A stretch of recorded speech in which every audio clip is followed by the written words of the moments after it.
Sactown Sports. It's time. It is that time. Time for Stiles and Watkins. You can join the show by texting 916-339-1140. Find us on YouTube at Sactown Sports 1140. It's time for Alan Stiles and Chris Watkins. Yes. We have made it to Friday. Chris Watkins riding off a Friday fun and games high as he takes down Chris Verlade, and Alan Stiles hands him the victory. Nate Littlefield behind the glass for us today as we take you up to the Drive Guys, which will take you up to the game, and then basically at the weekend. It's an early tip today, too. I love that. 5 o'clock. It's 5? 5 it's o'clock. 5? Yeah. I like that. That's some good timing right there. 5 is nice. Yeah. 4 is a little bit too soon. By 5, you can sit down. Yep. You can it's relax. Over like at a reasonable dinner time too. Yes. You know? On a Friday. Yeah. On a Friday. Come on. Hopefully a Friday. We're setting up. Beam, and we will discuss the game with not only Brandon Nunes, our Sactown Sports Kings insider, who you heard in the morning show as well, but Brandon's doing triple-double, quadruple duty for us, quintuple-double duty. Right.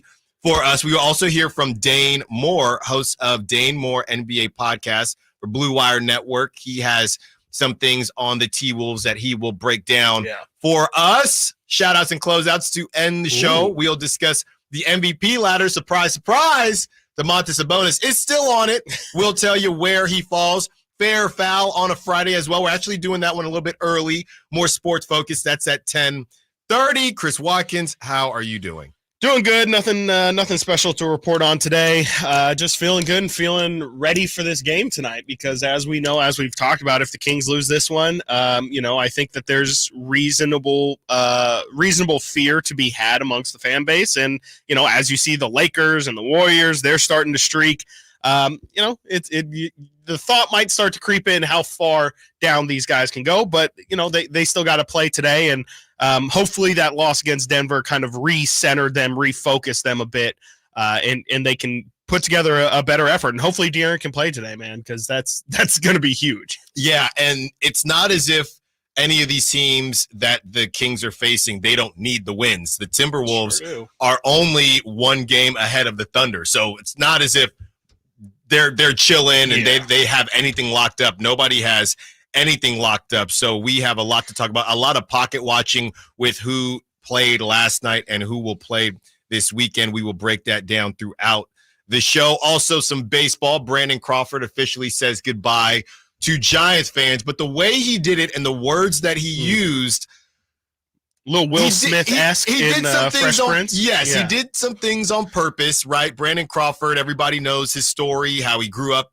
in the Bay Area, Giants fan, got to play for the hometown team, and all good things come to an end. And, Farhan cannot do right by many Giants fans. I posted about it this morning, and I said, hey, we've discussed it on this show, how baseball in particular, they just don't seem to have the farewell tours. I don't know if it's because these guys always feel like they have more in the tank. Oh, yeah. If I ask somebody, you for example, if I asked you, did Jimmy Rollins finish on the Phillies? Your initial answer, or a lot of people would probably just say, yeah, I think so.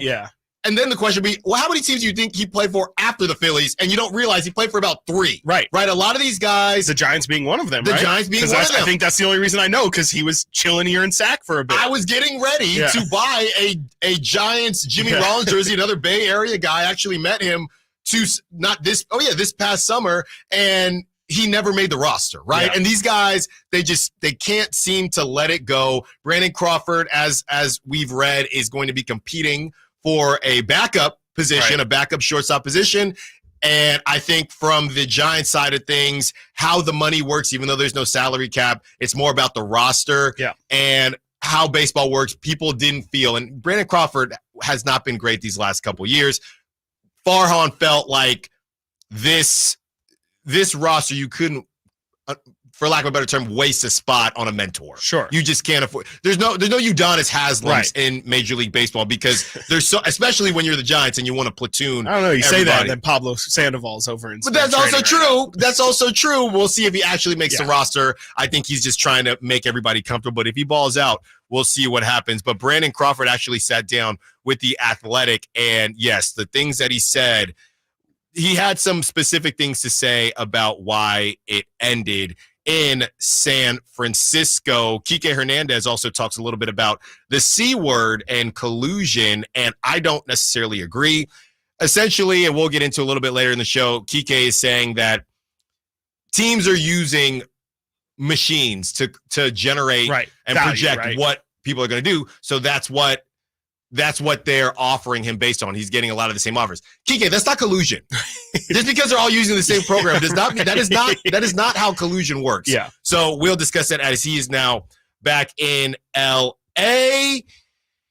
The MVP ladder. Yeah, I mean, I know we've gone back and forth on it as far as how much we care, especially at this point in the season. I think it's just going to look bad on the NBA when Sabonis finishes in the top 10, because he will. And he wasn't an all-star. I think that's just what it comes down to. Yeah, no, absolutely. I mean, it's really funny because the dude is putting up ridiculous numbers, and you can have the argument of how much of it matters if he's not getting the wins, but nonetheless, the fact that this man is sitting pretty at sixth in the MVP ladder, and yet there's still people out there who think that this guy isn't a guy who's capable of winning in the playoffs, and all that conversation about his all-star snubbing and all that stuff.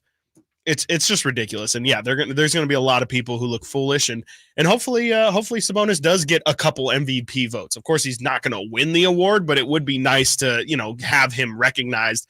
Like I said, he's definitely not going to win it, but just to kind of have that recognition, I think, is important. Brandon Nunes, when he joins us today, we will discuss a piece that he wrote. If you haven't seen it yet, definitely check it out, SactownSports.com, about Kevin Huerter, and I don't want to say the fallout, but just how everything was viewed after Kevin Huerter said what he said in Denver as far as not playing, and breaking down why he did not play and what this means moving forward. And, of course, I don't know if you heard, but not only did the Warriors get a win last night, but as with all things with this Warriors team, specifically when you have Draymond Green on your team, there was some drama. Yes, Bonte Hill is a friend of mine. We worked together for a couple years out in the Bay, and Bonte, from my point of view, didn't really say anything that a lot of fans and non-fans weren't saying. But Draymond decided that in the post-game presser on the sideline after the game, he wanted to speak his mind to Bonte. Bonte wasn't really in a position to combat or go back and forth with Draymond, and it made for a bit of an awkward situation. Yeah. Fans are always going to side, I shouldn't say always, but a lot of fans tend to side with the players in those situations. So we have that audio for you, and to bring it back to just not just the Warriors, but just fans in general, why it seems that fans have a problem with media, right? And why fans always take up for media, even if originally you agreed with what media was saying. Once the players get involved, now it's actually, I do agree with Draymond. So I think that is a fascinating conversation that we will have. And also, as far as the pocket watching, Warriors are on a heater. They cannot lose. Jonathan Kuminga, who Chris wrote off, and I told him to bring it on back. I'm kidding. He didn't write. Excuse me? I'm still ready for it. Really? We'll talk about it. We'll talk about it. Moses Moody, that man put the clamps on Jalen Brunson. I don't know if you saw. That was crazy, yes. But that was pretty nuts. That was nuts, yeah. That was pretty nuts, and I hate to say it, but this is what I'm talking about. This is what I'm talking about, Chris. This is what you're talking about. You have the Andrew Wiggins situation. Shams actually spoke about it as well. Yep. You have the Andrew Wiggins situation, and he can be a lockdown defender. Wiggins Island, that's where Jason Tatum lived during those finals. And Andrew Wiggins can't play, so you just dust off Moses Moody off the bench. You just have multiple guys that can clamp up all-star caliber MVP front runners, right? I don't know Jalen Brunson MVP front runner, but he's up. But he's up there in the conversation. So how? How? And Monty McNair, he's going. Where is it? He's going to. He's going to a Sloan conference. The Sloan conference this weekend. I think he's probably very happy that no Kings fans will be attending for any of the questions that they may have. But why does it feel like all these teams have random lengthy dudes that can lock up whoever you'd like? And the Kings, the best they got is Keon Ellis. No disrespect, but that's the best they got. Yeah, that's really all they've got, right? I mean, they like for Chris Duarte to be that guy, but we've seen he fouls too much.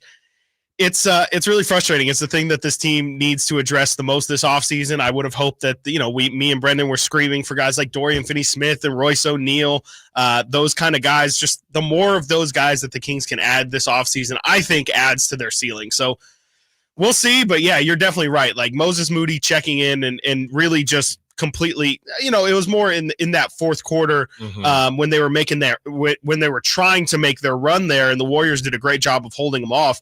Moses Moody was fantastic. He didn't let Jalen Brunson get an inch of space. And like you said, that's an MVP caliber player. And this is a guy who's struggling to get minutes. Exactly. And they just got him wasting away on the bench. Now, I guess he's going to get minutes. Now he's going to get minutes. And now, to be fair, that Knicks offense without Julius Randle it's not great. and OG, it's garbage. Yeah. But at the same time, they have been still winning games because Brunson's been going crazy. And Moses Moody said, not on my watch. A good showing for the young players on the Warriors last night. When we return, we will discuss De'Aaron Fox being listed as questionable, and we also look at pocket watching for last night's action. Little hint, not a good night for the Kings. Not a good night for the Kings. Stiles and Watkins, Sactown Sports. You never know what you might hear when listening to a Sacramento Kings game. Out of Keegan, going for another triple. Man, is he feeling it. Keegan, can he do it? Yes, there's number 11, Keegan Murray. Keegan steps back. He just knocked down his 12th three-pointer, a Kings franchise record. He's got 45 points. Never miss a moment of Sacramento Kings basketball with Sactown Sports and the Sactown Sports app. This segment is brought to you by Subcontractors United, your source for all home improvement needs. Dream big at subcontractorsunited.com. My brother-in-law died suddenly, and now my sister and her kids have to sell their home. That's why I told my husband we could not put off getting life insurance any longer. An agent offered us a 10-year, $500,000 policy for nearly $50 a month. Then we called SelectQuote. SelectQuote found us identical coverage for only $19 a month, a savings of $369 a year. Whether you need a $500,000 policy or a $5 million policy, SelectQuote could save you more than 50% on term life insurance. For your free quote, call SelectQuote at 1-800-683-7713. That's 1-800-683-7733. Or go to SelectQuote.com. 1-800-683-7733. That's 1-800-683-7733. SelectQuote. We shop. You save. Full details on example policies at SelectQuote.com/commercials.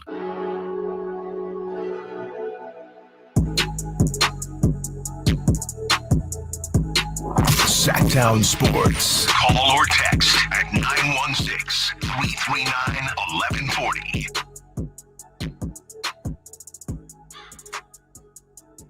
All guests and callers join us from the Folsom Lake Honda Hotline. Folsom Lake Honda, your one-stop Honda shop.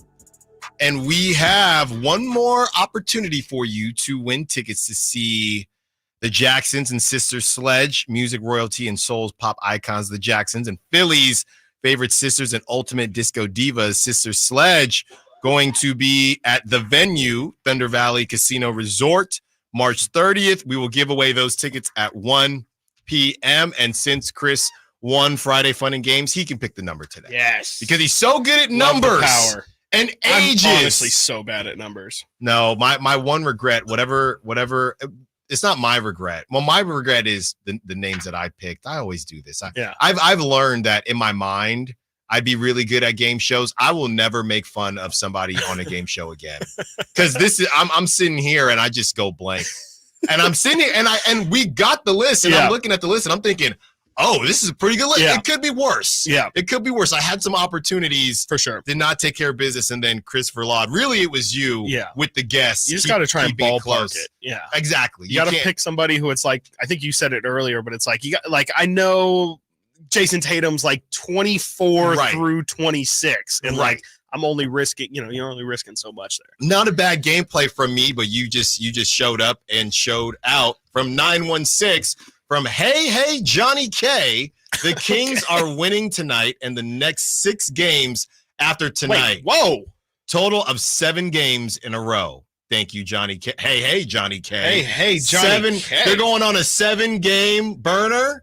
7-game burner. I mean, I know the schedule lightens up here a bit relatively. Let's see. 7-game burner. So he said they're winning tonight. Winning right? tonight. Okay. So they beat at Minnesota. That's not good. Yeah. They beat the Bulls. I believe it. They go to the Lakers, who have been playing well. I don't know if you saw the clip of LeBron and AD and LeBron. They were doing their handshake, and LeBron said, "This is how it used to be," or something. No, something. This is what we were used to, or something like that. But to be fair, here's okay. Hey, Johnny K. I don't think it's crazy. Why stop at 6 is my question. Well, the problem is for hey, Johnny K. The problem is, well, there's a couple problems here. You got to go to LA, which, well, first of all, you get tonight, fine. That'd be great. You got to go to LA. They've been playing well. Yes, you should get the Spurs, and you should get the Bulls. After that, you got to avenge the Rockets, who they played the Suns tough last night. That's part of our pocket watching. Suns won 110-105. Then you host the Bucks, Johnny K. Hey, Johnny K. Then you host the Lakers. That's he's got the loss to the 1, Lakers, 2, right? 3, 4, That'd be 5, 6, 7. So you would beat the Lakers. Lakers. He's saying would be the tonight last one. and the next 6. So yeah, the Lakers is the last Lakers would one. be the last one. Wow. So then they would lose. I mean, I'll tell you this right now, and this is no disrespect to the Warriors, because going into Madison Square Garden is tough. If the Knicks still don't have Julius Randle, and based on that offense, if the Knicks still don't have Julius Randle and OG Anunoby, you have to win that game. Yeah. That was not good. I'm actually looking at it here. Yeah, the Kings it was not good yesterday either. Yeah, their offense looked terrible. And as much as I hate watching Julius Randle play sometimes offensively, like they do need just a guy who can get buckets, and that's exactly what he provides. But there is a good chance that the Kings do make a little run here. I mean, we've seen the Warriors and the Lakers, win. I think you said the Warriors have won like 11 of their last 13. The Lakers are on a similar run as well, and those are the two teams directly beneath the Kings. But especially after playing the Nuggets and the T-Wolves and the Heat and the Clippers, playing teams like the Bulls and, the Rockets even, and then the Knicks and Grizzlies, the Raptors, the Wizards, like this sounds like a great stretch and a great opportunity for the Kings. Unfortunately, I mean, as we've talked about, they don't really have the luxury of not playing well in that stretch. So I haven't even really began to preview this month of March, but since today is March 1st, I guess it's good as time as ever. To me, like, especially just if we want to talk about that 7-game stretch, I mean, 6-1, 5-2, like 5-2 at worst, right? Yeah. Like you cannot, like, especially again with how the other teams are pacing, you've got to start going on some runs here. So to bring it back to tonight's game, Chris Biederman reporting De'Aaron Fox listed as questionable with his left knee contusion suffered Monday, is participating in this morning shoot-around in Minnesota before tonight's game. He did the same in Denver before sitting out after going through his pregame warm-up. So I know what the answer is as far as the organization, but let's just discuss it as people not connected to the organization. If De'Aaron isn't a full go, and the problem is they've tricked off games that they should have won, but if De'Aaron isn't a full go, and it's the T-Wolves, right? You're in Minnesota. Do you decide, and you don't play again till Monday? I know it's going to be hard to keep De'Aaron off the court, but if he's limping still as bad as you saw, do you say, hey, let's get through the weekend, then we get to come home and you get the Bulls, and then you're staying in California. You got the Lakers on the road, but you're in California. Then after that, you have your homestand. Right. I know it's easier for us to say than to keep De'Aaron off the court. Right. But does that go through your mind, because the T-Wolves are tough, and you might not get that game anyway. Right. Every game is important. Right. But you have a nice stretch here where you can make that up. Yeah, I think so. I think it's not out of the question for sure. Like it's definitely going to be really hard to keep De'Aaron off the floor. We know he's going to want to play, but it's probably more important to have De'Aaron healthy down the stretch than to maybe possibly give yourself a chance in a game that you're not going to be favored to win in regardless. Yeah. So I think the logic is definitely there. It's just a matter of if De'Aaron honestly is up for it, because I think he's going to want to play, and he's going to want to feel like, we can beat this Timberwolves team and show them that, we're a legitimate team. Like, I think it would go a long way if the Kings beat the Timberwolves. It would definitely be a really good sign for this team that, they aren't incapable of beating the best competition when they're at their best. But at the end of the day, I mean, I would probably opt for the latter. Or for the former. I would rather have De'Aaron sit for this game. You could chuck it up as an L. It's fine. You laid it out perfectly. You don't have to play until Monday then. You're not leaving California really until the 20th of March. So I think that's probably best for De'Aaron's health, is just rest him and really have him healthy for the games that you absolutely need to win.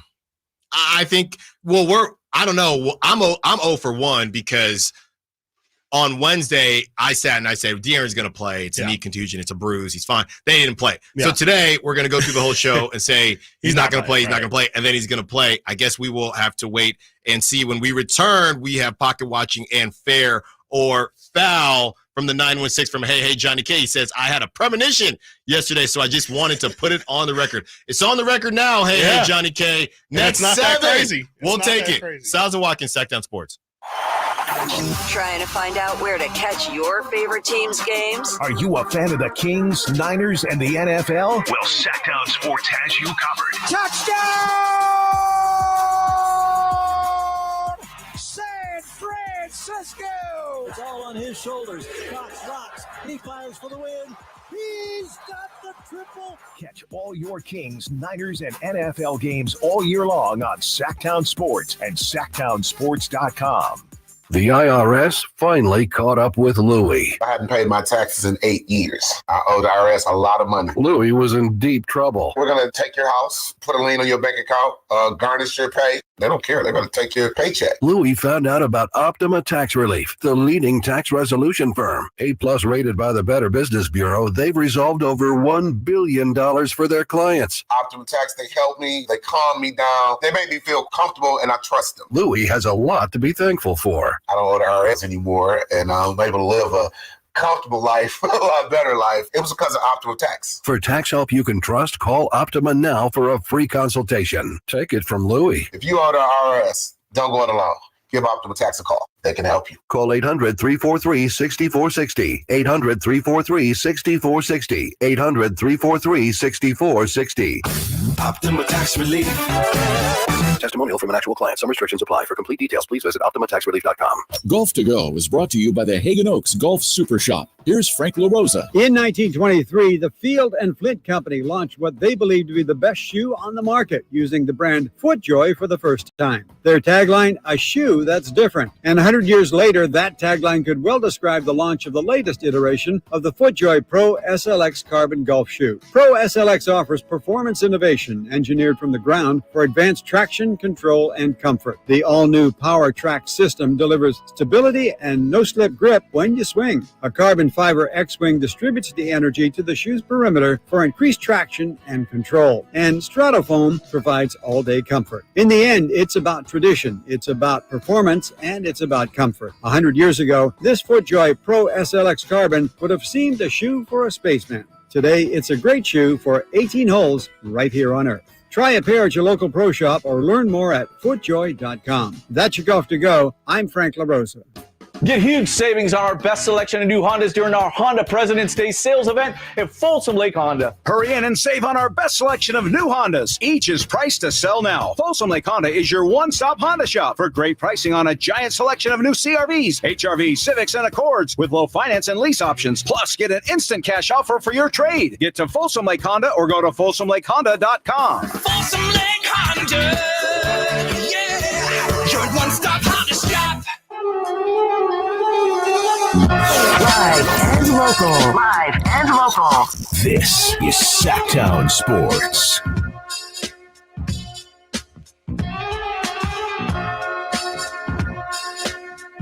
Tom Brady outran his 22-year-old self in the 40. Did you see that? I saw that they had like an overlay image of it where they have like his current run he against ran it and he beat himself. How does that make any sense?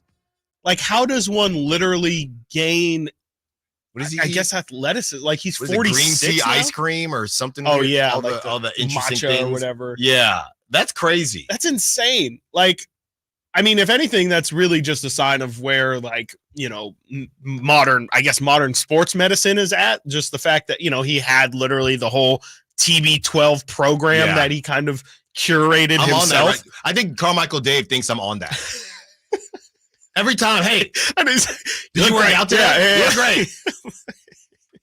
Yeah, I'm on TV. And then I said, the mobility's crazy. I said, well, Dave, you saw I was just eating chicken and waffles. He's like, yeah, but that was your cheat day. Yeah, it's like, all right, can't win with that guy. Not the TB12. That's insane. Whether it's fair or foul, we're going to discuss some other things that are fair or foul. Right now, we have 3 today on fair or foul, all sports today, because there's a lot to go on, so we didn't have to deviate from the sports world. Let's start here with what we alluded to a little bit earlier. Draymond Green got at my guy, Bonte Hill, who Bonte, if you're not familiar, he does a radio show for the Warriors flagship, then also is on NBC Sports Bay Area. So it is a bit interesting, and which is what our own Kyle Draper does, sir. Because you're an analyst, you're more of a pundit during the radio show, and then it's a little bit more buttoned up. You kind of stick those shows. You get in, you get out, you discuss. You don't really have hard hitting opinions. Yeah, it's not first take. It's not first take. And there's actually a joke in the Bay Area, and I don't know who started it, that there's Radio Bonte and TV Bonte. Right. So the joke was last night, Radio Bonte and TV Bonte cross paths last worlds night. Collided. And essentially Bonte had some things to say, as we all did, when Draymond got suspended. Yes. Draymond apparently is a friend of the show and heard those things. And when Bonte, after the game, had to do the post game with Draymond, he found out that Draymond had been listening. This is what Draymond said. Welcome to Toyota Warriors Post Game Live. Bully Fezzi, Bonte here. And first of all, let's talk about MSG. Bonte, what is it like? I'm shocked you're talking to me. The way you was talking about me when I got suspended, I am very shocked you're talking to me. Really? Really? Yeah, really? Yeah, go ahead, though. Yeah, go ahead. Hey, tell me about playing at MSG. You guys go there once a year. There's a lot of Warrior fans out there. Describe the energy out there at MSG. It's always fun game. Dane, what's going on, man? You out there in New York? So now he's now he's beefing with his own media.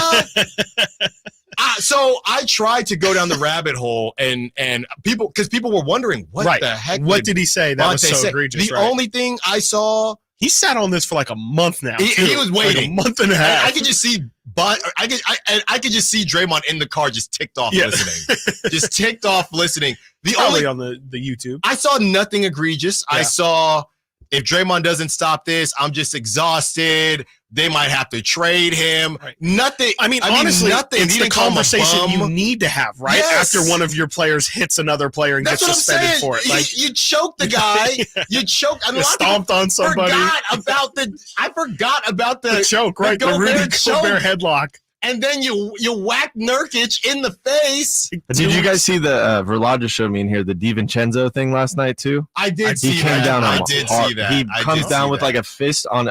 It's DiVincenzo's right-handed on his shoulder. Yeah, comes down on him and then does a subtle flex over him at the end on the ground. DiVincenzo's just laying there looking lifeless. What's it called in UFC? The hammer punches. Hammer fist. Yeah. It was a hybrid hammer fist from Draymond. And coming down from the rim onto his shoulder. Yeah. Pretty So don't talk crap about him though, Alan. No, hey, look, I'm out here. Honestly, to be completely honest with you, the big winner last night was that radio show. Because everybody is gonna want to know what Bonte said. Right. Because of what happened. So if that was Draymond's plan or not, and look, it is a flagship for the Warriors, so maybe Draymond felt, hey, you know. I don't think so. I don't think so either. Alan, I think it's time for you to start some beef with a player on the Kings. I mean, I was actually, we got to turn you into a star. I was actually thinking about it. I was thinking about thinking about how we talk about the players. Sure. After this happened, I'm thinking, wow, because you know, we're still working to get these guys on our shows and things like that. I have no clue if Kings players are listening or not. I don't know what they do in their free time. Who knows? But definitely part of the Sac chat for sure. Definitely, they're in there, they're there definitely have been things that we have said that somebody could check you on. Absolutely. But to me, I would just say this: you get paid to play basketball. I get paid to give my opinions. Yeah. I can be wrong. Half the time I want you to prove me wrong. Right. It helps all of us if you do prove me wrong. Absolutely. But I'm going to give my opinion. It's not a lie, and we've never talked about – that's the thing. Bonte never talked about Draymond as a person. No, he said, I love Draymond. You know, that's literally what he said in most of the things he was saying. And Draymond didn't want to hear it because, of course not. And there's another layer of this with the whole old media, new media thing, which also Draymond's a part of, which is also hilarious to me because Draymond is a part of TNT, which is closer to old media than new media. Yeah, absolutely. So I don't get that at all. Yeah, no, and so Draymond should, if anything, should understand what the game is. Like Bonte, just like us, like he's got 20 hours of content to fill a week. Yeah. And like sometimes you're going to say things that might rile people up. And it's not like he went out of his way to crush Draymond. What would you or like anything. him to say, Draymond? Exactly. You want him to cape you in that moment? Like there's going to be conversations. What I also saw is that Steve Kerr said that Draymond needed help. Everybody said this. Everybody. So Nurkic, that brother needs help. And honestly, he was mad at KD. And what I'm starting to see with Draymond is it's starting to fray a little bit. That you can watch him on the court, and I know it's a tough line. At the beginning when he came back, you know, I was in and I'm not making fun. This is exactly the things that he said. Mm-hmm. You know, I was in my man cave and my daughter cave. All that Draymond is gone. Why? Because the Warriors are winning now. He's playing well. I guarantee you, if the Warriors haven't been on this stretch, he would not have gotten at Bonte like that. Probably That's front runner activity right there. That's a good point. They're feeling good, so now it's you was talking crazy. Oh, yeah. Bonte's the ops. Now you want to talk sweet. Yeah, Bonte's the ops, dude. Bonte's the ops. Yeah. And then for all the people, all the fans that are going against Bonte, we know fans most of the time they're going to side on the side of the player.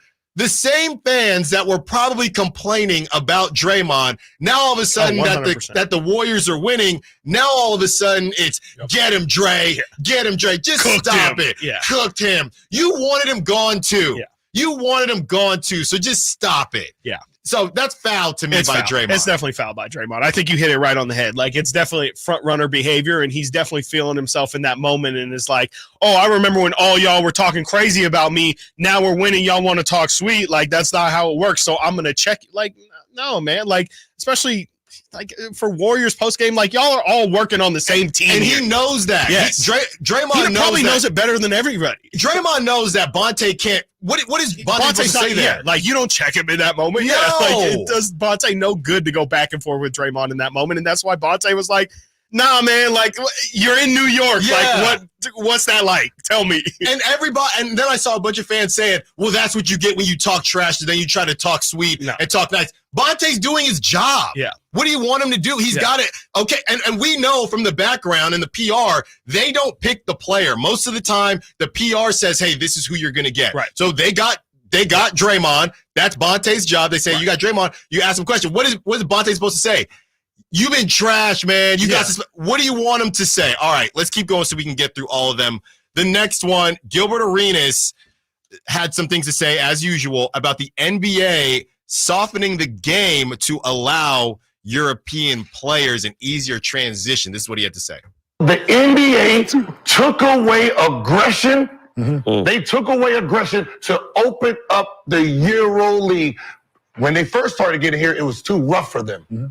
And they didn't make it. They didn't make it, right? So eventually, they softened the rules. They didn't soften the rules for the Americans. They softened the rules to open it up international. Yeah. So when they're saying the Euros is going to run the league in the next 5 years, why do you think that? More threes, pass and cut. This is not our league. This is not the American style. This is the Euro style. So drive in, suck the defense in, pass the ball to the three-point line. It's a three-point shooting league because they're copying Euro style. Fair or foul? I think it's foul. I hear what he's saying, and I just think that he came to the wrong conclusion. I think, yes, the league definitely did lean more into a European style of play, but I don't think it was so the Europeans could come over and dominate and have a better time. I think it was more just a more aesthetically pleasing style of basketball. Like, think about what Gilbert just said. The passing, the cutting, and the three-point shooting, that's not the American, like that. I mean, it might not be, This but is that's not our basketball. That's That a was lot crazy, more. man. Like what? So we just want to go back to 90s Knicks basketball where people are clotheslining each other and, trying to get everything within 10 feet of the rim. Like that's not entertaining. There's no way the NBA would be as big as it is today if the league was still played, 98 to 93 as a high scoring game. Like so I think he saw what was happening, but I just think he ended up coming to the wrong result. Yeah, and we know that they're already looking at the defense and offense, and they're going to try to get this thing back the other way. This is what happens in sports, and really in life, politically. If how many times, unless a president is really beloved, do you go red and then red again, right? It goes red and then blue. Or let's say they stay for 2 terms. Most of the time, if it was red for 2 terms, then you end up going blue because, hey, we've had this for a bit. Let's switch it back over. This is what happens in all facets of life. Now, NBA, okay, we know where the line is. It is way too offensively driven now. Let's reel it back in. And then hopefully they'll find some middle ground. So I don't think it was specifically so Europeans could work out, but I do think it was just to make it, like you said, more aesthetically pleasing to watch because nobody wanted to watch that. Yesterday, like I said, you talk about Knicks basketball, they were looking like the 90s Knicks because all they had was Jalen Brunson and Hartenstein, and it was terrible. Yeah, it was terrible to watch. Nobody wants to watch that. And by the way, in that game, remember a couple months ago when it was Knicks Nets and we had that conversation about how the Knicks took over? There's levels to this because it was a bit insane to hear the Warriors fans in the Garden. Yeah. The Garden. Yeah. Yeah. I mean, Warriors are a huge brand. It literally, there's a direct line, and I think they showed it during the broadcast. Like, Steph kind of got made in the Garden. Right. Like, he was drafted in the Garden. He had that big 54-point game in 2013, I think, that really exploded him onto the scene. He broke his 3-point record at the Garden. Like, I just think, it was definitely an eye-opening experience, but it's also kind of makes a lot of sense because that dude he's a circus. Like he is a one-man circus, and people will line up to go see him. And I think especially in the Mecca, it's just a sign that him and the gravity of that, or the gravity he has with that team it's legit. It's definitely legit. Like it's going to be there as long. We've had conversations about, is the Warriors brand something that is really Curry centric, or is it something that might be, have some staying power like the Bulls even do now? And that's where I'm more so on the Curry side. But when you see Madison Square Garden going crazy for a Warriors game, it just makes sense that maybe some of those fans will stick around. Well, we just saw it, right? And I don't know, with the Heat. With the Heat, right. So that's a great point. Whether they joined because of D-Wade or LeBron, if that can stay, and maybe it's prior to both of them, and there are a lot of younger fans there, though. Right. If that can stay, then you would assume that the Warriors will be able to stay. It won't be like this, but they will stay in some capacity. When we return, one more Fair or Foul with one of your favorite players, or at least one of my favorite players growing up, getting a quote-unquote sculpture. Does he deserve it or not? And we also get into pocket watching. Stiles and Watkins, Sactown Sports. Our first year as the radio home of the San Francisco 49ers is one we will never forget. They're going to give it. No, it's a play action. Purdy going to roll left, throw for the end zone. Caught by George Kittle. He has the hat trick tonight, a career high. 3 touchdown catches for George. Touchdown, San Francisco. Congratulations to the 49ers on a terrific year. And thank you for so many wonderful memories. Finding great candidates to hire can be like, well, trying to find a needle in a haystack. Sure, you can post your job to some job board, but then all you can do is hope the right person comes along, which is why you should try ZipRecruiter for free at ZipRecruiter.com/free. ZipRecruiter doesn't depend on candidates finding you. Its powerful technology identifies people with the right experience and actively invites them to apply to your job. You get qualified candidates fast. So while other companies might deliver a lot of hay, ZipRecruiter finds you what you're looking for. The needle in the haystack.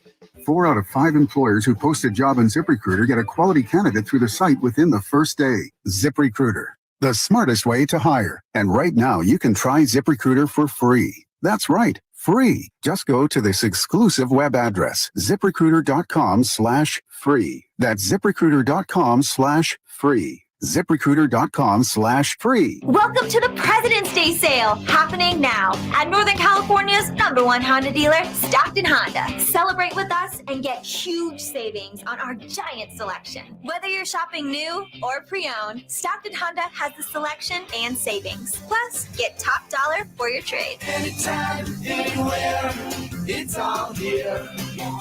StocktonHonda.com. #1 claims based on 2023 total new and Honda certified pre-owned vehicle car sales from American Honda Motor Company. Sold on report.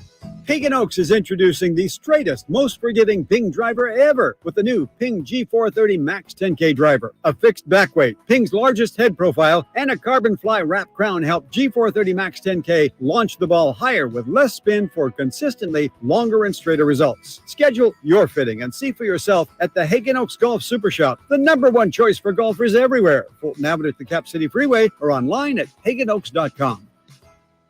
Country in the Park is back May 17th and 18th at Cal Expo with Brantley Gilbert, Dustin Lynch, Jay Cohen, Walker Hayes, and more. Tickets start at just $46. Country in the Park May 17th and 18th at Cal Expo. For more information, visit CITPFest.com. Brought to you by Coors Light, Garner Roofing, and Roseville Kitchen and Bath.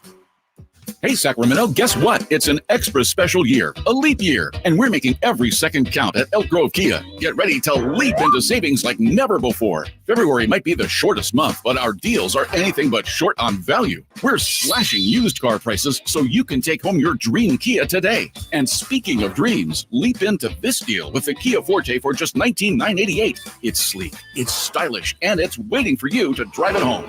But wait, there's more. Lease the stunning Kia Seltos for only $199 per month. Yes, you heard it right. A brand new SUV for just $199 per month with approved credit and a down payment of $3,595 plus taxes and fees. This deal is too good not to take the leap. Drive away in style with the Kia Seltos. But hurry, our inventory is limited and these deals won't last forever. Visit us at Elk Grove Kia, conveniently located in the Elk Grove Auto Mall, or check us out online at elkgrovekia.com and leap into savings today. Only at Elk Grove Kia.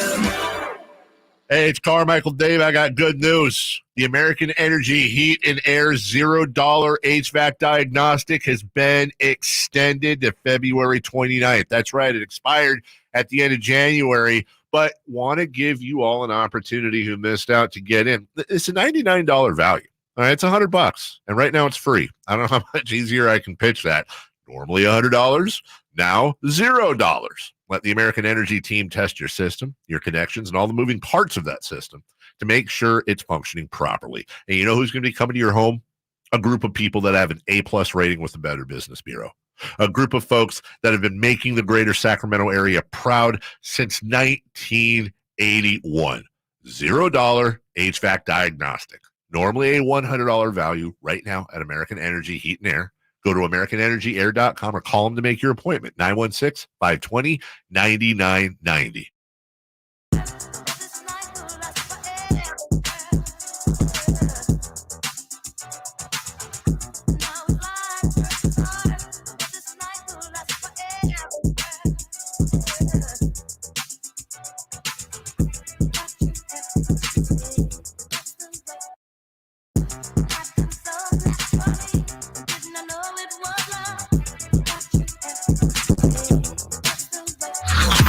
Sactown Sports.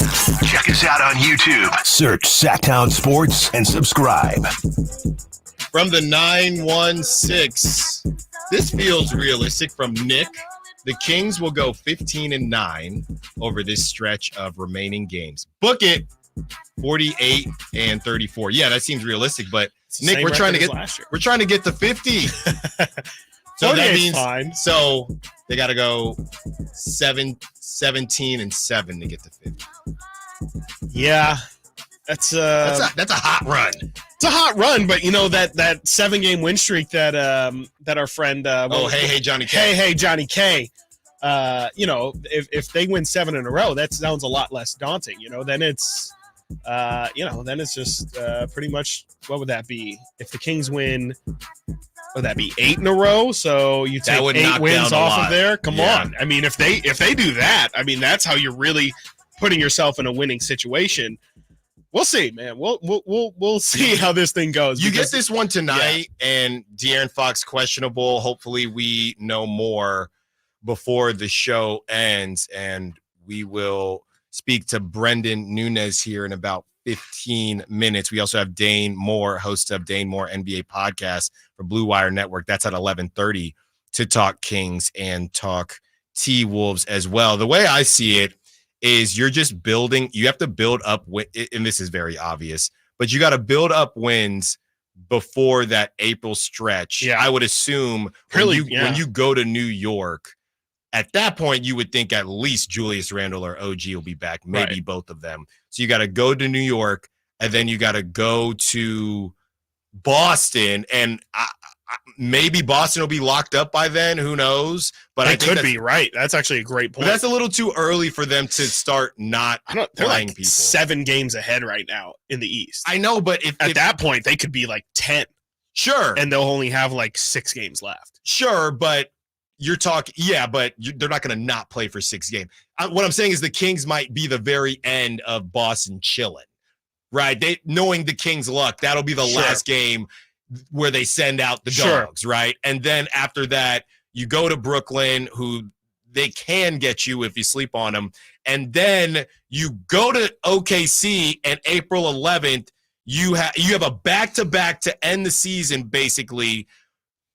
Pelicans at home, Suns at home. Yeah. You have to stack up wins before that 5-game stretch because or that 7-game stretch, I don't feel, or 6-game stretch, I don't feel particularly confident about that. And right before that, you would have hosted the Clippers. So basically, April is you want to have as much goodwill and as many wins as you can stacked up before April. April, you have 1, 2, 3, 4, 5, 6, 7, 8 games in April. And if it's still closely in the balance, I don't feel great about it.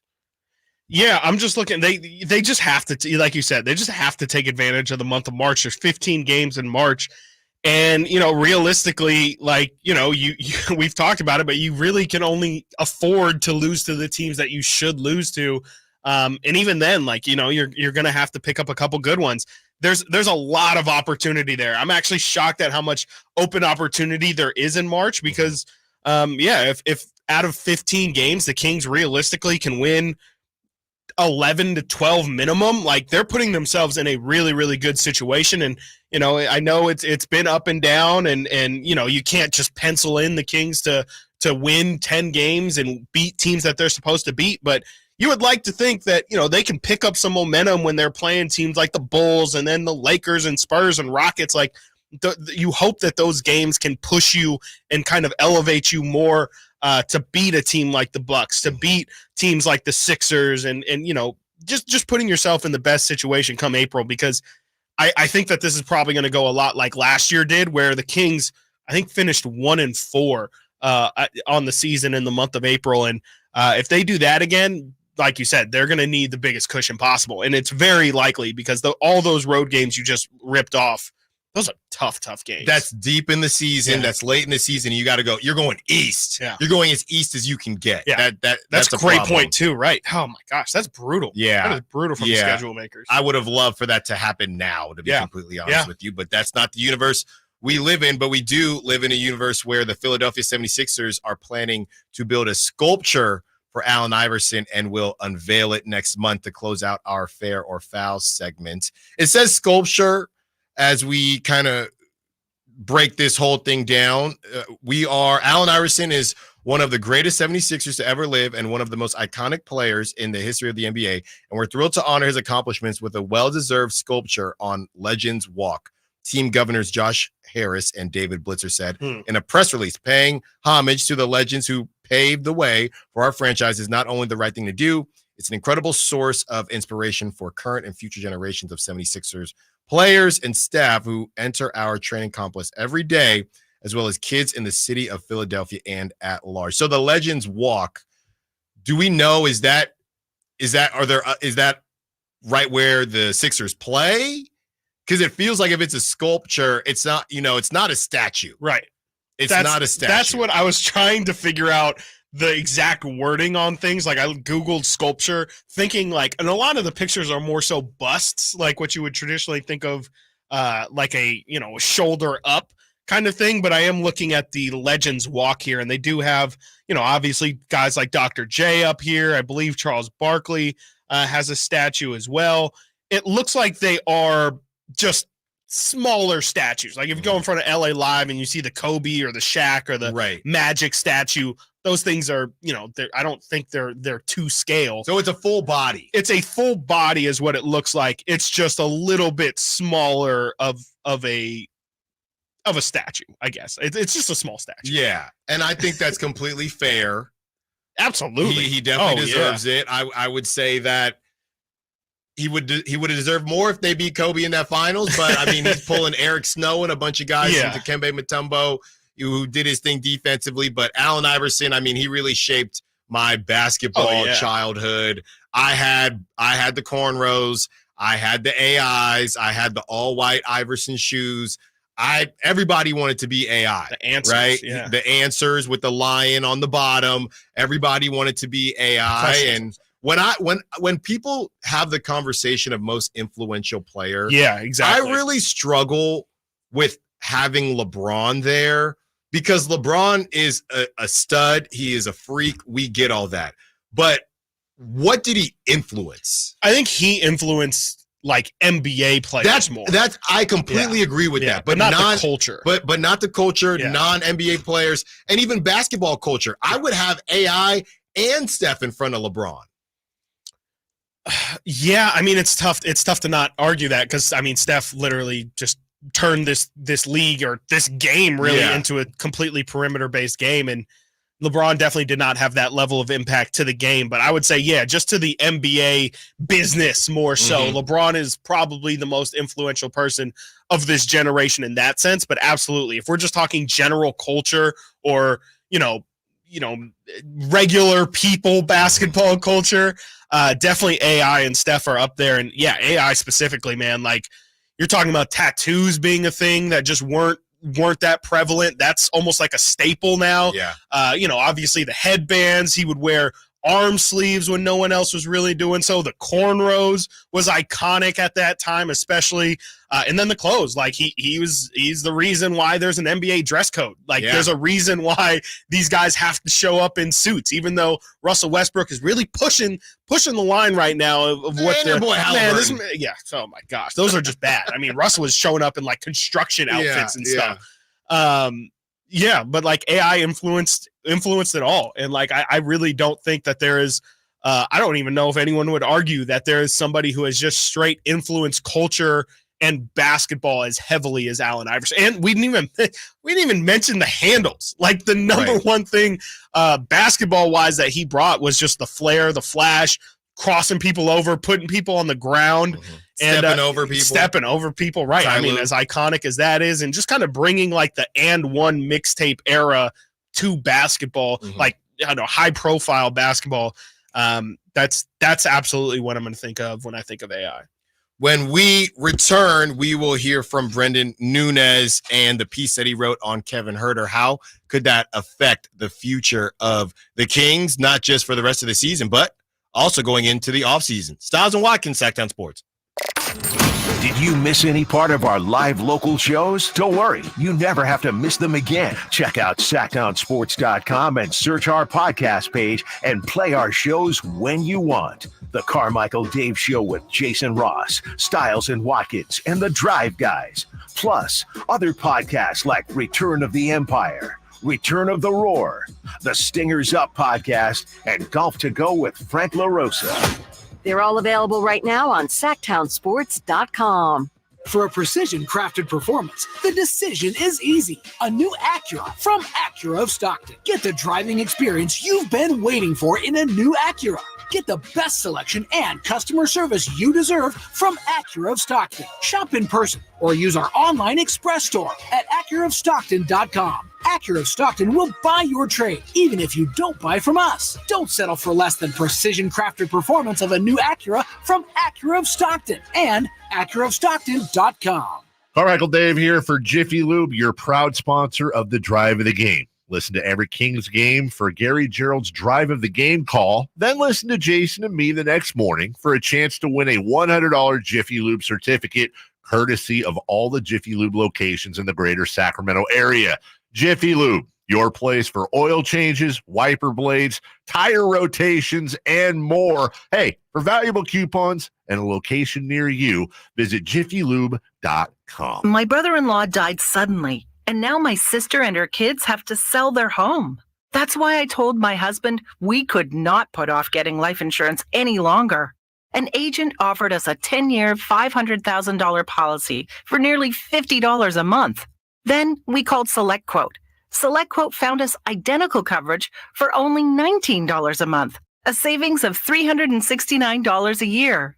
Whether you need a $500,000 policy or a $5 million policy, SelectQuote could save you more than 50% on term life insurance. For your free quote, call SelectQuote at 1-800-683-7713. That's 1-800-683-7733. Or go to SelectQuote.com. 1-800-683-7733. That's 1-800-683-7733. SelectQuote.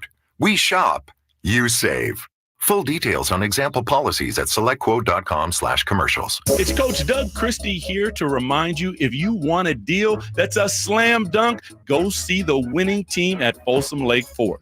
Folsom Lake Ford is your truck headquarters with all your American-made favorites, like America's best-selling F-Series, F-150s, and Super Duties, or spacious new Explorers and Expeditions, plus a huge selection of Broncos and Bronco Sports, all in stock now at Folsom Lake Ford, right here in Sacramento. You can buy any new Ford with zero down on approved credit, save big with low interest finance rates, and Folsom Lake Ford always pays top dollar for your trade. Check out the huge selection of inventory online at folsomlakeford.com or stop by the dealership to see their most recent arrivals. Looking for something special? Give them a call and tell them Doug Christie sent you. They'll help you out. Hurry to Folsom Lake Ford in the Folsom Auto Mall, your trusted dealer, my trusted dealer for over 35 years and counting. Want the best movie experience in town? Join Sactown Sports IMAX Pass by visiting SactownSports.com. Sign up today. You can win tickets to see this week's films at the Esquire IMAX Theater. From the Power Business Technology Toshiba Studios. KHTK AM Sacramento. KYMX HD2 Sacramento. Sacramento's official home for the San Francisco 49ers. Touchdown! San Francisco! Sactown Sports.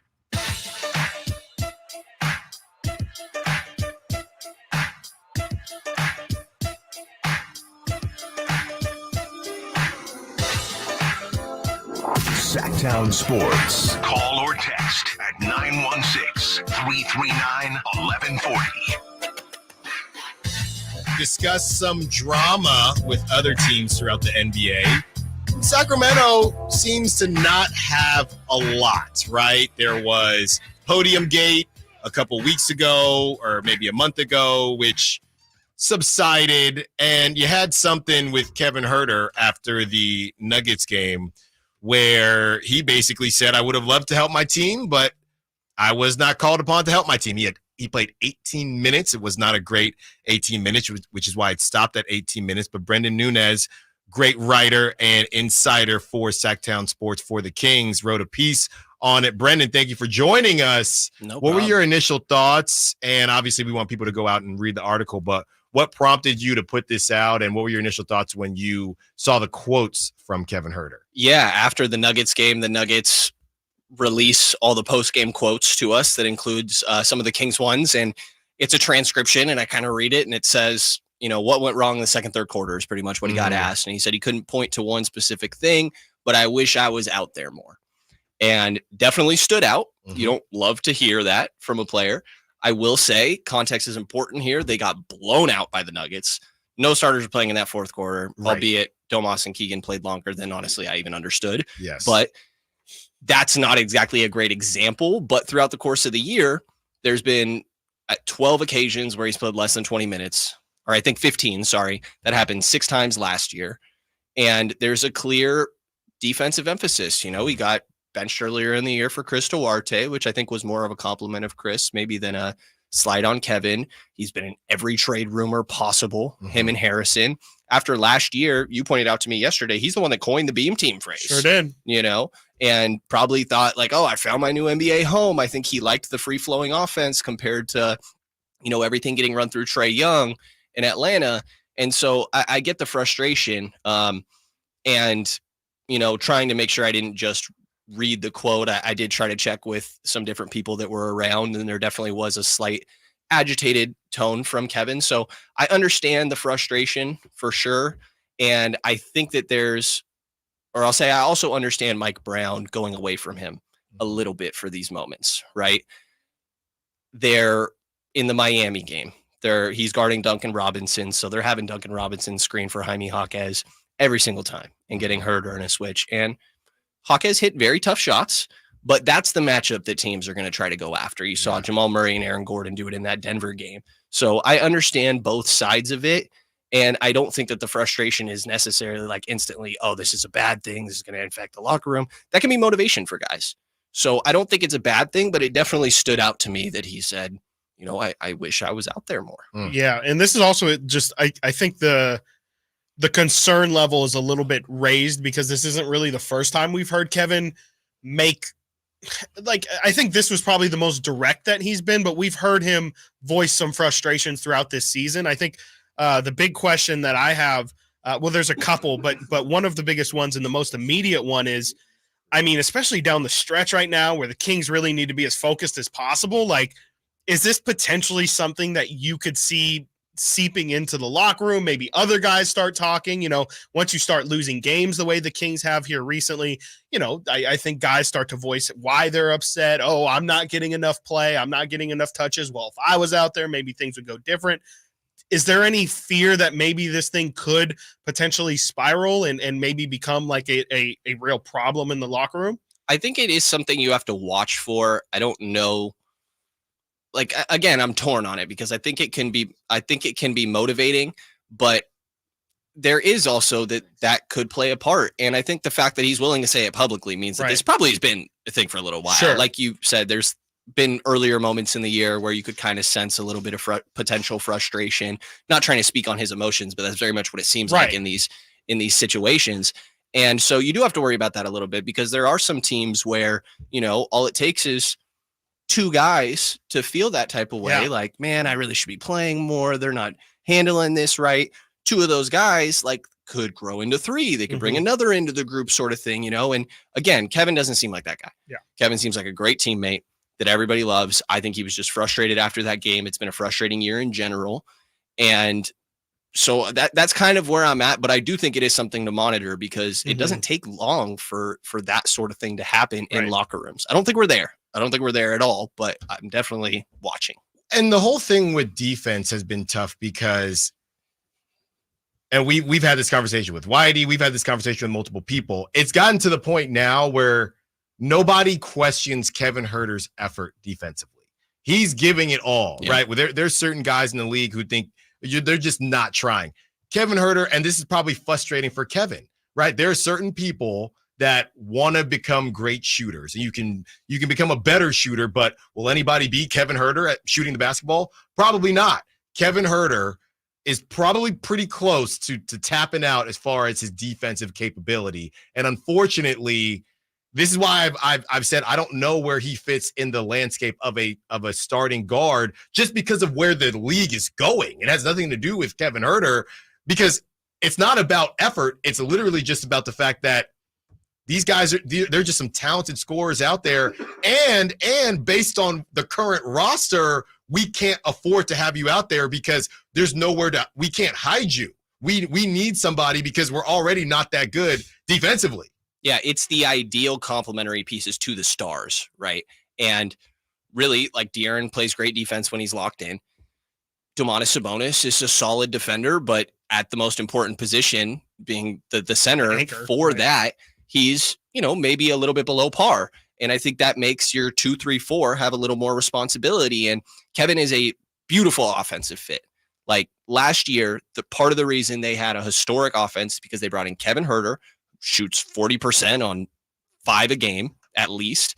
Keegan Murray does the same, and Malik Monk shoots the ball. That spacing was so important for the Kings last year. So he's a great fit offensively, but I think that some of the defensive deficiencies make it a little bit tough sometimes. Now, there's a conversation to be had about with the current roster construction, should you just lean into the offense? You know, the Kings are 28-4 when they score 120 plus. They are 5-21 when they don't reach 120. Now, I think Mike Brown would look at that and be like, that means we have a bad defense, Right? Because we can't win games that we don't score. Sure, I agree. I don't know that you can have a good defense with this team, though. Right.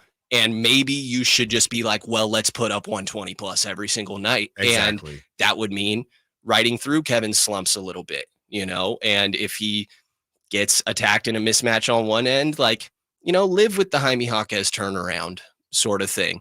So I think that there's two sides to this for sure. He's a great ideal offensive complement. And I think on certain teams that are great defenses, he absolutely is a starter, you know, on a championship level team. But it's about complementing those stars. And defensively, I don't think that he's great in that aspect, even if he is offensively. How do you feel about the future of Kevin Huerter with this team? I mean, not necessarily that they're going to move on from him 100%. I think that's part of possible solution. But like, you know, you have a guy like Malik Monk that fans have been asking him to be thrown into the starting lineup. Chris Duarte, we saw they already tried to throw Chris Duarte in the starting lineup earlier this year. And we've seen just in general with this roster, you know, guys like Mo Harkless, guys like KZ Okpala are guys that Mike Brown feels like need to be inserted into that rotation or into that starting lineup. Do you feel like, you know, Kevin's spot is kind of up for grabs, I guess, a bit this offseason, or is there potential for him to maybe solidify his standing with, I mean, there's still 26 games left to go. Like, do you think this is maybe something that might need to be in the back of Monty McNair's head, or is this something you feel like is going to end up solving itself? Yeah, I think I lean towards, like, Kevin is very important to this team right now. And I hate talking about players in this way, but when it comes down to it, they need to improve around Fox, Sabonis, and Murray. Yeah. And I think that Malik Monk has been more important to the team than Kevin Huerter, for what it's worth. Yep. And the Denver comparison, again, I kind of overuse it, but it feels like to me, Kevin Huerter and Harrison Barnes are pretty similar to when they had Will Barton and Paul Millsap out there, you know? And if this team is going to make another big trade, which I think is the expectation of how they take that next jump, the matching salaries are Kevin Huerter and Harrison Barnes. Right. Like, those are just the two guys that you look at, and it's like, if we're going to go make a deal, these are probably the players that are on the way out. And I think that's the reality of the situation. So if it's Harrison and a defensive guy comes in who can we, let's say Lauri Markkanen comes in, right? You could still roll with Kevin Huerter.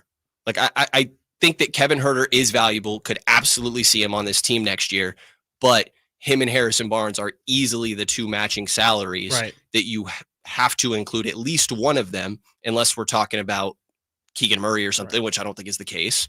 You have to include one of them to go take a big deal. So I can't help but look at their deals and be like, those are probably the guys that are going to continue to be in conversations. And that's why they were previously.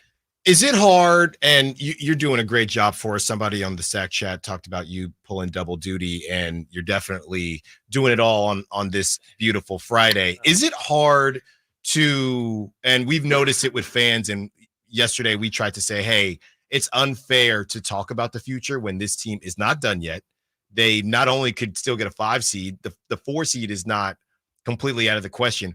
But is it hard knowing that this team is pretty close to the ceiling, or the ceiling is the second round? Is it hard to still focus on this season, knowing that just like the NFL draft is coming around the corner, everybody wants to talk about the draft and the combine, knowing that, all right, we figured out nothing has changed. We led this season saying that the ceiling was the second round, but we were hoping that in reality, the basement was the second round. Right. Now that it turns out that we would be lucky to get to the second round, now fans have started to transition. We can tell from the calls that we get, it's time to start talking about next season. Is it hard to stay focused on this season? Don't answer yet. Answer when we get back. We're also going to do a special pocket watching segment with our own Brendan Nunes. Ooh. And at 1 o'clock, don't forget, we will give you a chance to win tickets to see the Jacksons and Sister Sledge 1 p.m. And I believe Chris Watkins is picking that caller at 1 p.m. Stiles and Watkins, Sactown Sports. You never know what you might hear when listening to a Sacramento Kings game. Out of Keegan, going for another triple. Man, is he feeling it. Can he do it? Yes, there's number 11, Keegan Murray. Keegan steps back.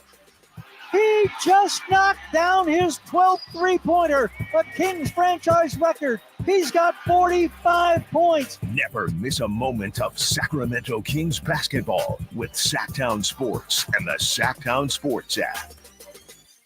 Hey, Sacramento, guess what? It's an extra special year, a leap year, and we're making every second count at Elk Grove Kia. Get ready to leap into savings like never before. February might be the shortest month, but our deals are anything but short on value. We're slashing used car prices so you can take home your dream Kia today. And speaking of dreams, leap into this deal with the Kia Forte for just $19,988. It's sleek, it's stylish, and it's waiting for you to drive it home. But wait, there's more. Lease the stunning Kia Seltos for only $199 per month. Yes, you heard it right. A brand new SUV for just $199 per month with approved credit and a down payment of $3,595 plus taxes and fees. This deal is too good not to take the leap. Drive away in style with a Kia Seltos. But hurry, our inventory is limited and these deals won't last forever. Visit us at Elk Grove Kia, conveniently located in the Elk Grove Auto Mall, or check us out online at elkgrovekia.com and leap into savings today. Only at Elk Grove Kia.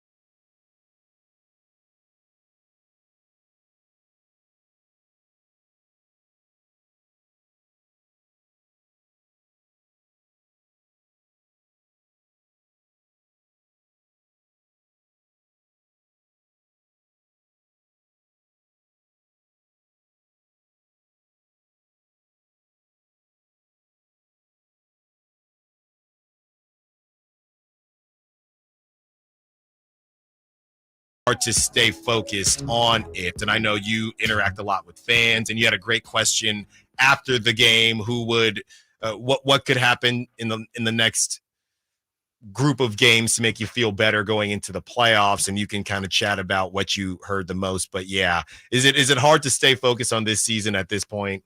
I get why it can be for people, but personally it's not for me. I think that it's a process building up to a championship.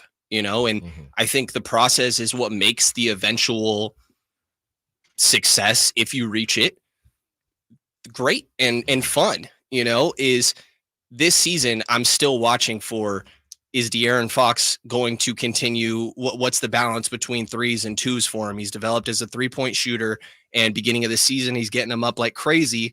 I think post All-Star break and a little bit before, there's been an adjustment of, okay, how much should my mid-range still be in here, which I think is a really important development for this team years down the line. The progress of Keegan Murray would be the other big one for me. You're seeing him take more mid-ranges. I think his mid-range is going to be pretty important tonight against Minnesota. And the defensive steps that you've seen from Keegan, like all that individual progress from these core pieces, I think is so important to the future that there are still things to watch for in building towards an eventual contender. I think the way the Kings win a series is by De'Aaron Fox being the best player on the floor. And so can you get out of the first round because that's true? And what does that do for your belief moving forward in these next years? So while championship is definitely out of the picture, I think that there is a lot of individual growth that can still happen this year and has been happening this year that is important in leading up to that eventual goal. I'm curious, just in general, how are you feeling about De'Aaron and his health? We've seen him pick up bumps and bruises here. The shoulder obviously was a big one. He's had problems with his ankles here and there, and now banged knees the other day. He seems to be limping pretty bad. He was limping pretty bad on Wednesday.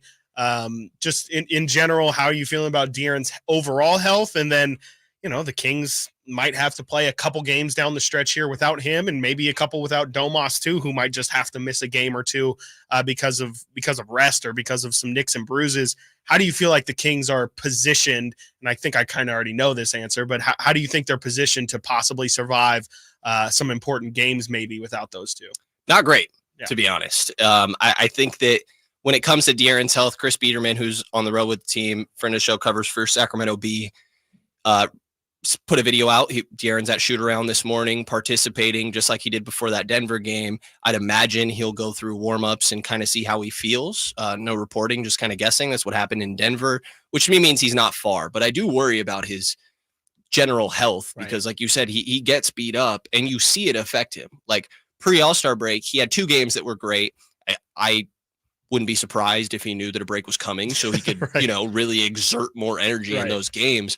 But I think that you saw him dealing with that shoulder injury, or he's had an ankle injury that, he came back from early in his career that he probably is going to linger for the rest of his career, So I do worry about him getting nicks and bruises because, again, I think this team goes as far as De'Aaron takes them. In the intermediate, if he's not available, I do think it means more opportunity for Keegan Murray. I think that you could lean into him being more aggressive offensively. And a lot of that is he needs to come into the game with the mindset because of this free flowing offense. You kind of have to go and get yours. And there could be a benefit of him getting used to doing that. I don't think that's a natural thing for Keegan to just be like, all right, get out the way. I don't need that screen. I got this. But that is important for his development. So sure, you need more from Malik. I don't honestly feel great about how Davion's played in De'Aaron's absence. You need a lot from Malik Monk. I really think that he should just be that backup one also in general. And I think you'll see him play point guard like you did in Denver if De'Aaron is not available to go. But for me, the big thing is, okay, we'll get Keegan more involved because that's extremely important to the future of this team. And also at the current stage, he's probably might be the guy I feel best about, like after Malik and Domas a little bit in there too. Do you think we will see more from Keon Ellis tonight if De'Aaron doesn't go? I don't really think so. I don't think that Keon played great in those closing minutes. I'm trying to avoid garbage time because coach does care about those minutes. That's where Keon, earned his spot earlier in the year, is quote unquote garbage time in Houston. I don't think he played great. He had like a tough turnover and then fouled the guy right after. And I feel bad. I'm pretty sure it was like number 1 on SportsCenter top 10 the next day, by the way. And I was like, God, I know Keon's just sick right now. It's got to be tough. But to me, the guy that I thought played well was actually Chris Duarte. He played very well. And I think he's going to get more run. But that was the Kevin Huerter. That was the other side of the Kevin Huerter thing. Yeah, but you could do both. Those guys can play together. They can both play the 3-4. Maybe that means that you're cutting away from Harrison Barnes a little bit. And it's all situational. It's all game to game, who's performing and who's not. But I would lean a little bit more into Chris Duarte. I think that he's done a better job playing within the flow of the offense. Sometimes he could still be a little trigger happy, I think, with pulling some of his shots. Sometimes. He can. But there's pros and cons. Like we're talking about Kevin. Kevin's great offensively. He hit one in Denver during the run, Chris Duarte. And Chris knows I'm yelling at my TV, and then it goes in. And then shortly after he does it again. No. He is not shy. Yeah. I'll tell you that. No, he's not. I'll tell you that. And there is some value in that. But I think that what he provides defensively, it's important for, it didn't go well in Denver. But to have the options of, okay, you're going to see Davion, Jamal Murray. Now you're going to see Keegan. When you're healthy, you're going to see De'Aaron. Now you're going to see Chris Duarte. Say you play the Warriors, you want to have all those bodies to throw at them. And I think Chris Duarte is one of those guys. Now, he can be a little foul prone at times. That's calmed down a lot since that was an issue earlier in the year and some of the offensive stuff we talked about. But I remember coming into the year talking to Mike Brown, and he's like, everybody asked me about Sasha Vezenkov. Chris Duarte is pretty nice on both ends of the floor. Yeah. So I think that he's the type of guy that if Mike felt like he could rely on him to make those quick, correct decisions offensively, that he would love to be able to have him out there defensively. And I thought he played well in the last game. I would imagine you lean into it a little more this game. Give him some reps on Anthony Edwards. I'm curious. Before we get you out of here, I'd like to get your thoughts on just the overall Western Conference landscape. I mean, everything is so close. You got, a mess. Lakers and Warriors creeping right behind the Kings now. Just in general, I mean, what are your thoughts on how close this Western Conference is, and are there any teams that have your attention more so than anybody else looking to make a run here in this last stretch? Yeah, it's tough, man. Everybody in this 5 to 10 honestly feels like they're playing really good basketball right now, and the Kings are stuttering a little bit, and it changes so fast. Though you win this Minnesota game, and then you got Chicago at home. You win those games, feel pretty good all of a sudden, and next thing you know, you might be at 5. Yeah, so it changes really fast. I do worry, honestly, about Golden State. I think that they are rolling right now. Kuminga is really good. Yes, man. Oh, wait, crazy, say that again. Crazy, huh? Kuminga is really good. He's playing well. He's a little more under control, like a controlled chaos. Yes, I guess we'll go with.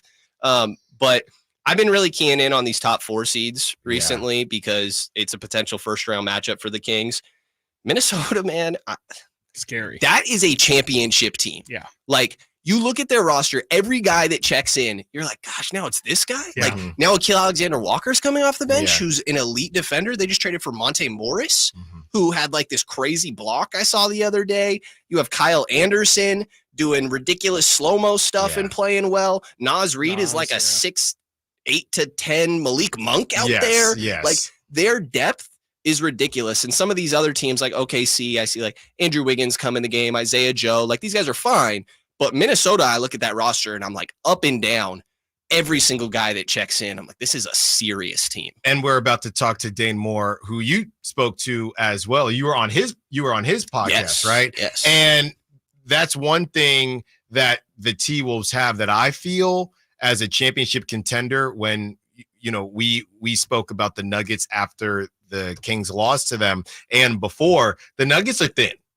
The Nuggets are thin. So that worries me. The Clippers being the Clippers, that worries me if you're a Clippers fan. But that T-Wolves team, we know a lot of them are memes, right? Everyone respects and likes Anthony Edwards, but Karl Anthony Towns and Gobert. But if you actually watch this team, they got some dogs. Yeah. They got some dogs. It's a problem. It's a problem. And hopefully if the Kings face them, they will have an answer, and they will face them tonight. Thank you so much, Brandon Nunes, for taking the time.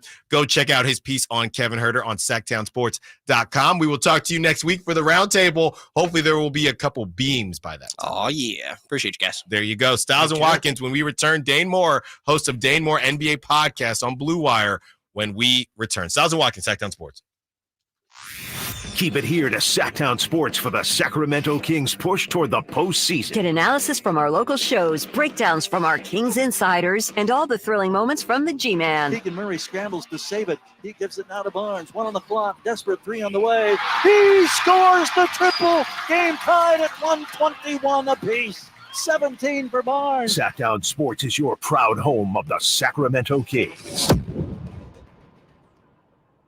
Hey, it's Carmichael Dave asking you, are you feeling the pain of paying more and more for your gas? PG&E has increased their rates 4 times in the last 5 years, and the new forecast says PG&E customers may see their bills increase 32% by 2026. The good thing is there are steps you can take to protect yourself from these rate hikes, and better yet, American Energy may be able to help you completely eliminate your gas bill with a new ultra-high efficiency comfort system. Did you know SMUD offers huge rebates to eliminate your old gas guzzler? They can help you guide through the whole process. Seriously, listen to me. You go to the SMUD website. There's tons of rebates available, but it is confusing on how to do it. Listen to these rebates. $2,500 from American Energy, $3,500 from SMUD, $1,000 from Caltech, $2,000 home system upgrades. That's $9,000 in rebates. Let American Energy help you out at 916-520-9990. Call 916-520-9990 now.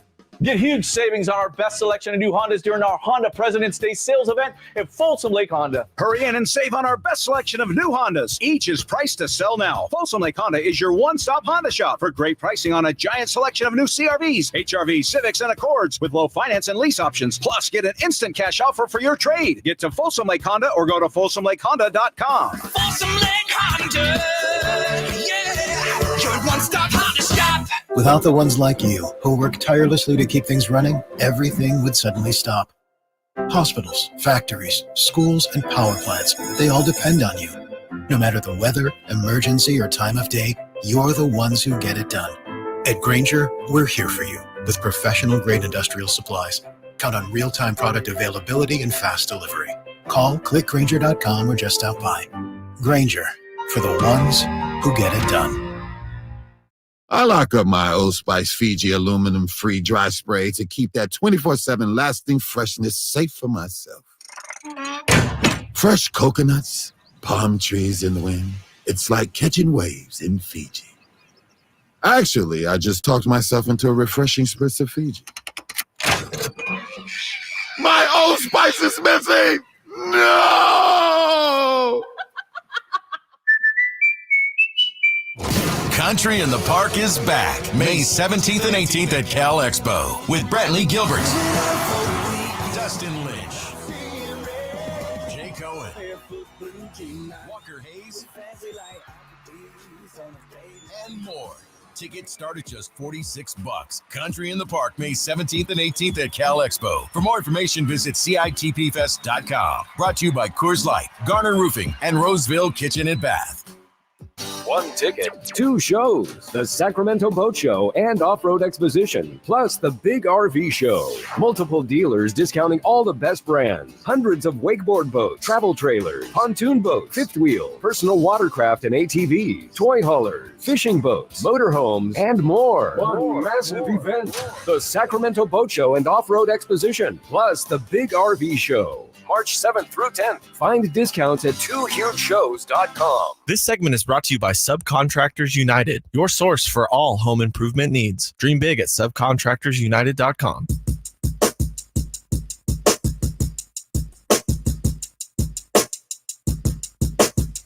Sactown Sports. Call or text at 916-339-1140.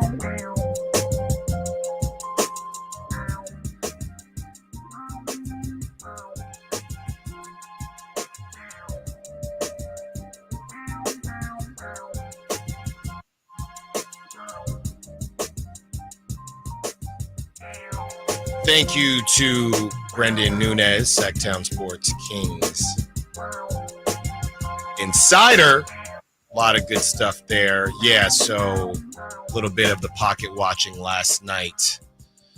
Warriors won, Lakers won, and the Suns won, which is not great for the Kings. Also because they are going against the 1 seed tonight. We don't know if De'Aaron Fox will be there or not, but the Kings got to find a way to get it done. We are joined now by Dane Moore, who covers the Timberwolves and host of the Dane Moore NBA podcast with Blue Wire. Dane, thanks so much for joining us. What's up, man? Let's do it. Kings Wolves. Let's do it. Kings Wolves. Let's start here. We talk a lot about the West and how it's a complete mess this season. Part of the reason it's a mess is because the T-Wolves have figured this thing out after last season. The 5,000 draft picks to get Gobert, and then you also have the OKC Thunder who have really taken a leap. I think everybody thought they'd be better, but maybe not this. How was it last season, going from last season to this season? I wouldn't say the butt of jokes, but a lot of people thought, wow, they gave up all this, and then the T-Wolves, they weren't in this position. To where you are now, things have kind of molded together for you, and you're the 1 seed. How has that change been from last season to this season? Well, it's crazy, and it's ironic that we're doing it right now. I mean, the Wolves picked up their 42nd win of the season over the Grizzlies the other night, so they're 42-17. Last year, they're 42-40. Wow! Right, like that kind of wraps it up right there, right? Yeah. Like it's just, I mean, yeah, I didn't expect this. I thought it would get better. Like there were signs actually, like around this time last season. Actually, you guys remember when the Wolves, I think they were in Sacramento. It's probably about this time then, and I remember it really stood out to me. Like Naz Reid was guarding Kevin Huerter. Mm-hmm. And he was chasing him, right? Like, and Nas has been like a 5 his whole career up to that point. But you know, things kind of shift around. And it was, to me, it was like the perfect sort of encapsulation of like, all right, this took a while for everybody to figure out like sliding down positions, like where they fit into this thing around Gobert, right? This was this huge disorienting thing. And so Nas plays well in that Kings game, like proves he can guard on the perimeter, which is big for him and Cat. And then the game after that, I believe they played the Suns, and he like goes up for this huge dunk, breaks his wrist. And it was this like little run where you're like, okay, this is kind of making sense. And he goes out. Jaden McDaniels punches the wall, before the playoff series, and he's out there too. But there were some signs of this. I mean, none of us were predicting that the Wolves were going to be the 1 seed at this point. Right. But it's interesting to think about back now when you're like, oh yeah, like maybe we should have given this like a 5% chance of happening, because there were some signs, but it's really coalesced. And then Ant has stepped up. Rudy's the best defensive player in the league. Carl's fitting into a new role. Like, yeah, man, things are clicking. Dane, I'm curious. I mean, we the Kings played Denver on Wednesday, and so we had a Denver writer on, and we asked him essentially. I mean, the Kings are trying to build out, essentially using the Denver model. They're trying to build their own version of a championship contender. But actually, funny enough, the Timberwolves are a team that's really, really close in terms of storied failure, really. I mean, the T-Wolves had not as long of a playoff drought as the Kings did, but had an extended playoff drought. It got close. What was it, 12 years? Yeah, 2004 to 2018, 14. Yeah, it's 14 Wow. years. Yeah, I mean, we reached 16, so I guess we got you beat there. But, it was a similar playoff drought, and you guys broke it. There's the iconic scene of Patrick Beverley standing on the scores table, all that. But my real question is, like, how have you seen expectations change? And we talk a lot about success not being linear. Just how has that shift happened since you guys have kind of started to become a playoff team? And I know you've been in and out of the playoffs since then, but just how has that process gone for the Timberwolves? It's weird, man. Like, honestly, to cover it, it's weird. Yeah. I've been covering this team for 7 years, and it's foreign, right? You kind of get to this time, and you guys can probably feel this too, like where you get to this part of the season, and even if it's like, all right, they got like a shot at the 8th seed, right? You're interested in the team going to the playoffs, but you're really thinking about like, what are the next steps? What can they do in the summer? What do they need? And so for me, and I think for the fan base as a whole, it's been an adjustment of like, you'll put that stuff to the side, right? Like, the Wolves are going to have luxury tax issues, whatever. How long are they going to be able to keep the group together? Well, here we are. We're like 60 in, and they're good, So maybe we should focus on the now. So I think that's the adjustment, right? And then it's just interesting to think about a team who is really good, but like, they got some pretty clear areas in which they're not good, or they could get better, right? Like, this team is an average offensive team.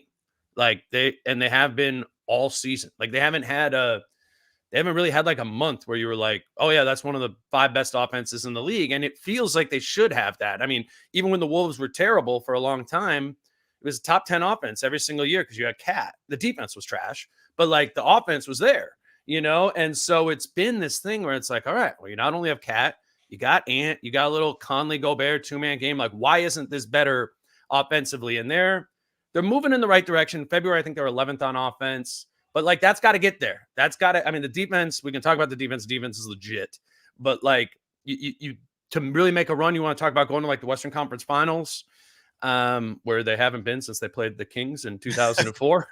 The offense has to get better, and it's the turnovers need to go down, and Ant turns it over a lot. He's young. This team's still like weirdly kind of young, like half young. Mm-hmm. You got some of the vets there too, but they're still figuring it out while having, the 1 seed in the West. Talking to Dane Moore, covering the Timberwolves and host of the Dane Moore NBA podcast.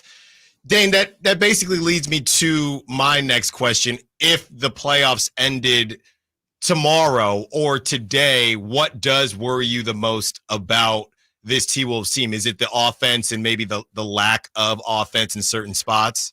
It's honestly a team like the Kings in a way. Yeah. Like, I don't think, I mean, to be honest, I don't think like the Kings quite have enough depth specifically in the front court to kind of roll with the bigs there. But if I'm a Kings fan, I kind of like that matchup in ways, because like, Sabonis is going to be able to go at Gobert. Gobert's elite at the rim, but it's really as like that help defender, right? Like, they put Cat on Jokic, and then Rudy's kind of lurking around there. Well, Rudy's got to guard Domas in this because there's nowhere you can really hide him on a non-shooter on the Kings. So like that, you saw Domas go at him a little bit the last time these two teams played. I also think Fox is just so fast. Like the two guys, Fox and Maxey, give Jaden McDaniels a little bit of speed problems, you know, and they can burn by Gobert on a switch. Not many guys can do that. I also think like the Kings, they're not a good defensive team, but like they get into you, they're going to harass you, they're going to play those passing lanes, and the Wolves have a turnover problem. So there's this list of even all good teams, you know, they got their like 4 or 5 weaknesses. I think the Kings kind of poke at some of those things. But yeah, ultimately, like their biggest enemy is themselves. Are they going to like, is Ant going to be locked in the whole time? You know, are you going to move the ball? Like it's that sort of stuff offensively where you got a young 22-year-old who is still learning the game, you know, as the main dude, right? He's seeing 2 every single time. There's gap help every single time. He's got to fight that frustration of like, I want to get 30, right? But there's 3 guys here, you know, and that's as kind of Christmas came around, he was like, no, I got to go. Like, I got to be that 30 every night. And teams just saw that and they were like, well, load up on it. And he was turning it over like crazy. So he's learning in this process here too, as the Wolves are overall, but they're not Superman. Like this team is beatable. The hope is that as you get to the playoffs, you've answered more of those questions. Dane, I'm curious. You mentioned Jaden McDaniels there, and you know I feel like I gush about Jaden McDaniels all the time. Guys like him, you know, Jared Vanderbilt. He does. I do. He does. I really do way too much. And we only got to see him once. I don't think we saw him in the game after Thanksgiving in November. Can you just tell our listeners about Jaden McDaniels, what he brings on the defensive end specifically? I mean, you know, he's ridiculous. Yeah, I mean, he's souped up Keegan Murray defensively, right? You know, and Keegan's having a great defensive year, as you guys know. But like, I mean, Jaden is the top of the class at that. He can't shoot like Keegan can. It's we're talking about defense, but you guys have seen this season, and I think into the modern NBA today, that is so much pick and roll isolation, trying to like puncture the defense. Point of attack defense is so important right now, and Jaden's about as good as it gets at that. And the thing is, what's cool, and he gets in foul trouble sometimes, but with this team, like they got Nickeil Alexander-Walker who can come in, and you know, if Jaden picks up 2, all right, now De'Aaron Fox has got to go against Nickeil. Ant can guard, you know, Kyle Anderson can guard. Like this team has a lot. Like most people from afar probably like, oh, they're the number 1 defense because of Gobert. Like for sure, Rudy's defensive player of the year. But man, if you're De'Aaron Fox, you're Kevin Huerter, you're anybody who wants to try and attack the basket in any sort of way, the Wolves are going to make that tough. Like they played the Celtics and the Clippers who just want to isolate you, you know? Yeah. Like the Wolves play them tough because they got guys who can move their feet and just guard one-on-one.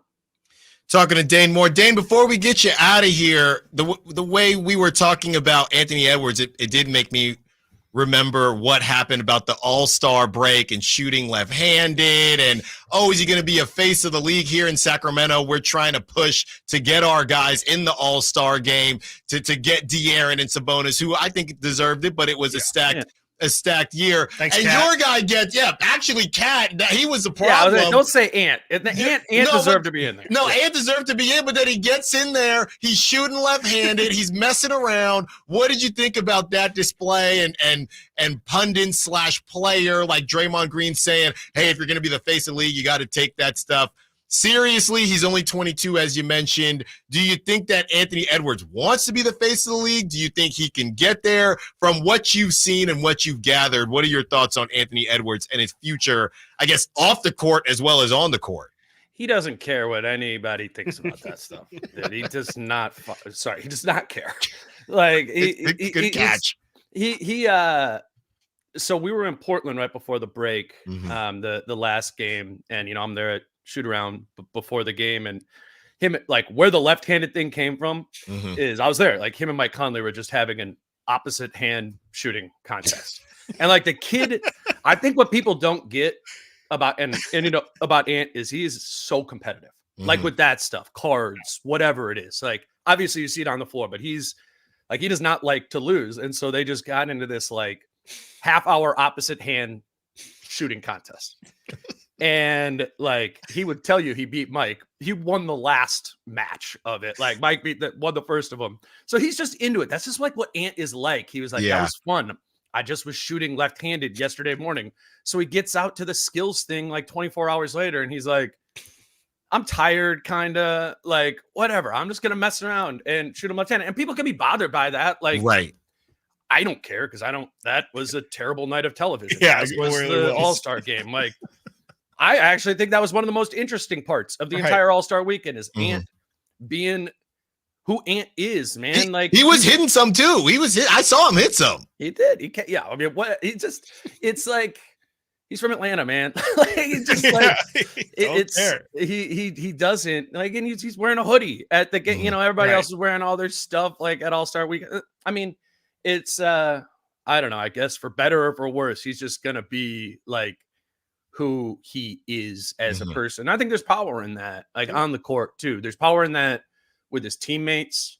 You know, he's got this like really like strong ability to relate with all different types of people, ages, whatever. Like we talk about basketball IQ all the time. I wouldn't say Ant actually has a super high basketball IQ, but there's EQ, right? Emotions. Right. Ant just, I mean, I've covered him his whole career. He's just really good with people and making them being himself, but like letting you into, you know, who he is. You feel comfortable with him and the whole kind of young contingent of the group, Nasri, Jade McDaniels. That's like, there's a whole nother window of this coming from the Wolves. You know, once Mike Conley retires, once Rudy's got some time, you know, and Cat's locked up long-term too. I mean, that's a crazy part about the Wolves. Cat's got 4 more years after this. Ant's got 5 more. Jaden's got 5 more. Nas is under contract. Like there is another window of sub 30-year-olds, and Ant is at the forefront of this. So we want to talk about face of the league. You know, I think it normally comes down to winning. And what does winning normally come down to? It comes to the guys that got around you that can help you win. And to that end, over the next 5 years, like I think Ant's gonna have a squad around him. So anybody else who's fighting for this stupid thing of face of the league, like whatever, Ant's gonna be fighting for wins. And I think that will make him a face of the league.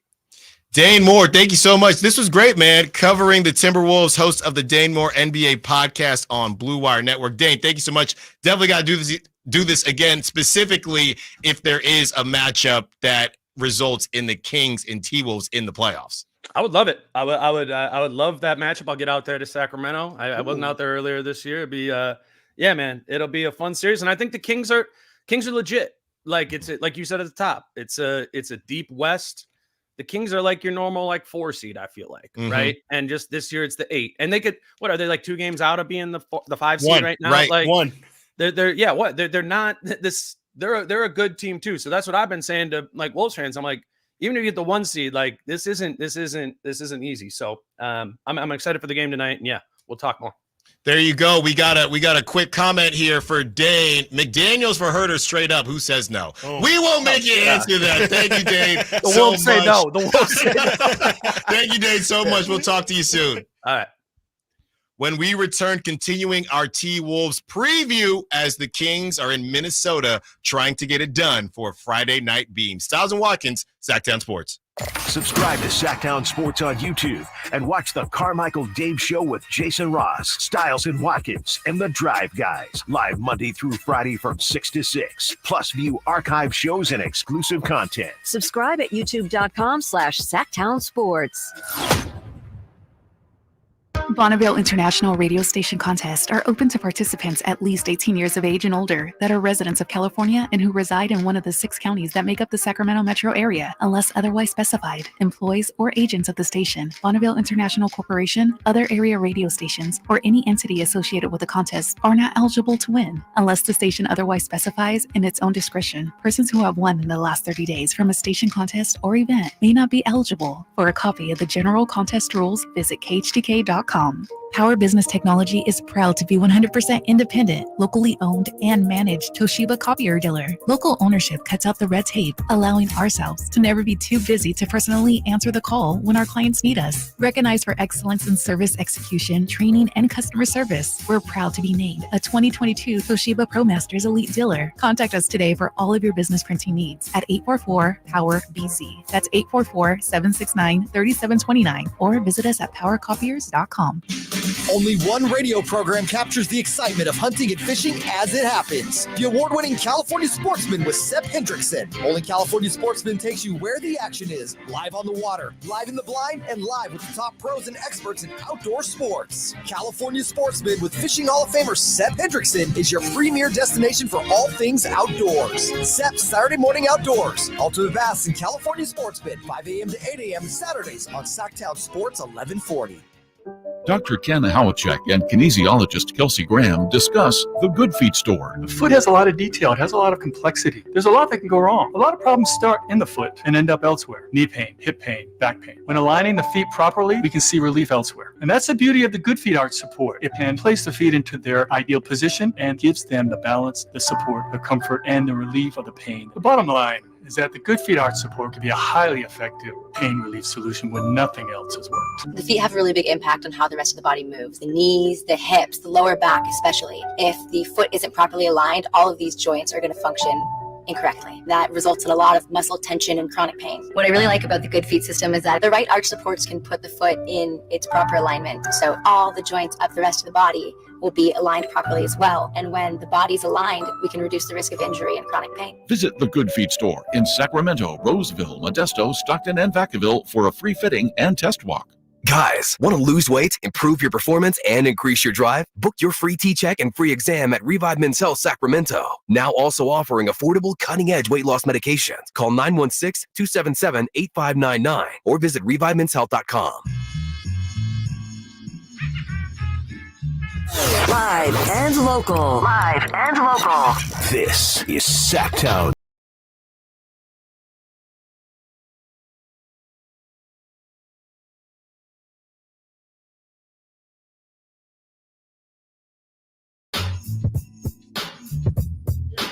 Thank you to Dane Moore, who covers the T-Wolves and host of the Dane Moore NBA podcast. That was great.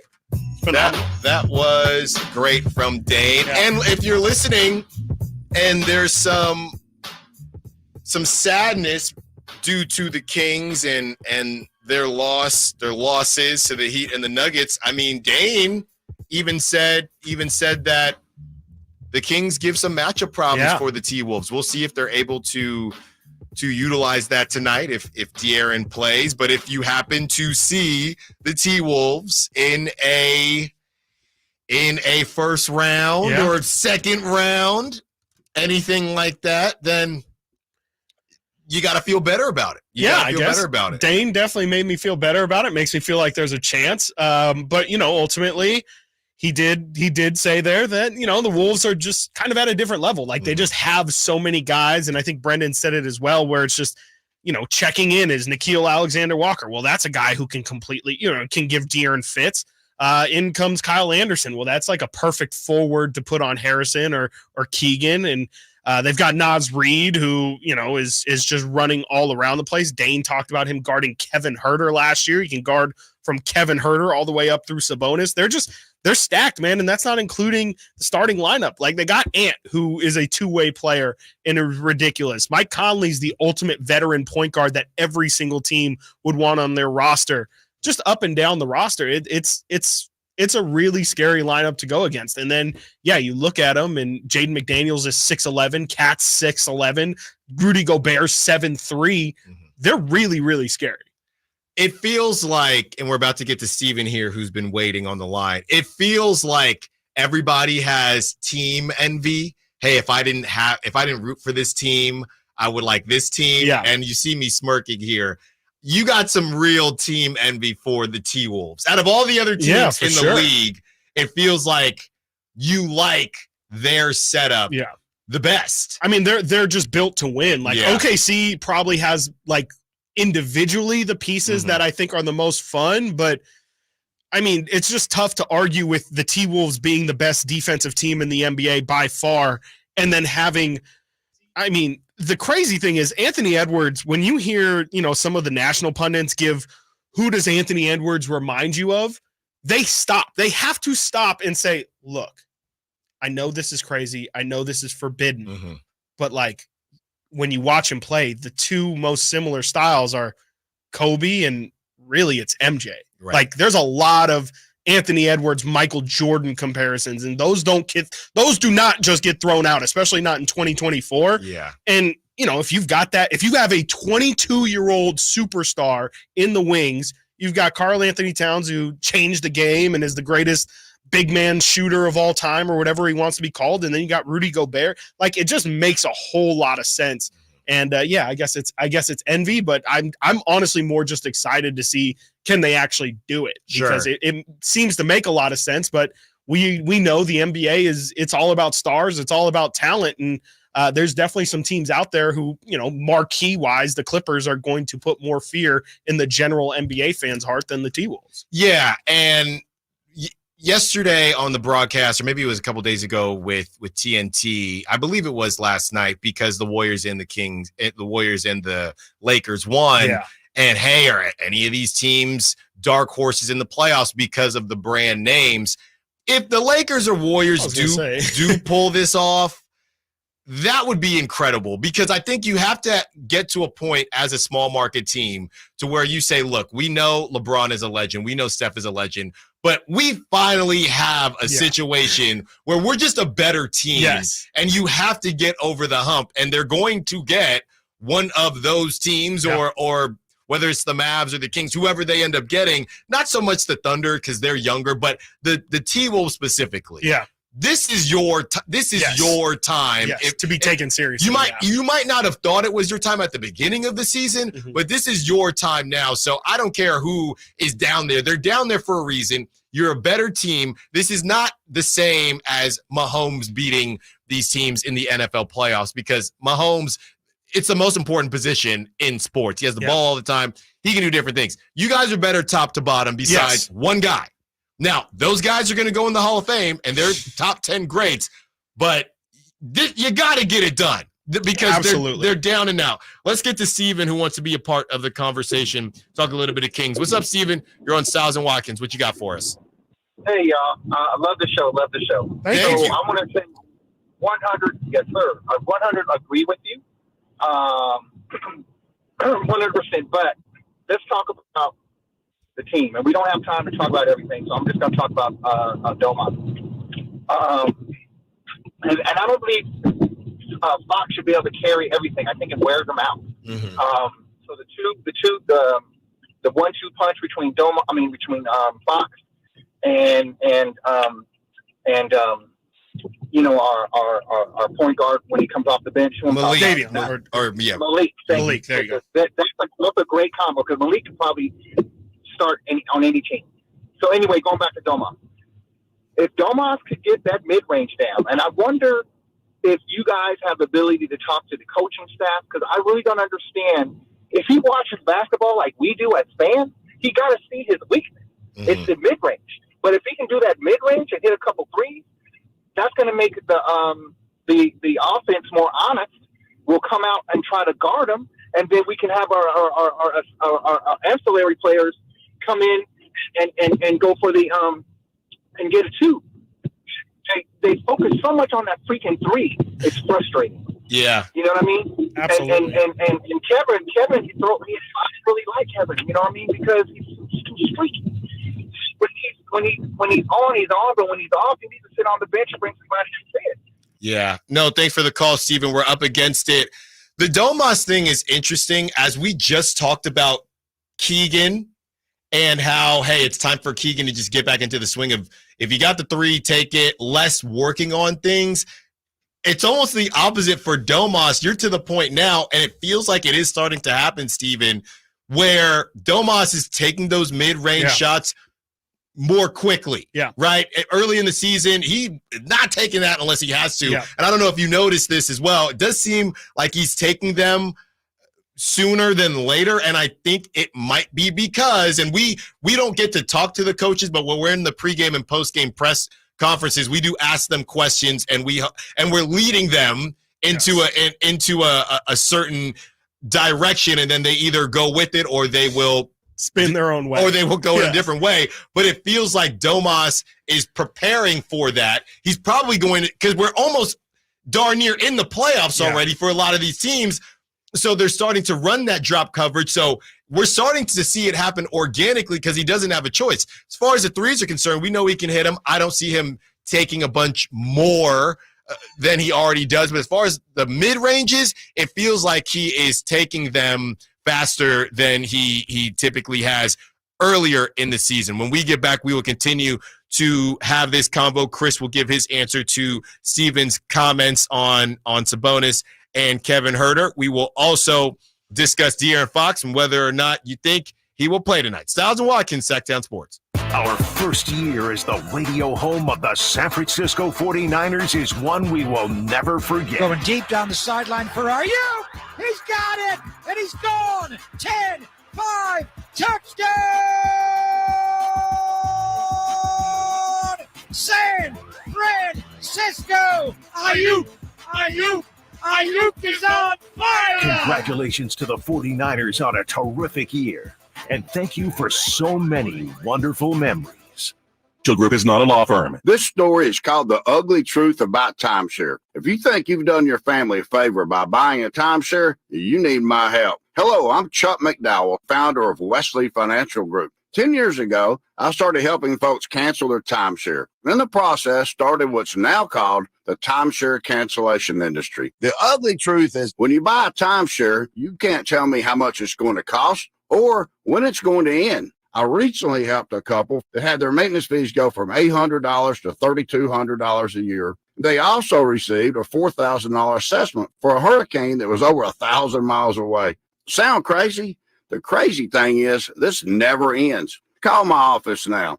If we take you as a client, I guarantee we'll cancel your timeshare or you'll pay nothing. Call for your free information kit. Call 800-462-3333. That's 800-462-3333. 800-462-3333. Hello, I'm Frank Ockel with Retirement Security Centers with a weekly economic update. Is an expensive item considered a good deal? The S&P 500 is trading at a price-to-earnings ratio of 24.5 times earnings, above the 10-year average of 21.1 times earnings. The price-to-earnings ratio is determined by dividing the stock price by the expected earnings. Part of the reason for this current valuation differential is the makeup of the S&P 500. Years ago, the index was comprised of companies that held tangible assets like manufacturing and financial services. These companies had average profit margins of 6%. Compare this to the current composition of the index, which weighs heavier on technology and growth-oriented companies with an average profit margin of nearly 12%. With a record of $6.1 trillion of money market funds cash on the sidelines, there could be additional funds available for investment, even at these perceived higher prices. Now it's up to the corporations to grow their profits to make those perceived higher prices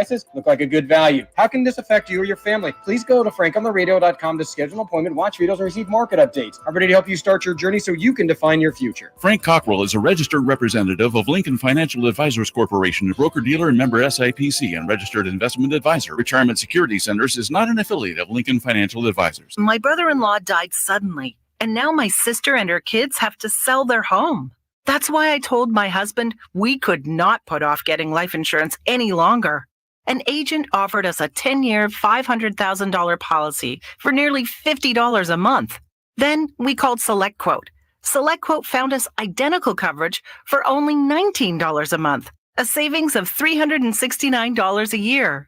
Whether you need a $500,000 policy or a $5 million policy, SelectQuote could save you more than 50% on term life insurance. For your free quote, call SelectQuote at 1-800-683-7713. That's 1-800-683-7733. Or go to SelectQuote.com. 1-800-683-7733. That's 1-800-683-7733. SelectQuote. We shop, you save. Full details on example policies at selectquote.com/commercials. From the Power Business Technology Toshiba Studios, KHTK-AM Sacramento, KYMX HD2 Sacramento, the only station in Sacramento giving you local sports coverage from 6 a.m. to 6 p.m. Monday through Friday. Sactown Sports.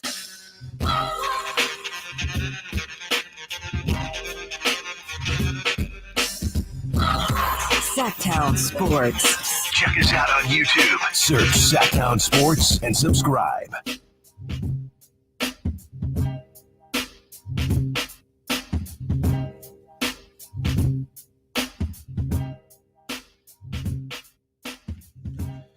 In an hour, we will give you an opportunity to win tickets to see the Jacksons and Sister Sledge at the venue at Thunder Valley Casino Resort. I hear the venue is an incredible venue.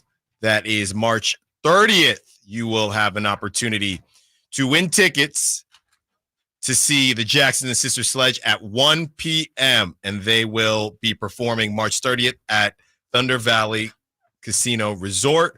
Chris Watkins will pick the number. Oh, yeah. That is in 1 hour. You don't want to miss it. 916-339-1140 on the Folsom Lake Honda hotline. All guests and callers join us from the Folsom Lake Honda hotline. Folsom Lake Honda, your one-stop Honda shop. So we were responding to Steven's call when we were up against it right before we ended the last segment. What were your thoughts on the Sabonis piece and just spacing the floor? And the Kevin Huerter thing, I mean, that's what we just saw. Mm-hmm. If he's not playing well, it depends on how long the leash may be. He wasn't playing well, and he got benched. That's what Mike Brown is doing now. There's no time to worry about people's feelings. Yeah. Kevin will get another opportunity. That's the thing. For Kevin to be upset, or for Kevin to be upset, if he was upset, we still don't know the tone. And I'm a big tone guy. When I read a text, I have no clue. And Chris knows. I'll call him out the blue because when I read a text, I don't know what Absolutely. I can't read how you're saying that to me. I need to hear it. Yeah. So I didn't hear Kevin Huerter and how he said it. I think it would have been important. Yes. But if he was upset, it would say, you're getting the first go at this. You're a starter. Mm-hmm. So if they're looking away from you, that's because you have not initially done your job. Yeah. No, I'm really interested to hear if Kevin does elaborate on his statements later today. I'm sure he won't. I'm sure, they're viewing it as much ado about nothing, and they're probably just going to keep it pushing. But definitely just I agree that I would have liked to hear the audio from it, just because, we talked about it. We even, you brought it to my attention. Like, what if Kevin is just talking about, he's not saying, oh, Mike Brown put me out there so I can impact the game. What if he was saying, no, like, I had 3 turnovers, I had 2 fouls. Right. I need to put myself in a situation where Mike trusts me to put me in the game. So it would have been really nice to hear from his actual mouth. But on the Domas thing, him spacing the floor is definitely, against Denver. I didn't really think about it until Steven presented the question, but he definitely did take more mid-range shots. I think he took a runner or two, like a one-handed flick almost. His spacing has been not from the mid-range this year, but it's been the 3. You've seen him take a lot more 3s this season, and I think that's his answer to, oh, you guys are going to play off me. Well, I'm going to show you that I'm going to hit this 3, and then when I hit the 3, I'm pulling you out even further than I would if it was from the mid-range. So I know, part of Steven's call was him saying they rely too much on the 3, but unfortunately that's how it's played. If Domas, they're going to allow Domas to nickel and dime them from long-range 2s all day. They'll just say he can't continue to hit those. But if you're going to give up 3s, if you hit one of every 3, pretty much, that's just as good as taking those mid-range jumpers. So that's really how Domas has tried to answer the questions from last year. The question is still going to be, though, come playoff time, will he hit those shots? Because it's all easy. It's easy to shoot 40% in the regular season when you're taking one every other game. But come playoff time, if you have to hit 1 or 2 3s, I still don't think Domas is a 40% 3-point shooter. Sometimes I struggle with the makeup of the Kings because I'm just looking at other teams with centers who can't really shoot either. Can't even shoot as well as Domas. Shout out Rudy. And it doesn't seem to be a problem for whatever reason. You would think because you're getting the offense from different spots. The Kings are in a unique situation because they have shooters, but at the same time, at this point, they have theoretical shooters all over the place, and maybe that's part of it. But also, the ball is in Domas's hands so much. Yeah. So it becomes the offense, as free flowing as it is, almost isn't at times. And maybe that is some of the issue in the playoffs, that things just aren't as free flowing in general. Yeah. Right. And Absolutely. we saw that when a lot of people said that the Warriors were going to lose if Kyrie and Kevin Love play, and then they did lose the next season, and then they got Kevin Durant. But it's not as free flowing when you get to the playoffs and when you're playing Gilbert Arenas type basketball like it was in the 80s and 90s. It's not as Euro as it is now, and maybe that's part of the issue too. Yeah, absolutely. No, it definitely is. I mean, you saw the Warriors just take the Kings complete. I mean, the Warriors also, to your point, know that offense better than just about anybody, but they understood. Yeah, if you take away the cutters and you take away the initial 3-point action of the dribble handoff, the offense stops at that. Like that is the offense, is for people to run around Domas. He either makes the pass or doesn't, and then takes it himself. You know, if you can essentially eliminate the cutter and eliminate the 3-point option, that's going to completely stop the offense. And that's how you get them into isolation situations. That's how you get them into last second shot clock heaves from Malik Monk. It's probably going to happen. And I think that's going to have to be an adjustment for this team. Is, you know, it wouldn't surprise me if Mike Brown might have to realize this year, this is a great offense for regular season. You can put up numbers. You can beat tons of teams that aren't as good as you because there's so much action happening. But to your point, come playoff time, when you can specifically game plan for it and you understand there's really 2 options or 2 counters and then 1 main action, like you can try and take that out pretty easily. And so it will be interesting, because I think last year Kings relied a lot more just on De'Aaron and Malik, the individuals, to be spectacular. Like, how much of that shows its head around, and how much is that matchup dependent too? Like, how much is it, it might look good against OKC, but then you go against Minnesota or Denver and all of a sudden it doesn't work. We just don't know yet.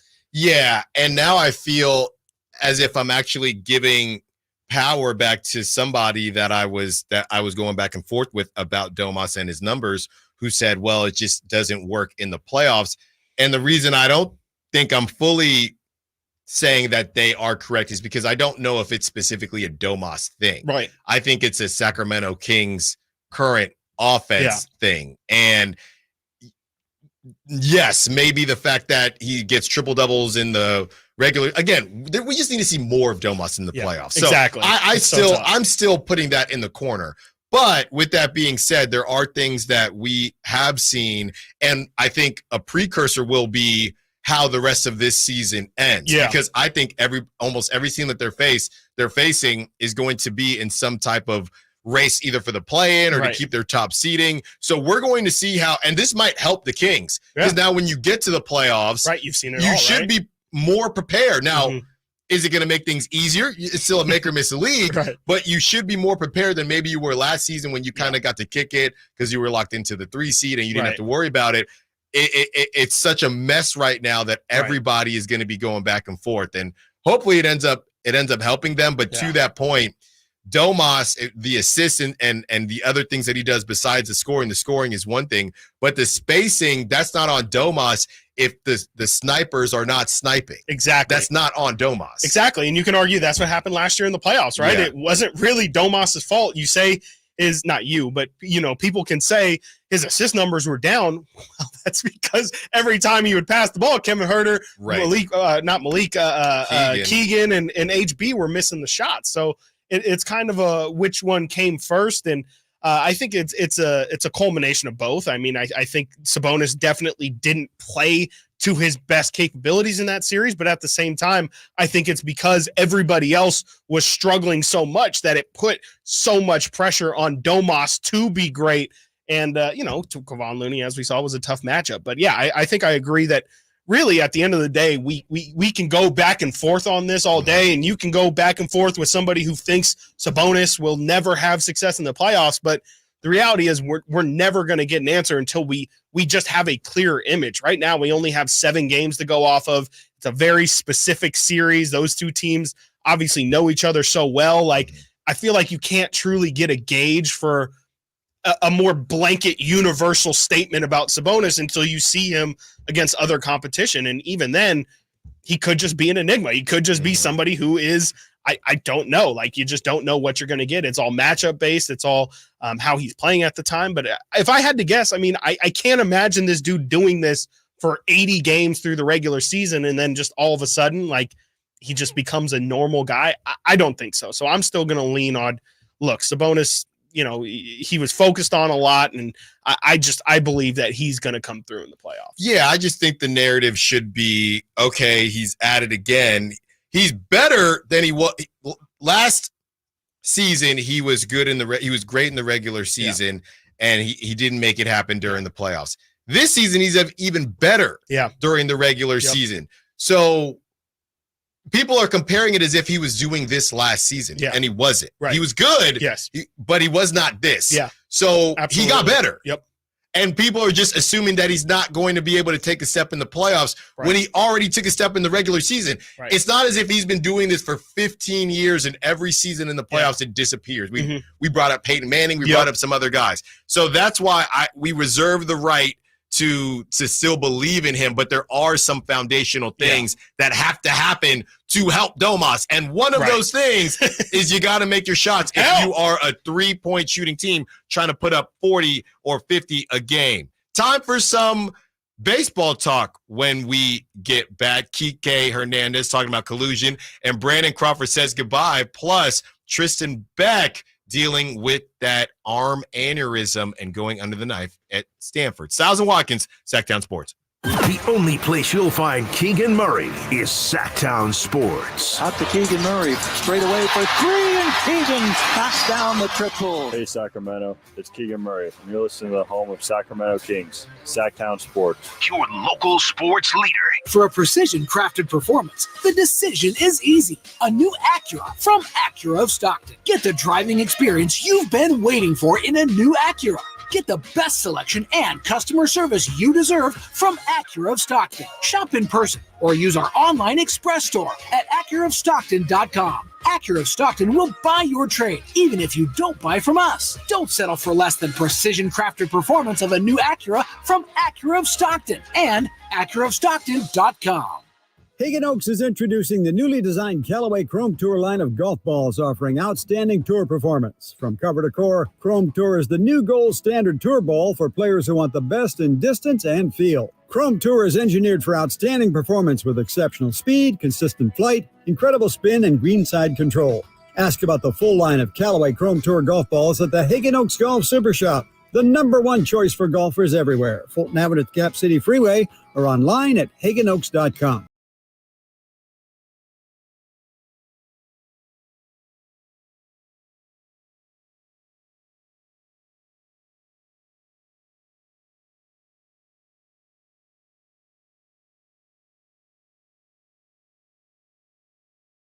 Sactown Sports. Call or text at 916-339-1140.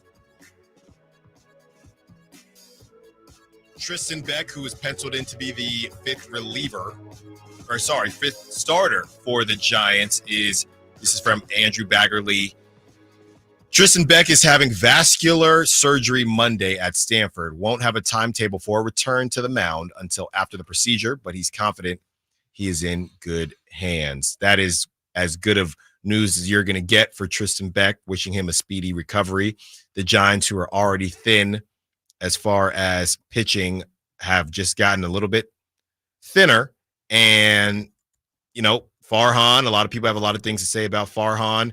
Hasn't made any moves yet. So maybe hasn't made enough moves. So, yeah, we'll see what happens next. Getting to Brandon Crawford, who shared a goodbye message to the Giants fans. There is an athletic article about Brandon Crawford and how essentially he felt that he was not wanted back by the Giants, and these things can be tough. This is from SF Giants on NBCS, who is referencing the article. Brandon Crawford wanted to return to the Giants, but he felt he was not, quote, wanted back, despite his willingness to embrace a new role. And the first thing I think, Chris, is this similar to a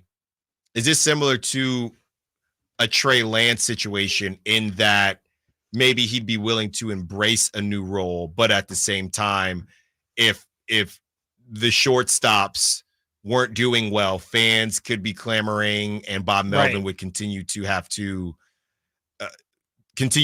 ask, right? Or be asked, hey, where is he? Where is he? Where is he? Here it is from the article. The bottom line is a quote. The bottom line is, I was not wanted back by the one person whose opinion matters, Crawford told The Athletic, referring to Giants president of baseball operations, Farhan Zaidi. So I went with a team that gave me a major league contract. The Cardinals have a long history and tradition. I've admired and respected the way the Cardinals have played throughout my career and the way the organization has been run. The bottom line is, I wanted to come back to the Giants. That was obviously the ideal situation for me. And he goes on to say, this actually, I wouldn't say it gets worse, but I had no playing time expectations, Crawford shared with The Athletic.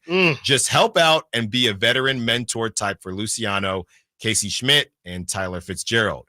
Continue being that guy for Tyro, whoever else I could help out in that capacity. That's what I came to him with. Wow. Yes.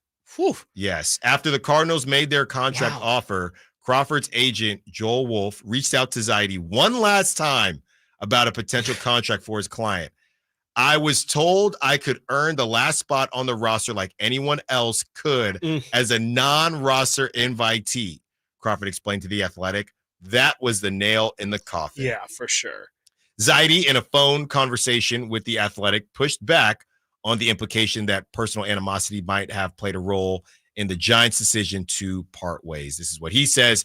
He's been one of our most popular and important players, and we negotiated a 2-year extension with him after his banner 2021 season, which everyone was really happy with, Zaidi told The Athletic. So any notion that there was a concern about coexistence just doesn't match the reality that we've both been here for the last 5 seasons, and we've had some really great moments. He's been an important member of this team and a real leader in the clubhouse as well. Zaidi confirmed Crawford's willingness to play in a reduced, versatile role, but explained how the team wanted their young infielders to have the freedom to experience the highs and lows of an MLB season without having a franchise icon in Crawford looming over their shoulders on the bench. And that is from Taylor Worth, great follow on social media as well, who wrote that for NBC Sports Bay Area, referencing Andrew Baggerly's piece in The Athletic.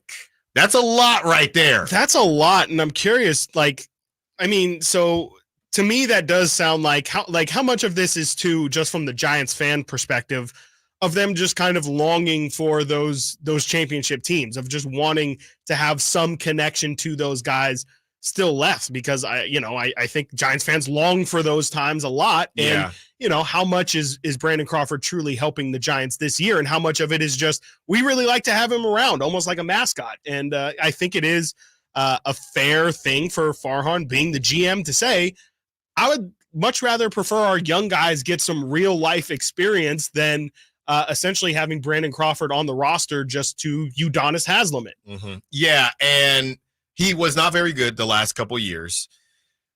He also would have taken up that roster spot, and he just named off 4 guys, right? Crawford did to The Athletic. When you named off 4 guys, you're the 5th, and you weren't planning on playing. Right? Was there a way that they probably could have finessed this? Maybe, but you could have retired and been on the staff, right? There were other ways to do this. Yeah. If you weren't planning on playing, why did you need a roster spot? And I hate to say this about Brandon Crawford, B-Craw, my guy. Absolutely. He was the DJ for the team. Okay, this is some of his accolades. 3-time All-Star, 2-time World Series winner. Team DJ. So he won a Silver Slugger. Curator of vibes. 4-time Gold Glover. Yeah, incredible. And all good things come to an end. Okay, 13 years Brandon Crawford played with the Giants. This is from his Instagram. Thank you at SF Giants. From ownership and the front office that drafted me, called me up to the big leagues, and had faith to put me at shortstop for 13 seasons. To the clubhouse, training room, and travel staffs that kept me on the field and made my life easier. To the players and coaches that grinded with me throughout the years that I will be lifelong friends with, and to the best fans in baseball that supported me through the ups and downs. I appreciate you and thank you from the bottom of my heart. I achieved things with you that I never even dreamed of. Jalen, the kids, and I have lifelong memories and moments that will forever be ingrained in our hearts. Thank you for everything. #forever Giants. And that's awesome. I mean, absolutely. I mean, he's an icon with the franchise. Absolutely. I mean, he's going to be remembered. I'm sure there'll be tons of tributes to have Brandon Crawford's name or number in that stadium for a really long time. But it feels, I'm maybe not as emotionally invested as your typical Giants fan, but to me, it makes sense. Like, I just don't think that he's here to help you right here, right now. And I think the Giants showed last year, they're leaning a lot into the youth movement. And of course you would love to have a veteran guy in there to help them along the way. But I think at the end of the day, nothing helps more than going through it yourself. And so I understand why it's painful, but at the same time, I think it's the GM's job to not be emotional about these things. And sometimes you got to make tough decisions. And I think this is part of the tough decisions you got to make. They would essentially tell him, hey man, that's basically what your role was last year. I mean, he did not start. Right. I think he started the season as the starter, but they were going to different guys and people were getting banged up. So he basically did that last season. So how many seasons do you want? Right. Exactly. Brandon Crawford saying that he had no expectations to play, although it sounds very martyr-esque, doesn't really help from a GM perspective, because I need dudes that I'm confident in playing. Thank you for not expecting to play, but I want dudes on my roster that can play. Right. That's the problem. And I think this isn't unique to Brandon Crawford. People make certain decisions. If Derek Jeter wanted to play another season, and I would call Brandon Crawford is the Giants' Derek Jeter. That's who he is. If Derek Jeter wanted to play another season, somebody would have picked him up on a different team. But he wanted to play for the Yankees, and the Yankees said, we've just reached the end of the line. Now he I'm going to do my farewell tour, and he got up out of there because he's Derek Jeter. Right. But this stuff happens all the time. Yeah, even in basketball. You make certain decisions, and it happens in Tony basketball. Parker played a season with the Hornets. It's more so comes down to wanting to prove somebody wrong, and how much do you care about finishing your season with the team that drafted you, being one of those guys. Clearly to Brandon Crawford, he cared more about still having something in the tank and competing for a backup position than retiring a Giant. Maybe it would have been different with the different front office, because that's not the front office that he came up with. But if you stay, I mean, you know me, you yourself, how long have you been at Sactown Sports, and everybody you've seen come and go? This is not the regime that you started out with. Me, my last job, I was there 7 years, went through 3 CEOs. If you expect to if you expect to ride till the wheels fall off with the same people, you stay somewhere long enough, stuff is going to change. So you either get with it or move on, and B-Craw moved on, but we really do wish him the best. Like we said, they're definitely going to face each other multiple times, and I can't wait, because I know for a fact Brandon Crawford, you can book it here, he will hit a home run against the Giants. He will. And I'm probably going to have a little bit of a smile, because Brandon Crawford gave us some outstanding memories. I'll never forget turning 2 in the playoffs with Joe Panic. That was one of the most beautifully turned double plays that I've ever seen, and I'm going to remember B-Craw for that. And not just like they did a whole compilation of guys in jerseys that just don't look right. Saw that. Yeah. You had Lincecum in the Angels jersey and guys like that. So add B-Craw to the list, because it definitely looked weird seeing him in Cardinals gear. When we return, getting to some combine talk, also going to discuss the keys to the game tonight. Stiles and Watkins, Sactown Sports. The NFL's leading rusher plays here. And a handoff to McCaffrey, walks in the end zone. Handoff to McCaffrey, takes it right down to the goal line. He does his thing again. McCaffrey goes in motion right. Backwards pass led by Juszczyk. A block there. Hurdles a man. 10-5. Touchdown! CMC! You can hear all of Christian McCaffrey's touchdowns on your home for 49ers football. Sactown Sports. The IRS is the most powerful collection agency on earth, and if you owe back taxes, the news isn't good. The IRS is raising the interest rate it charges on unpaid taxes, and further rate hikes are expected. Most people don't know it, but the IRS adds interest charges to your tax debts daily. So if you owe the IRS today, you'll owe even more tomorrow, and it doesn't stop until you get right with the IRS. The good news is getting right can start with one phone call to Optima Tax Relief, America's #1 tax relief firm. Optima's tax professionals specialize in the Fresh Start Initiative, a powerful IRS program that can save you thousands if you qualify. In fact, the experts at Optima have resolved over $1 billion in tax debt for their clients. Call now for a free consultation. Call 800-343-6460. 800-343-6460. 800-343-6460. Optima Tax Relief. Some restrictions apply. For complete details, please visit OptimaTaxRelief.com. Kevin Lewis of National Garage Door. Whether you need to repair a broken spring, install a new opener, or buy a quality Rainer door, National Garage Door is here for you. Call us today to see how we can transform your house with a new garage door. 638-4554 National Garage Door.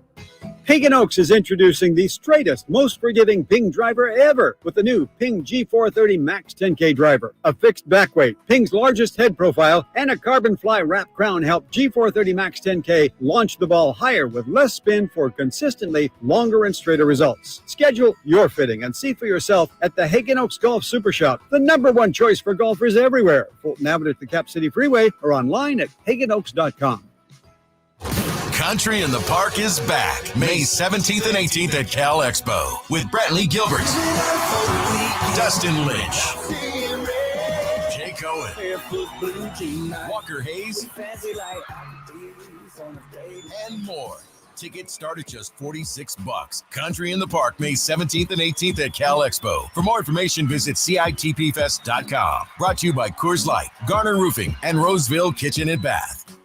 And paid for by America First Tax Group. Attention, if you or your business is behind in filing your tax returns, or if you owe over $10,000 in back taxes to the IRS, please listen carefully. The IRS does not joke around and will not stop their collection efforts. If you're tired of the IRS letters, levies, liens, or wage garnishments and would like to get a fresh start, we can help. Due to the financial hardships in the country, the IRS is making it easier than ever to settle tax problems for those who owe more than $10,000. We can help settle your delinquent tax problems, end all collections, and may even reduce your back taxes significantly. Even if you can't afford to pay your back taxes, you can still get the help you need. We've helped thousands of taxpayers just like you. But you must call 800-257-0663 today to stop your tax problem from getting worse. The information is free and the help is real. Call 800-257-0663. That's 800-257-0663. Again, 800-257-0663. Want the best movie experience in town? Join Sactown Sports IMAX Pass by visiting SactownSports.com. Sign up today. You can win tickets to see this week's films at the Esquire IMAX Theater. The Arnold Law Firm has seen how an injury can turn anyone's life upside down. Whether it's a slip and fall, a car accident, or any other kind of injury. For almost 50 years, the Arnold Law Firm has been here to help you through the entire process to protect you and your family. If you are ever injured or in an accident, call the Arnold Law Firm. The Arnold Law Firm, providing real justice for you since 1975.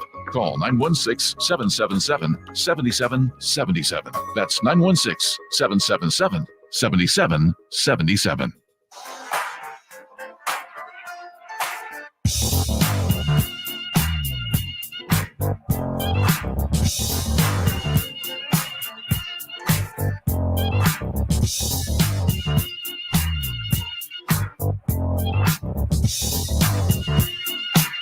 Live and local. Live and local. This is Sactown Sports. From Ed for one, is Fox playing tonight?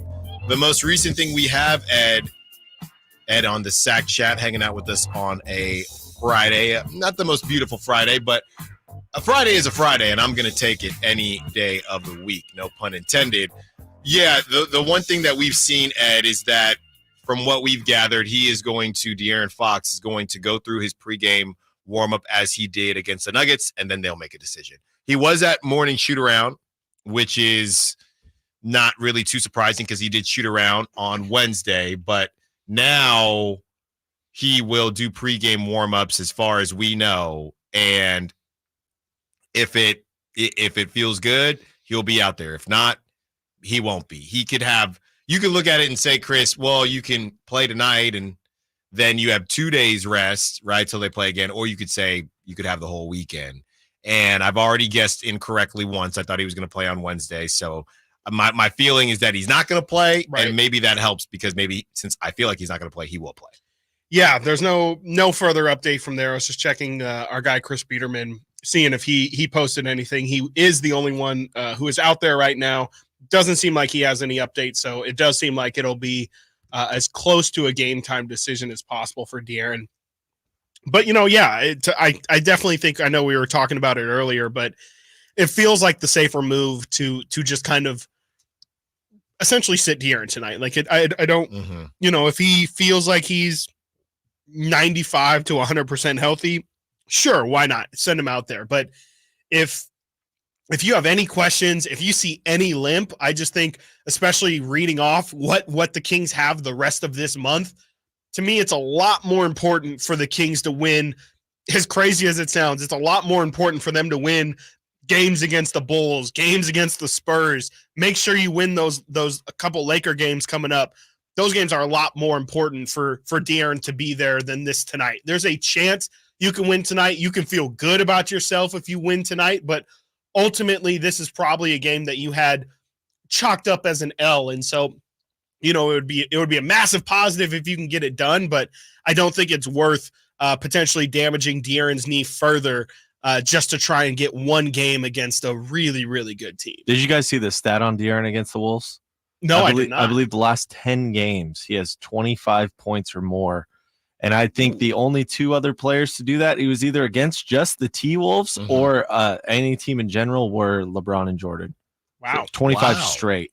10 straight at 25 So he points. likes playing the T-Wolves. Yes. I saw that on the big sports network this morning. My dumb self just Googled Fox versus Wolves.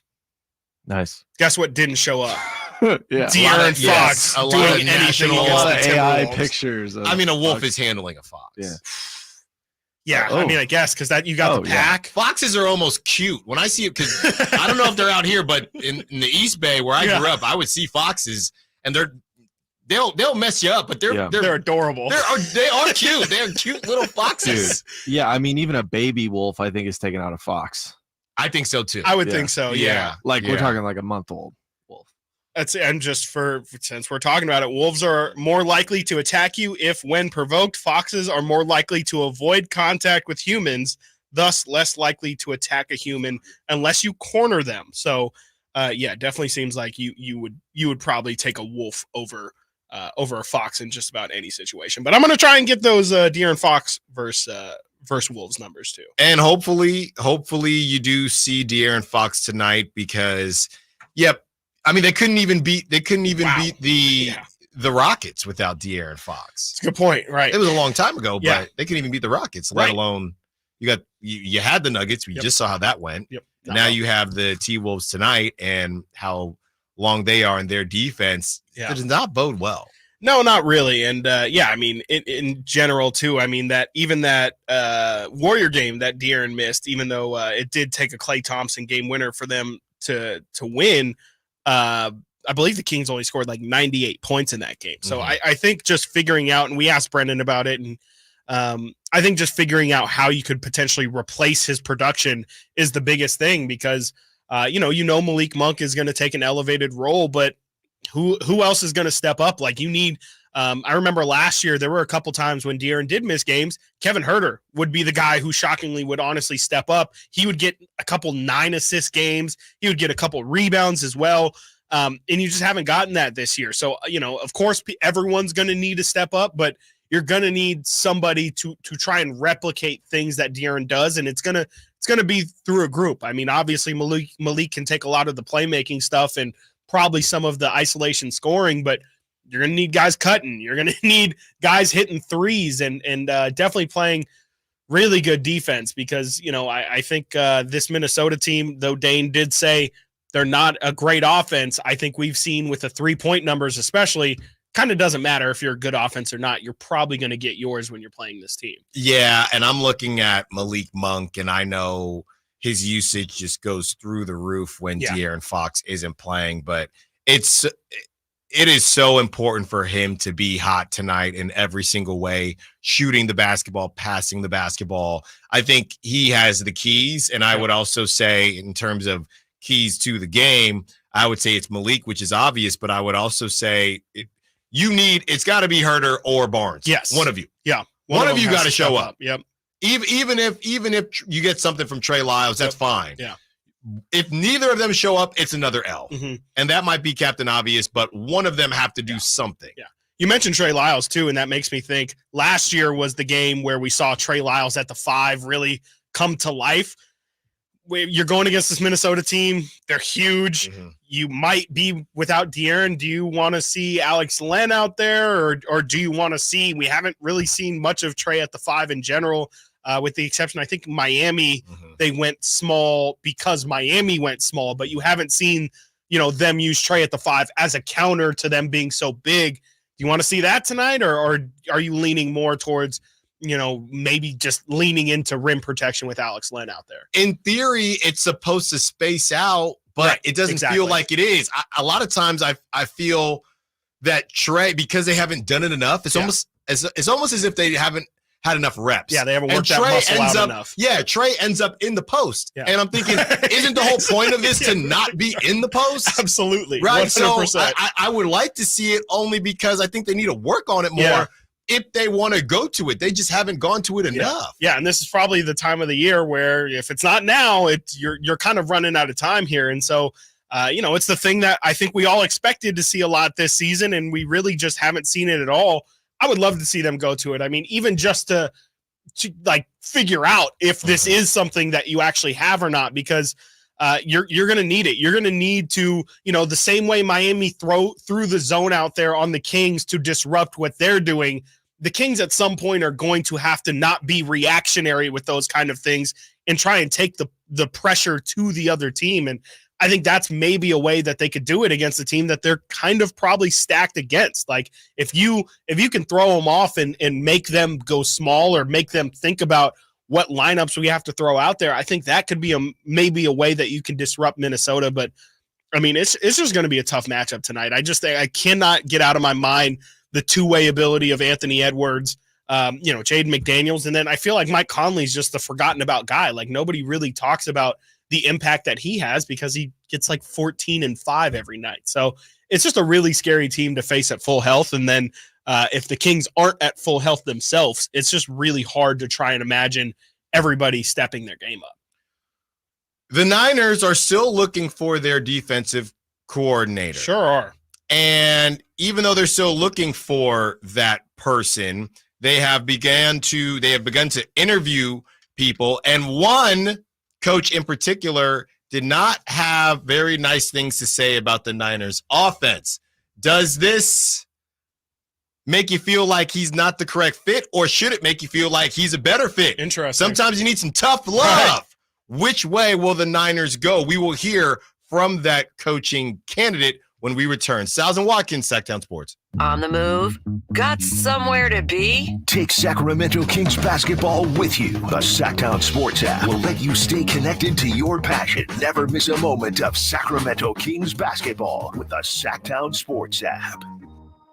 Dr. Ken Howachek and kinesiologist Kelsey Graham discuss the Good Feet store. The foot has a lot of detail. It has a lot of complexity. There's a lot that can go wrong. A lot of problems start in the foot and end up elsewhere. Knee pain, hip pain, back pain. When aligning the feet properly, we can see relief elsewhere. And that's the beauty of the Good Feet Arch support. It can place the feet into their ideal position and gives them the balance, the support, the comfort, and the relief of the pain. The bottom line is that the Good Feet Arch support could be a highly effective pain relief solution when nothing else has worked. The feet have a really big impact on how the rest of the body moves. The knees, the hips, the lower back especially. If the foot isn't properly aligned, all of these joints are going to function incorrectly. That results in a lot of muscle tension and chronic pain. What I really like about the Good Feet system is that the right arch supports can put the foot in its proper alignment. So all the joints up the rest of the body will be aligned properly as well. And when the body's aligned, we can reduce the risk of injury and chronic pain. Visit the Good Feet store in Sacramento, Roseville, Modesto, Stockton, and Vacaville for a free fitting and test walk.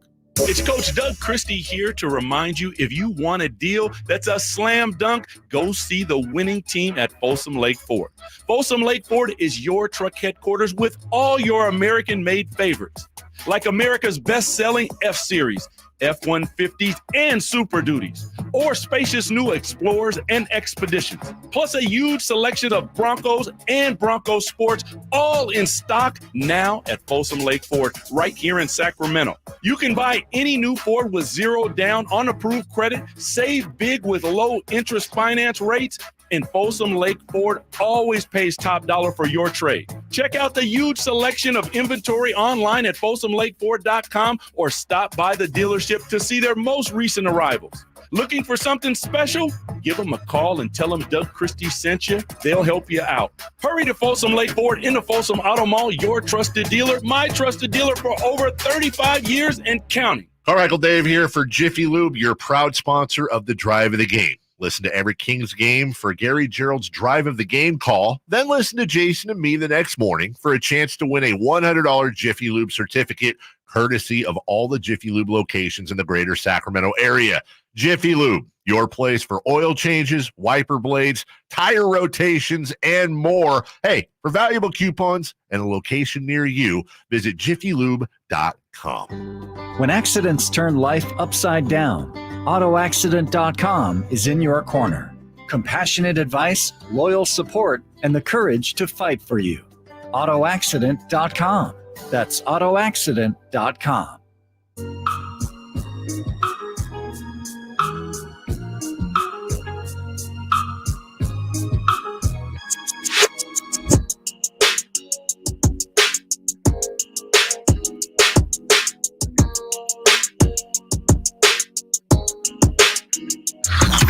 Sactown Sports. Check us out on YouTube. Search Sactown Sports and subscribe. In 15 minutes, we will give away tickets to see the Jacksons and Sister Sledge, who will be performing March 30th at the venue at Thunder Valley Casino Resort from the 916. Unless we missed something, Chris, they might have just caught us in flux as we were speaking. Fox not playing? Question mark. Are we punting the season now? Question mark. Unless that's from someone else. Yeah, 916. They haven't announced yet that I've seen. No, I mean, I believe he's going to go through the pregame situation, the pregame warmups, and see how he feels. Yeah, no, and we were just saying, if we were saying Fox not playing De'Aaron, it's just for one game. It's just to not lose, the forest for the trees. Like we're trying to make sure. Yes, obviously it would be great to have De'Aaron play today. It'd be great if the Kings could win, but at the same time, if playing today somehow might hamper his availability next week, then maybe the better move might just be sacrifice this one game for a lot of games that you could really sneak up and win here in these next couple weeks. That's I think maybe where the miscommunication's happening.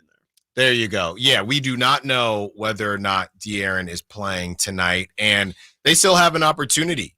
You know what I mean? They still have an opportunity to make up these games, even if De'Aaron does not play tonight. This is from Diana Rossini.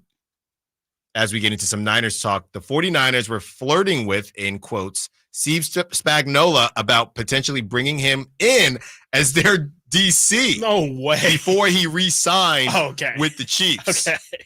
That's interesting. I mean, that's crazy. I mean, it's, I guess you got to try and take something from the Chiefs, right? You got to try and steal some of their winning recipe. Well, that's what they're trying to do now as they are slated. I don't know if the interview has happened already, but they are slated to interview with Dave Merritt, Kansas City Chiefs defensive back coach. And he had some things to say.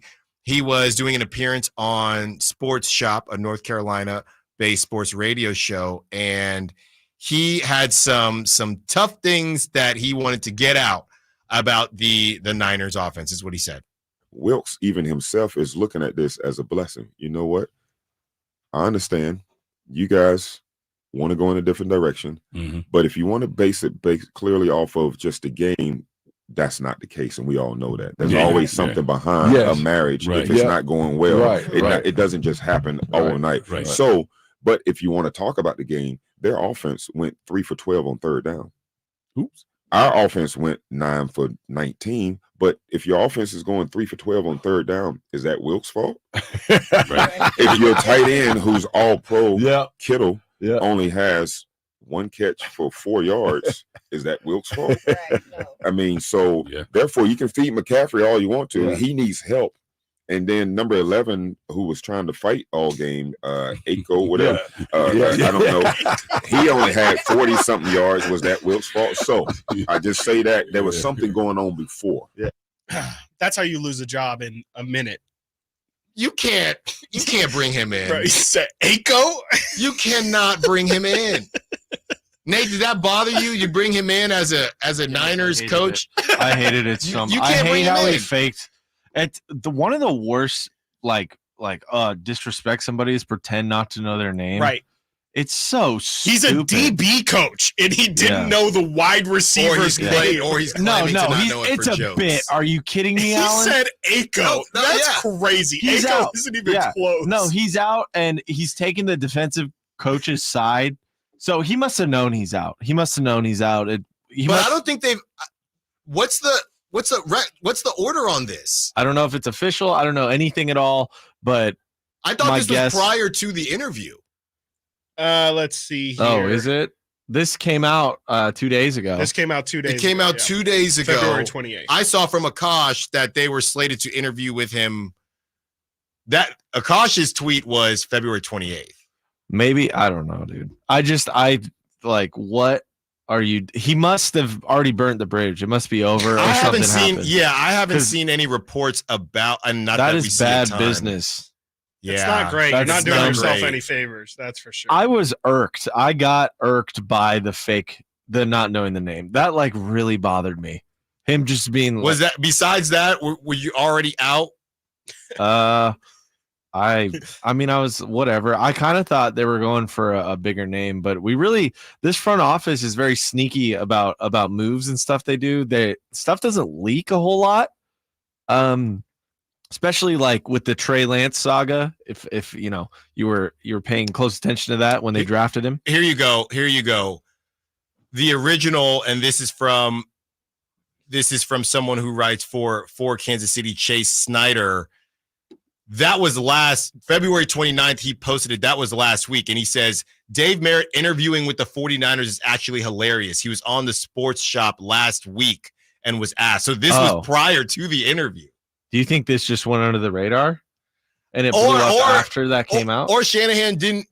Yeah. I mean, it's a local 500,000 station views right now on Twitter. Yeah. It's a local station, and it probably blew up more once it was announced that they were going to interview with him. It was posted on the 29th. Yeah. Yeah. So it was posted 2 days ago on Twitter. Chris, I think you forgot it was a leap year. But it happened last week. You said 2 days ago. Oh, that's right. Yeah. It was a leap year. Enough with the leap year. I'm so sick of doing math. But it was done last week, though. So yeah, it just blew up. It just was posted. Yeah. If you're Shanahan and let's say you didn't see this and then you see it, do you say, I can't bring that guy in? Yes. You cannot bring this guy in. He's definitely not your first choice. Are you kidding?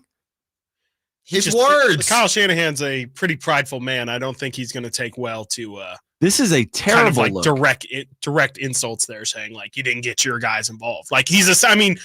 What Merritt is essentially saying there is it's actually on the offense is the reason why the Niners didn't win the Super Bowl. And that's what a defensive guy is going to say. Yeah, but not your potential defensive coordinator. He's naming names, even if they're fake names. He's still naming names and then alluding to it. Doesn't matter. I mean, he's out. And he's not like a superstar. Right. This isn't Bill Belichick. This isn't Mike Vrabel. This isn't a big name. Well, they don't have anyone right now. Well, that we know of. But yeah, I've saw there's 4 names linked. But I personally think they got something in the pipeline. I think There's a lot of hoopla going on with the 49ers. This is kind of what they do. They're really sneaky. I'm not trying to be a homer or anything like that. What I was saying with the Trey Lance thing is that there was misdirection everywhere during that draft, nonstop. And then it took 2 or 3 years later to find out kind of actually what was going on. And still, we don't know the truth. It's all hearsay, he said, she said stuff. So I think they have a plan in place, and a lot of it is distraction. It's my opinion as a very loyal 49ers fan. I mean, I tend to agree more with Nate. I don't think that this guy is going to be. Alan, you can't do that. No. I'm not saying they're going to. I'm not saying that they would select him. I'm asking whether he would get blacklisted for saying that. Yes. Brandon Ako's raw, dude. Ako. So stupid. Ako. Yeah, like he did directly call out players. And he called out Kittle too. I'm sure that they would get over it if he is the hire, but it's more just like, again, this guy was not first on the list, and this is not helping your resume at all. I don't know who first on the list is. I mean, it sounds like, it's Sorensen, it's Staley's up there. I think that we've definitely heard a lot of fans voice their displeasure for Brandon Staley, but I would not say that this is a name that I've heard a ton, but I mean, it's also a new name in there. I mean, the report of him getting an interview just came out on the 28th, I believe. So, it's all pretty new. I have a tough time seeing this helping his case at all for sure. I'll be honest too. I like the idea of bringing in a defensive back coach as your defensive coordinator. With how stacked your D-line is, they kind of know what they're doing. Not like, obviously you have to know everything on the defensive end, but where they need to be cleaned up is that secondary. Yeah. So I'm for that as a Niners fan. I'm for eyeing the talent in the draft too from defensive backs. I think would help to have another guy in that position in the front office, along with John Lynch, who was a safety himself, but it hasn't really worked out so far. Chief DBs under Dave Merritt: Charvarius Ward, Juan Thornhill, Rashad Fenton, L'Jarius Sneed, Jalen Watson, Trent McDuffie, Justin Reed. Some pretty good names on that list. I'm surprised you pronounced them all right. Didn't pretend not to know. This is from Akash Anavarathan. Dave Merritt is an excellent candidate for interview on paper. Former defensive player in the NFL, coached DLs, defensive linemen, linebackers, DBs over a 25-year span with tons of teams, 5-time Super Bowl winner, been with Spagnuolo on all 5. Chiefs DBs have developed well since he joined in 2019. Yeah, but I mean, he was roasting. That's all. Like, I was honestly kind of just saying that, right? Like, it's a good on paper. I was, defensive back. I like that. I didn't know he worked with D-line. That's even better. I could not see, like, even if you want to take your language, Chris, where you said Shanahan's a proudful guy. Yes. Even if you want to say the ego or whatever, big head, all that stuff, it's not going to work. That's, after hearing that, the Niners will be dogged for hiring this guy after coming off the Super Bowl loss to him, bringing him in after he said this. It's not Kevin Durant here. Dude, you were complaining all year about Niners fans. Yeah. Like, why is it got to be this guy after making those comments? Yeah, I'm not even arguing. And it's not like the comments are I'm arguing the You're playing devil's advocate. Throwing it out the window. Yeah. I'm arguing throw him out the window because he was on a podcast before he knew he was going to be interviewed. And he was feeling himself a little bit. Maybe. People talk trash.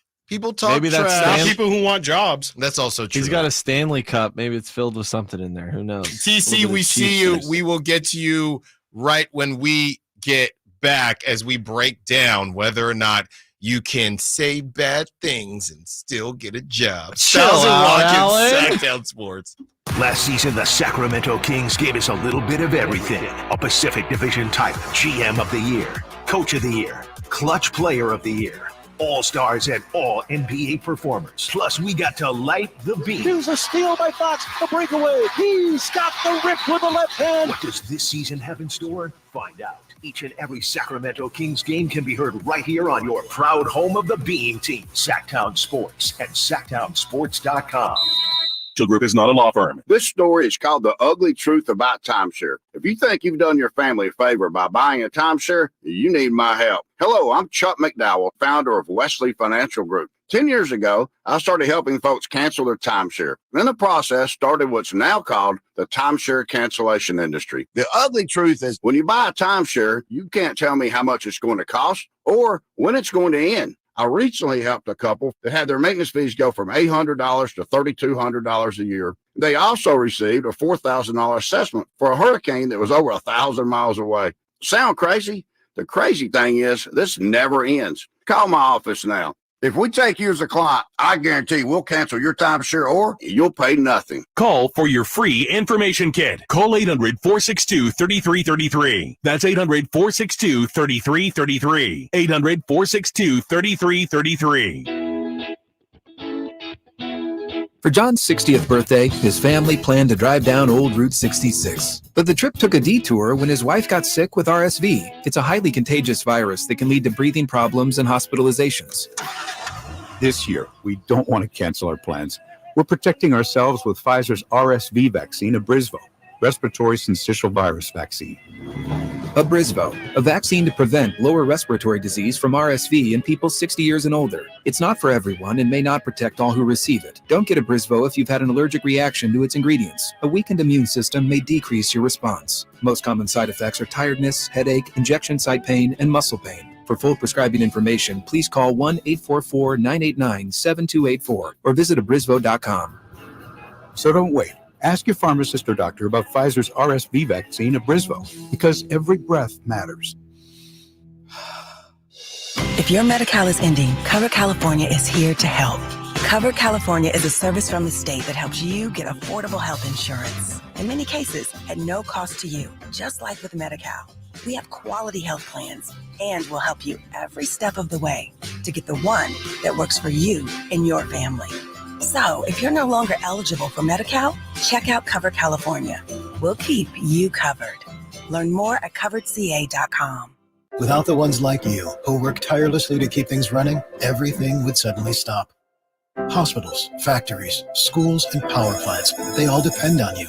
No matter the weather, emergency, or time of day, you're the ones who get it done. At Grainger, we're here for you with professional-grade industrial supplies. Count on real-time product availability and fast delivery. Call, click Grainger.com, or just stop by. Grainger, for the ones who get it done. Hey, it's Carmichael Dave. I got good news. The American Energy Heat and Air $0 HVAC diagnostic has been extended to February 29th. That's right. It expired at the end of January, but want to give you all an opportunity who missed out to get in. It's a $99 value. All right, it's $100, and right now it's free. I don't know how much easier I can pitch that. Normally $100, now $0. Let the American Energy team test your system, your connections, and all the moving parts of that system to make sure it's functioning properly. And you know who's going to be coming to your home? A group of people that have an A+ rating with the Better Business Bureau. A group of folks that have been making the greater Sacramento area proud since 1981. $0 HVAC diagnostic. Normally a $100 value right now at American Energy Heat and Air. Go to AmericanEnergyAir.com or call them to make your appointment. 916-520-9990. Hey, Sacramento, guess what? It's an extra special year, a leap year, and we're making every second count at Elk Grove Kia. Get ready to leap into savings like never before. February might be the shortest month, but our deals are anything but short on value. We're slashing used car prices so you can take home your dream Kia today. And speaking of dreams, leap into this deal with the Kia Forte for just $19,988. It's sleek, it's stylish, and it's waiting for you to drive it home.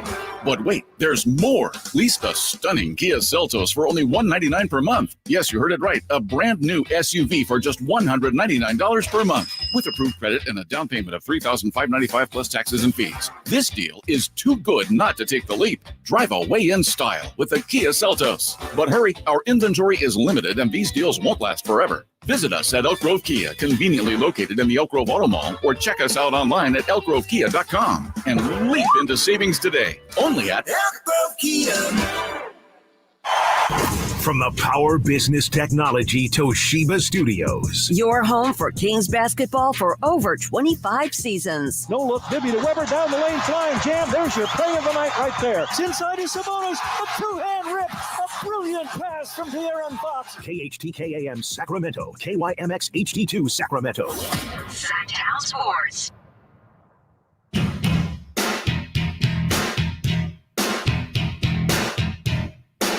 Sactown Sports. Call or text at 916-339-1140.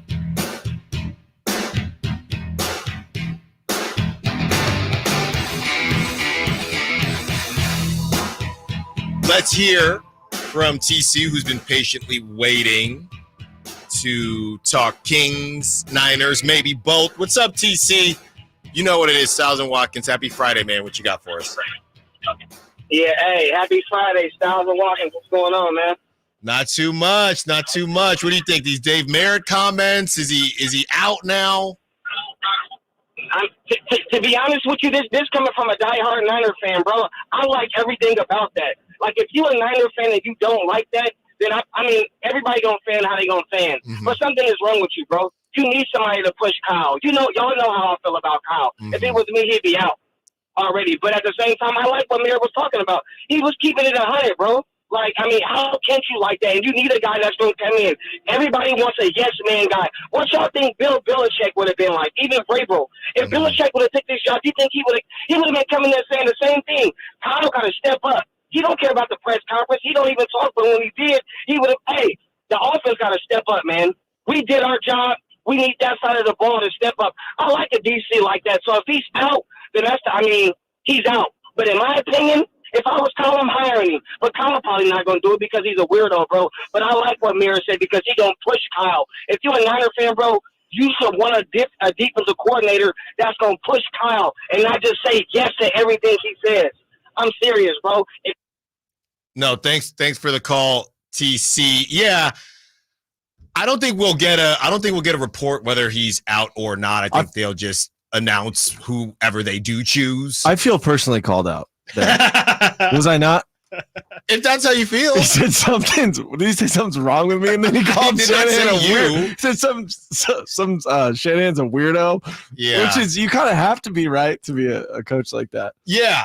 And that there is a side of that of, you know what? I like someone who, if he's holding the offense accountable, then I know he's going to hold the defense accountable. Right, absolutely. Right? So I do think there's a part of it. It's just a matter of whether or not he went too far. And I think TC might be living in a perfect world there where it's like, yeah, ideally people push each other on ideas and make iron sharpens iron. But the reality of the situation is everybody loves a cushy job and everyone loves to just agree. And yes, men are a thing. And they got egos. And they have huge egos, the biggest egos at that level. And so, you know, unfortunately, I actually agree completely with TC in the logic, but the reality of the situation is, yeah, it's a buddy thing, and guys are going to bring in people who are of like minds, and they want to all be pulling on the same string.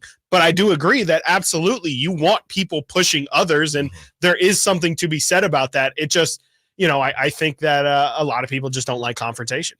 Yeah, and the question is whether he went too far or not. I think he's right on the line. He didn't call anybody a bum. I wouldn't say he went too far. He always could. I mean, it's not a look.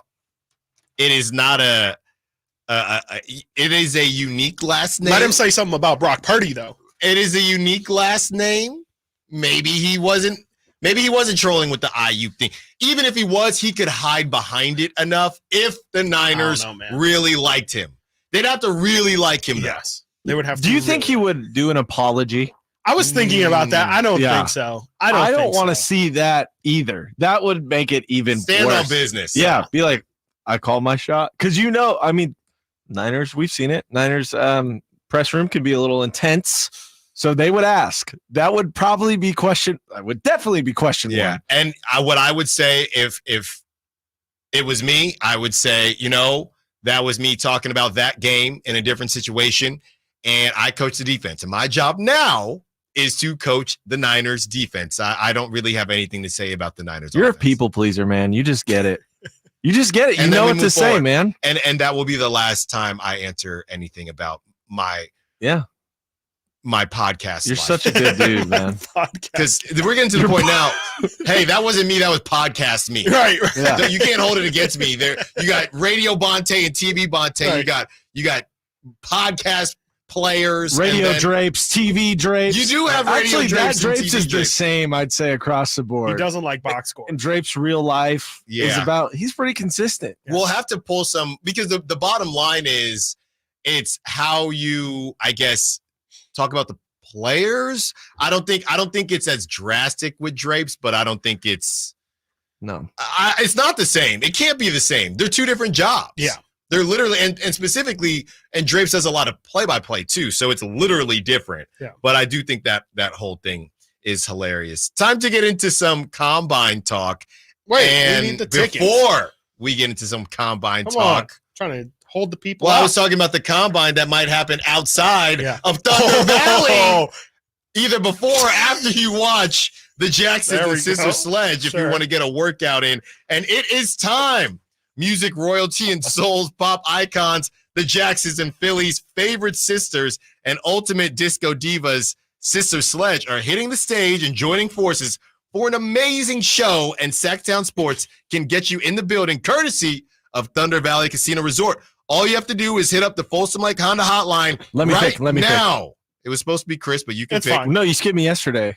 right now. Looking for caller number De'Aaron Fox, who we don't know if is going to play yet. 5. Caller number 5 to score that pair of tickets to check out the Jacksons and Sister Sledge at the venue There we at go. Thunder Valley Casino Resort, March 30th. Caller number 5, De'Aaron Fox. Caller number 5, March 30th. Tickets, free tickets. For more information, visit SactownSports.com, 916-339-1140, 916-339-1140, 916-339-1140. Caller number 5 for your chance to win tickets to see the Jacksons and Sister Sledge March 30th at the venue at Thunder Valley Casino Resort. Did I ask? I know we've asked about the Hard Rock one, but the Thunder Valley venue, you guys been there yet? Chris Verlad said it's crazy. Verlad's been there a couple times. Yeah, I have not been to the venue, but I heard Crazy, it's nuts. huh? He said it's Yeah. crazy nice. Yeah. Heard it's very, very nice. This is genuine, too. This is not a sponsor thing. It is very, very nice. Good luck to all the callers. I see them rolling in now. Caller number 5. I think Oh, I my saw. goodness. Yeah, we got 5. I think I see 5. Oh, weren't quick enough. We will see who wins those tickets and has a very, very happy Friday. Yeah. Shout It's a out. great way to end the week right there. Shout out to Thunder Valley Casino Resort working with Sactown Sports to give away tickets to see the Jacksons and Sister Sledge. Now, to get into the combine, go. that may or may not happen.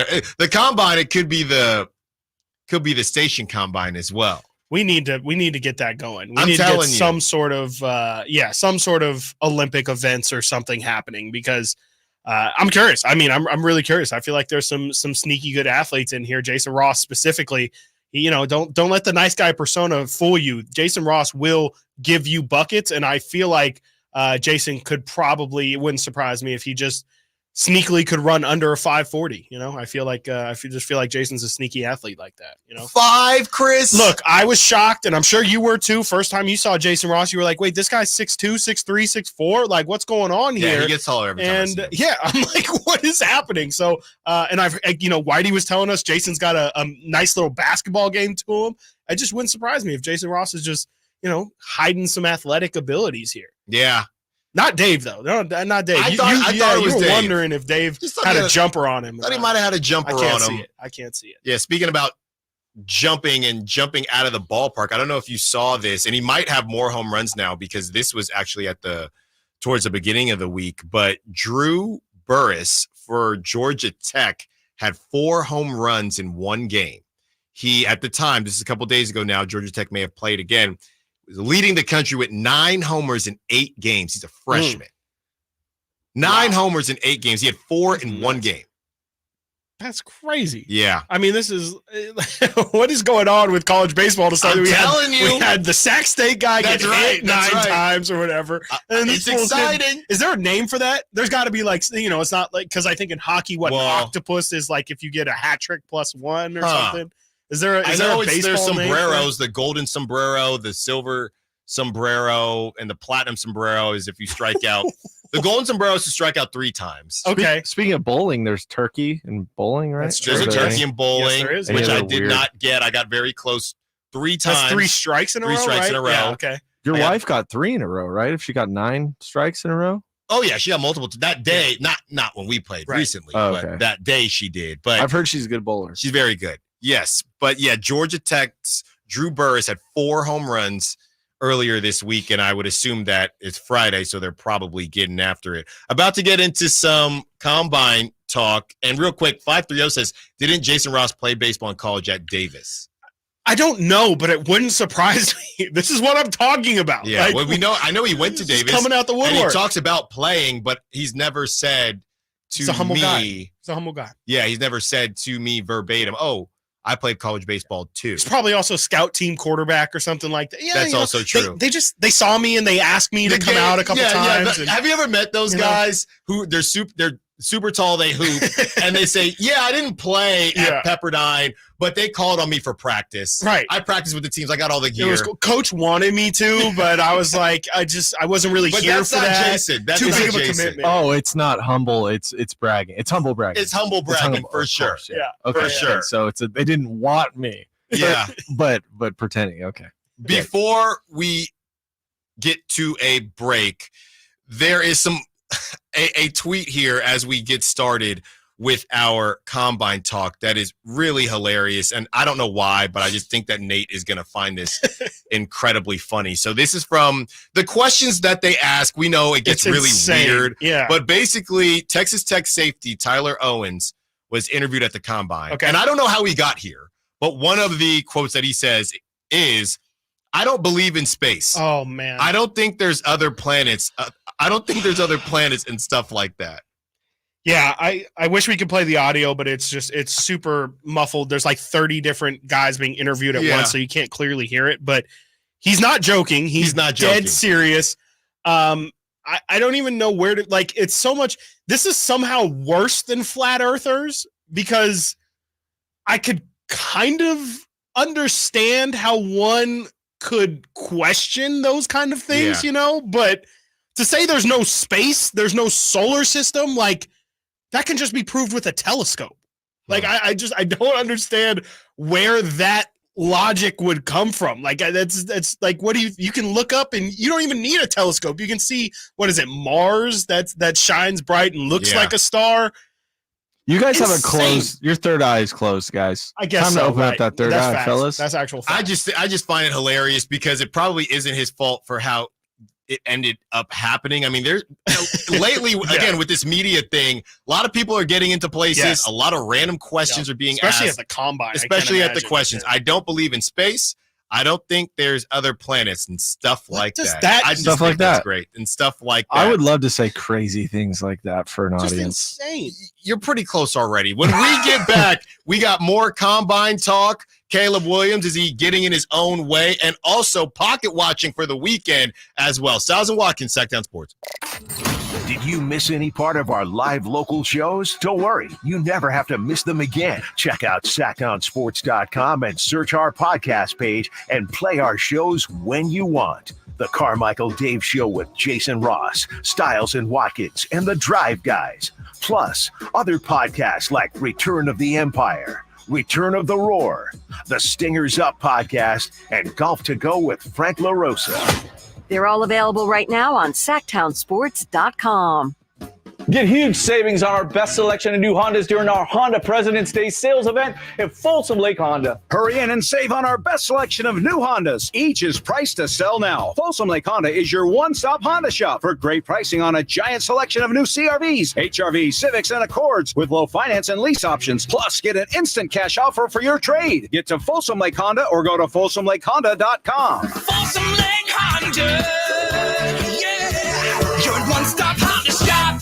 With RT Painting, our name says it all. We are a reliable and trusted commercial and residential painting company serving the Sacramento area since 1998. Employee owned, our attention to detail is second to none. Put our decades of experience serving our community to use for you. Get a free quote today. Call us at 916-900-8112. That's 916-900-8112. Or go online to rtpainting.com. That's rtpainting.com. RT Painting, your trusted and reliable painting contractor of choice.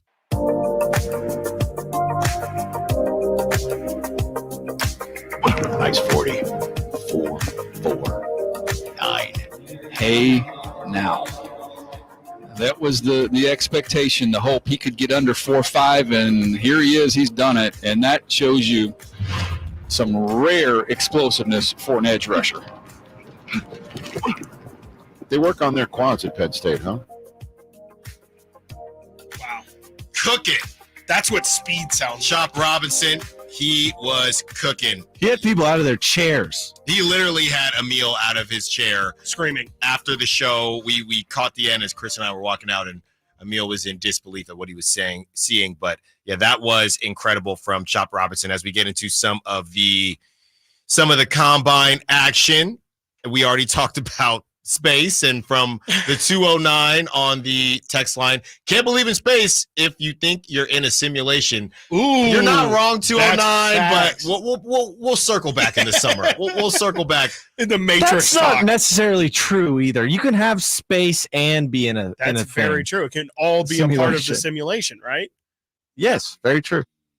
It's just all fake. I mean, it's just it's nuts to me that people with all, we have the internet. Maybe that's the problem. Honestly, maybe the internet has actually made this worse somehow, but it's just amazing to me that with all of this research, all of this science out here, and people still out here denying denying Earth is round, and apparently saying that there's no stars. I'm here for it. Just real quick, and we will get back on track after this, because this Caleb Williams stuff is incredibly interesting, and I love how things fluctuate like the stock market. But I do have to ask on this Fun Friday, you're growing up and everybody says, oh, I want to be this, I want to be that. There are certain jobs that I knew I did not want. Mm-hmm. Being an astronaut, did it ever intrigue you? Maybe like when I was like a child, like a below third grade kid. Like I don't think realistically I ever was like, yeah, I'm going to go through some rigorous science courses. I mean, you get cashed out. I'm sure you do. You would have I'm to. sure you do. To. But that no, it never realistically crossed my mind to pursue anything astronaut. It's crazy that it's space, but it would also make me feel terribly claustrophobic being in the ship, and then you can't breathe and you need help. So I was out. I was out pretty early. I heard you hear crazy rumors and stuff too. Like if you smoke a certain type of cigarette ever, your lungs will crystallize with like menthols or something. Or like, I've heard that like you can't because of the vacuum. Stay off the internet. I heard that in high school, and I was like, well, I know some people that aren't going to be astronauts. If you're in a simulation, then you can't crystallize. Then none of this matters. That's also right. But the combine definitely matters if you are hoping to get drafted and hoping to get your name called, even if it's last. Shout out to Brock Purdy. And Chris, what I love about this is somebody can be so obvious, right, for so long. We saw it happen a little bit with Trevor Lawrence towards the end because he was the number one pick for so long. Hey, actually, should he be the number one pick? Now, Trevor Lawrence was a different situation. Going into last college football season, that's where Caleb Williams was, right? And Trevor Lawrence, I believe he won a national championship, or he at least went. Yeah. So it was a little bit different.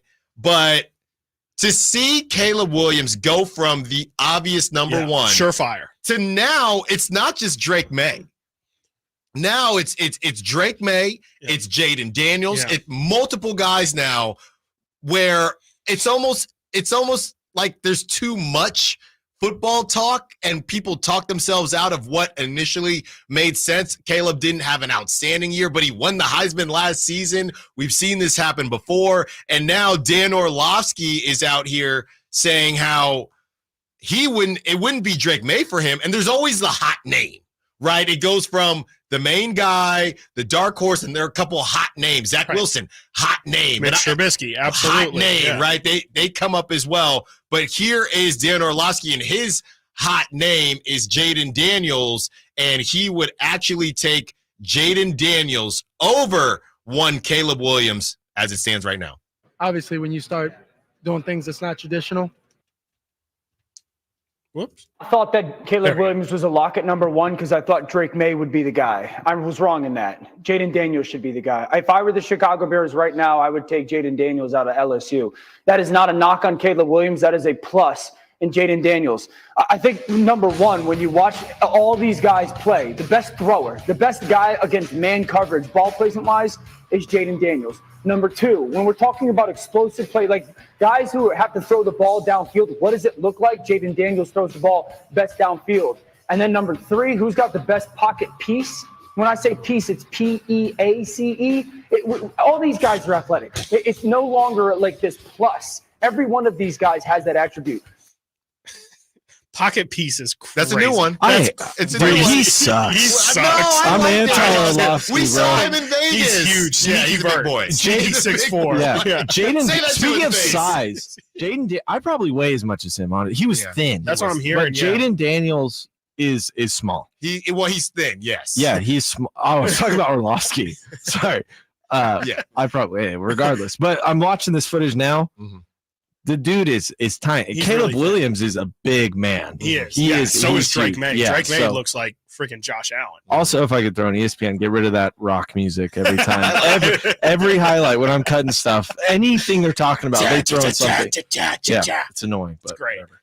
Yeah. So now all of a sudden, I did hear, real quick. I was listening to Nate Tice of The Athletic talk about the quarterbacks, and I just heard this, and I loved it so much, I feel like I need to share it. He said Jaden Daniels, I've never heard this in my life, has a lot of Johnny Knoxville in his game, which is incredible. If you ever watch Jaden Daniels highlights, he gets crushed. Oh, he does. He needs to learn how to slide or just get out of bounds. But to hear he has a lot of Johnny Knoxville in his game, I cannot get it out of my head, because if you just see some of the big hits he takes, it's insane. Yes. There it is. Right when he's walking up to get picked, just play the I mean, he gets crushed. Play the theme song. He gets crushed. And now all of a sudden it's Jaden Daniels. And I think this is great. I think it adds to why the NFL has become king. There's just never really an off season. Right. And you have the Raiders. We know you Raider fans out there. The Raiders, there's been a lot of conversation about Jaden Daniels and his connection with Antonio Pierce. Right. And we have some of that sound for you. We will get to it in a second. I like Jaden Daniels. I don't know. A lot of times I see guys, and when it initially makes sense, I think people should go with their first intuition. So I like Jaden Daniels. A lot of times I see him running the whole throwing the football thing. I'm sure Dan Orlovsky has watched a lot of film, but I see Jaden Daniels running a lot. Yeah. And they had Malik Neighbors, he could be a top pick. So they had weapons out there too. Caleb Williams, he went from being the next Patrick Mahomes to now that's ridiculous and it's too much and he's not even going to be the first pick. He could drop. Don't let him go to New England. And I know it's not Belichick out there, but I just think it's fun how this thing is going to. Yes. This is basically, Chris, the bottom half of the Western Conference. Every day in the NBA, every day there's going to be a different number 1, a different number 2, a different number 3, just like there's going to be a different 5 seed, 6 seed, 7 seed, 8 seed for until up to the draft, and nobody is going to know. We will get to that Jaden Daniels sound and also hear from Caleb Williams when we return, and we will also do some pocket watching for the weekend. Stiles and Watkins, Sactown Sports. Our first year as the radio home of the San Francisco 49ers is one we will never forget. It's a toss to McCaffrey, a cutback run 30, breaks 340. McCaffrey midfield. McCaffrey 40, 30, 20, and toasted all the way down to the 3-yard line on the first play of the game. CMC Dynamite! Congratulations to the 49ers on a terrific year. And thank you for so many wonderful memories. Boot Barn is committed to supporting those who uphold the Western way of life. Denim plays a major role as a robust material that holds strong in a rugged environment. Since 1947, the Wrangler Authentic Western jeans have brought long-lasting denim to all who embrace the cowboy lifestyle. Boot Barn is proud to support this bold legacy, one that's just as iconic now as it was then. Wrangler at Boot Barn. At Lowe's, save big every day when you buy in bulk. Save 15% when you buy 10 or more select primed finger joint boards. And there's more. Save 10% on your choice of any 5 or more Reliabuilt lock sets. Visit us in-store or online for low prices on the materials you need. Because Lowe's knows savings. Lowe's knows pros. Selection varies by location. While supplies last. Discount taken at time of purchase. See sales associate for details. For a precision-crafted performance, the decision is easy. A new Acura from Acura of Stockton. Get the driving experience you've been waiting for in a new Acura. Get the best selection and customer service you deserve from Acura of Stockton. Shop in person or use our online express store at AcuraofStockton.com. Acura of Stockton will buy your trade, even if you don't buy from us. Don't settle for less than precision-crafted performance of a new Acura from Acura of Stockton and AcuraofStockton.com. Hagen Oaks is introducing the straightest, most forgiving Ping driver ever with the new Ping G430 Max 10K driver. A fixed back weight, Ping's largest head profile, and a carbon fly wrap crown help G430 Max 10K launch the ball higher with less spin for consistently longer and straighter results. Schedule your fitting and see for yourself at the Hagen Oaks Golf Super Shop, the #1 choice for golfers everywhere. Fulton Avenue at the Cap City Freeway or online at hagenoaks.com. Country in the Park is back May 17th and 18th at Cal Expo with Brantley Gilbert, Dustin Lynch, Jay Cohen, Walker Hayes, and more. Tickets start at just $46. Country in the Park May 17th and 18th at Cal Expo. For more information, visit CITPFest.com. Brought to you by Coors Light, Garner Roofing, and Roseville Kitchen and Bath. Hagen Oaks is introducing the hot new Callaway Paradigm AI Smoke line of drivers, fairways, hybrids, and iron sets that are sweeter from every spot. AI Smoke is designed with thousands of real player data and a revolutionary new AI Smart Face for sweet spots across the entire face. Ask about the full line of Callaway Paradigm AI Smoke woods and irons and find your sweet spot at the Hagen Oaks Golf Super Shop, the #1 choice for golfers everywhere. Fulton Avenue at the Cap City Freeway or online at hagenoaks.com. The Arnold Law Firm has seen how an injury can turn anyone's life upside down. Whether it's a slip and fall, a car accident, or any other kind of injury. For almost 50 years, the Arnold Law Firm has been here to help you through the entire process to protect you and your family. If you are ever injured or in an accident, call the Arnold Law Firm. The Arnold Law Firm, providing real justice for you since 1975. Call 916-777-7777. That's 916-777-7777. One ticket, 2 shows, the Sacramento Boat Show and Off-Road Exposition, plus the Big RV Show. Multiple dealers discounting all the best brands. Hundreds of wakeboard boats, travel trailers, pontoon boats, fifth wheel, personal watercraft and ATVs, toy haulers, fishing boats, motorhomes, and more. One massive event. The Sacramento Boat Show and Off-Road Exposition, plus the Big RV Show. March 7th through 10th. Find discounts at 2hugeshows.com. Guys, want to lose weight, improve your performance, and increase your drive? Book your free T-check and free exam at Revive Men's Health Sacramento. Now also offering affordable, cutting-edge weight loss medications. Call 916-277-8599 or visit ReviveMen'sHealth.com.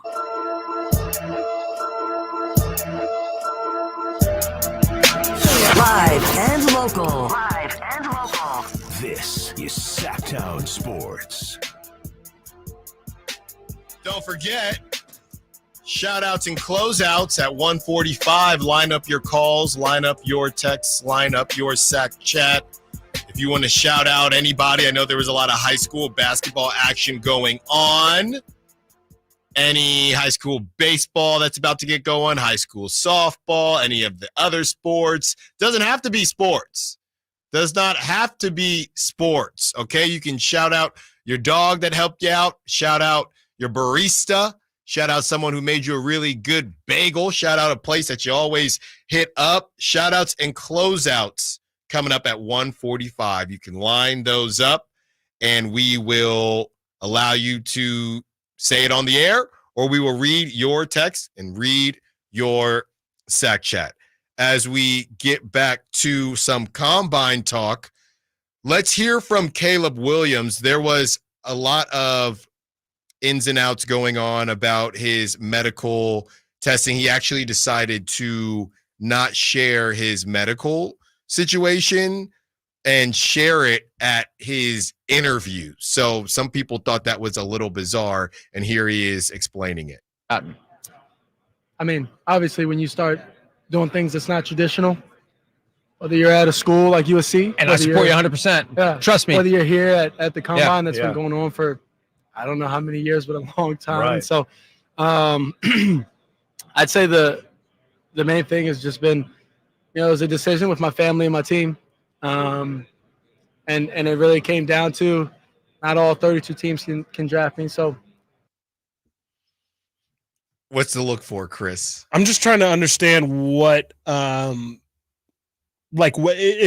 problem is that it just feels like there's something being hidden, and I guess his retort or his thought process is, I'm getting drafted by 3 teams, or in the top 3 slots. Like not all 30 teams need to know my medicals, because there's not a chance I'm going to 30 teams. There's I forgot about the amount of teams trying to trade in, but at max, there's 5 teams who could potentially draft Caleb Williams. Mm-hmm. Why do I need to share my medicals with teams that have absolutely no shot at drafting me? Why do they need to know? Why do the Niners need his medical? Why did the Niners need to know that maybe I had a knee injury 3 years ago, and maybe, when they're scouting me or when we're playing That's next what I'm time, thinking. they know something, but that just feels too deep. It's just, maybe this is much to do about nothing. It feels like there's hiding something, and I don't think it's going to affect Caleb Williams' draft stock at all. It just seems like a strange decision. I would agree. I guess in his mind, it doesn't really affect too much. If you don't have an interview with him, right? Why do you need it? And he's making it very clear he's going to do this thing his own way. Let's not forget, not too long ago, he had the painted nails, and a lot of people had some Crying things to in the say. stands Crying in the stands. He is a unique individual. He is himself and unapologetically himself. And this is something, he's very close with his dad. They've been kind of going back and forth about this, and they think that's the best way to go about it. It's not going to drop him. It's not going to drop him. It's not going to drop him.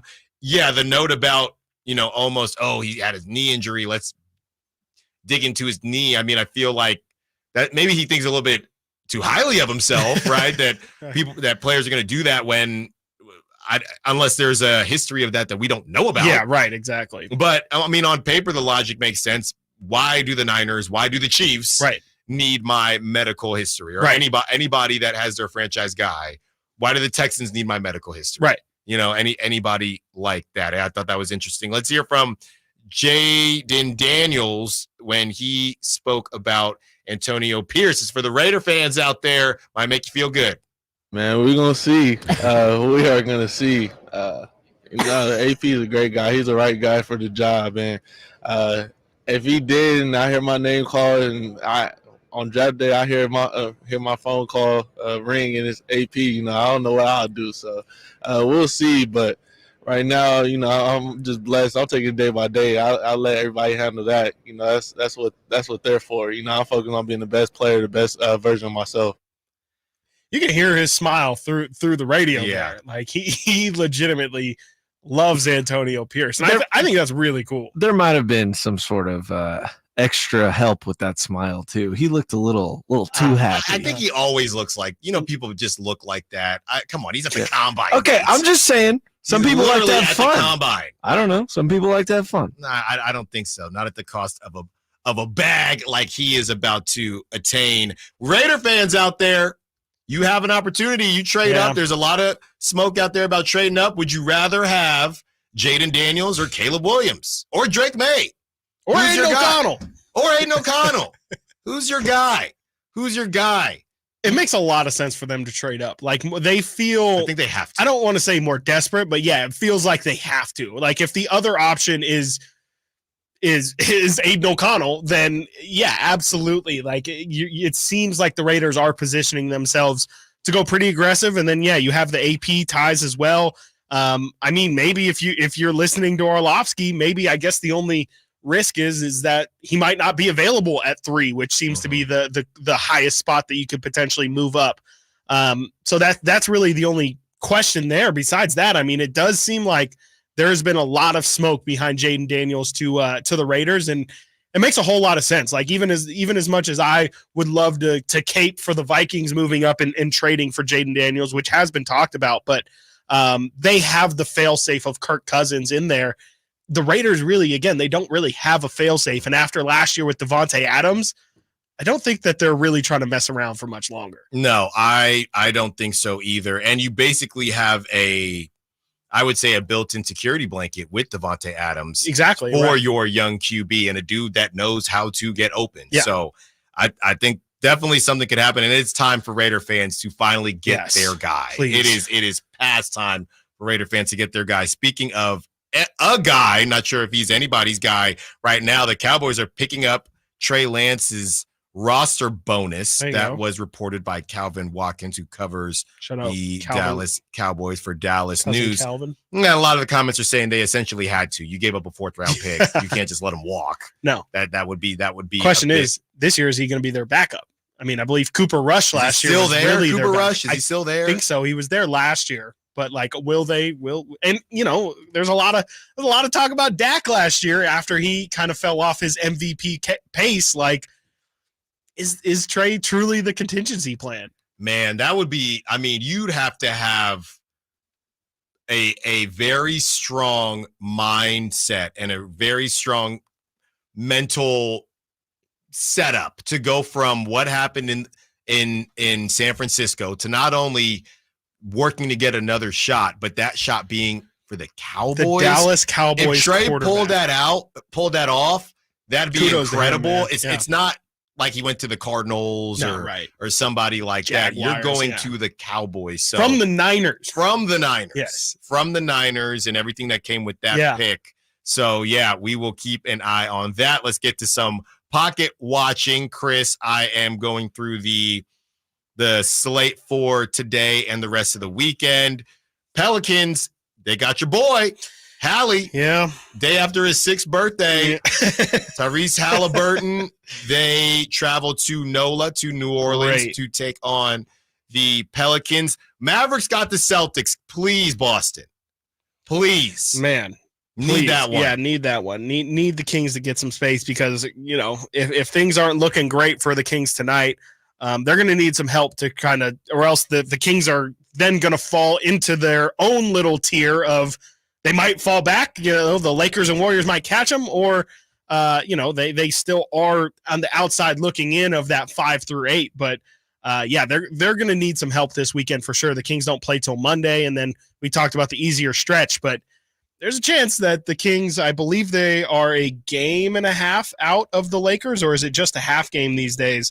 They are a game and a half back of the Lakers in the 9 seed. So I don't think the Lakers play twice this weekend, but unless they do, the Lakers got the Nuggets tomorrow. Okay, so they don't. And that's the only. Okay, cool. So at least we will come back on Friday, and the Kings will be at the very worst. Or I'm sorry, come back on Monday, and the Kings at the very worst will still be the 8 seed, I believe. So that's at least a positive. It could be a good weekend for the Kings if they take care of business. The Warriors are at Raptors, who are progressively getting worse, it feels like. Yeah. But the Warriors are off a back-to-back. They were in New York in the Garden last night. Wow. Sunday's a big day for Kings fans. It's a big day.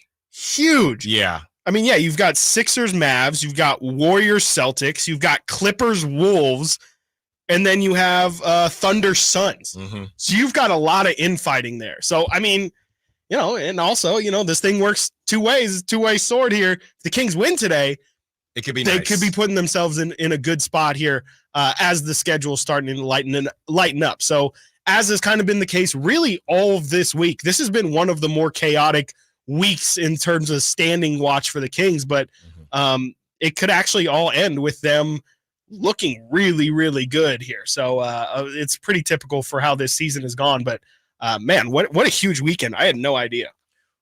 When we return, we have shout-outs and closeouts, dog segment, and prop talk to get you ready for the drive, guys. Stiles and Watkins, Sactown Sports. On the move? Got somewhere to be? Take Sacramento Kings basketball with you. The Sactown Sports app will let you stay connected to your passion. Never miss a moment of Sacramento Kings basketball with the Sactown Sports app. Hello, Sacramento. I'm Emran Plati, owner of True Sports Cards and Collectible Store here in Rockland, California, and the host of the True Sports Cards Show that airs right here on Sactown Sports 1140 every Saturday from 10 to 11 a.m., where we discuss the latest trends, hottest products, and deliver exclusive interviews with other industry leaders. And don't forget to visit our shop, True Sports Cards, at 6661 Stanford Ranch Road in Rockland and see what we have for all your sports card and memorabilia needs. Power Business Technology is proud to be 100% independent, locally owned, and managed Toshiba copier dealer. Local ownership cuts out the red tape, allowing ourselves to never be too busy to personally answer the call when our clients need us. Recognized for excellence in service execution, training, and customer service, we're proud to be named a 2022 Toshiba ProMasters Elite Dealer. Contact us today for all of your business printing needs at 844-POWER-BZ. That's 844-769-3729, or visit us at powercopiers.com. The IRS finally caught up with Louie. I hadn't paid my taxes in 8 years. I owe the IRS a lot of money. Louie was in deep trouble. We're going to take your house, put a lien on your bank account, garnish your pay. They don't care. They're going to take your paycheck. Louie found out about Optima Tax Relief, the leading tax resolution firm. A+ rated by the Better Business Bureau, they've resolved over $1 billion for their clients. Optima Tax, they help me. They calm me down. They make me feel comfortable, and I trust them. Louie has a lot to be thankful for. I don't owe the IRS anymore, and I'm able to live a comfortable life, a lot better life. It was because of Optima Tax. For tax help you can trust, call Optima now for a free consultation. Take it from Louie. If you owe the IRS, don't go it alone. Give Optima Tax a call. They can help you. Call 800-343-6460. 800-343-6460. 800-343-6460. Optima Tax Relief. Testimonial from an actual client. Some restrictions apply. For complete details, please visit OptimaTaxRelief.com.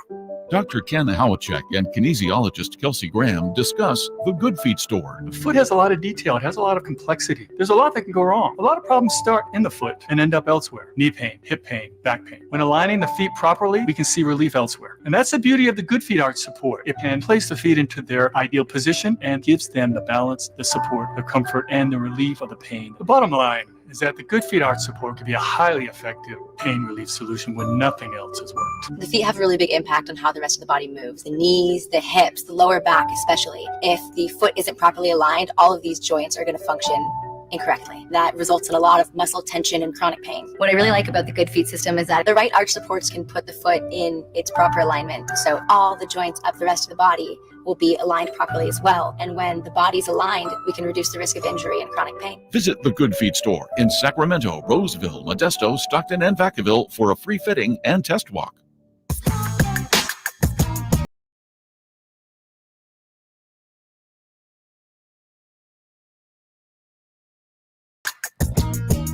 Town Sports. Check us out on YouTube. Search Sactown Sports and subscribe. Jay is going to take us home. Thank you to Nate Littlefield for the week. Hopefully he has a great weekend. Getting ready for our dog segment. Also, shout-outs and closeouts. Line them up for the end of the show. You want to shout out anybody. Shout out your friends. Shout out your significant others. Shout out your, people have pet bird, right? I always say dogs and cats. Pet bird. I had a pet salamander back in the day as well. We will get to all that towards the end of the show. We also have prop talk and dog segment. Here you go, Chris. Some of these texts we want to get to before the weekend. Yeah.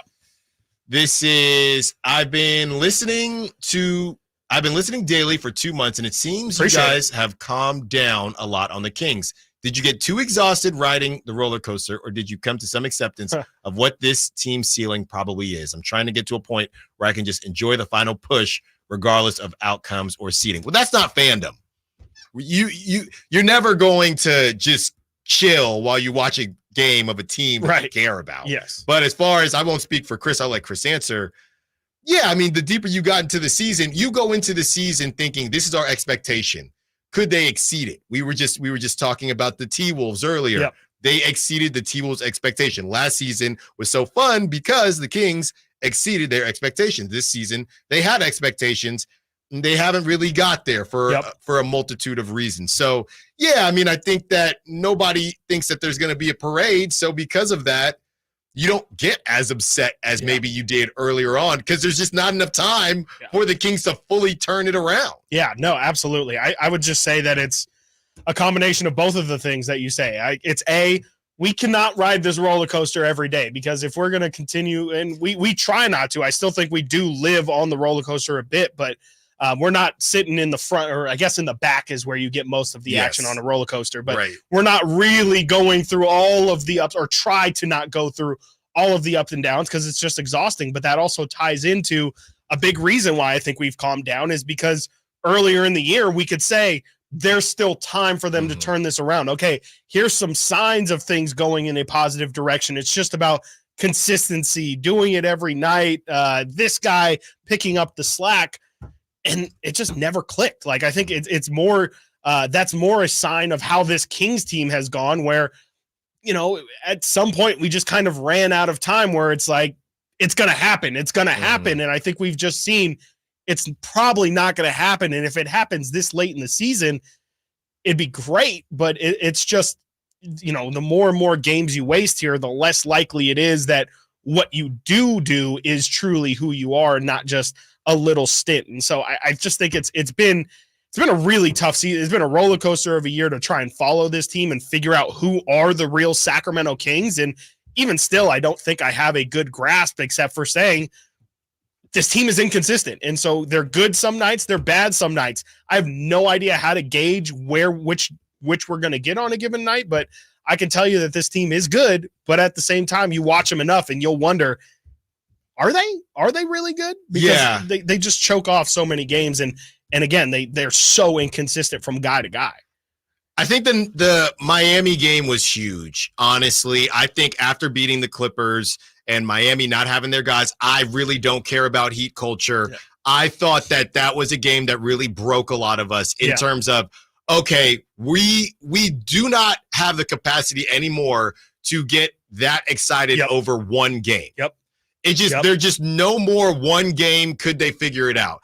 It's talk to me after 2 or 3 in a row. And they just haven't really been able to do it. So they can go out and they can beat the brakes off the T-Wolves tonight. I promise you on Monday, I'm not talking about no 4 seed. No. Because we've seen this story before. And that game specifically, coming back home, and you did not have Jimmy Butler or Tyler Hero or any of those guys, and you were down 20 at one point. To me, that was my breaking point to say, all right, because that day, we said 4 seed. It's still possible. That one broke me. Yeah, absolutely. No, that one broke me personally. Remember, I came in and I was like, that game against, I think, whoever they played, the Clippers, that was a hope builder. That game, it terrified me because it gave me so much hope.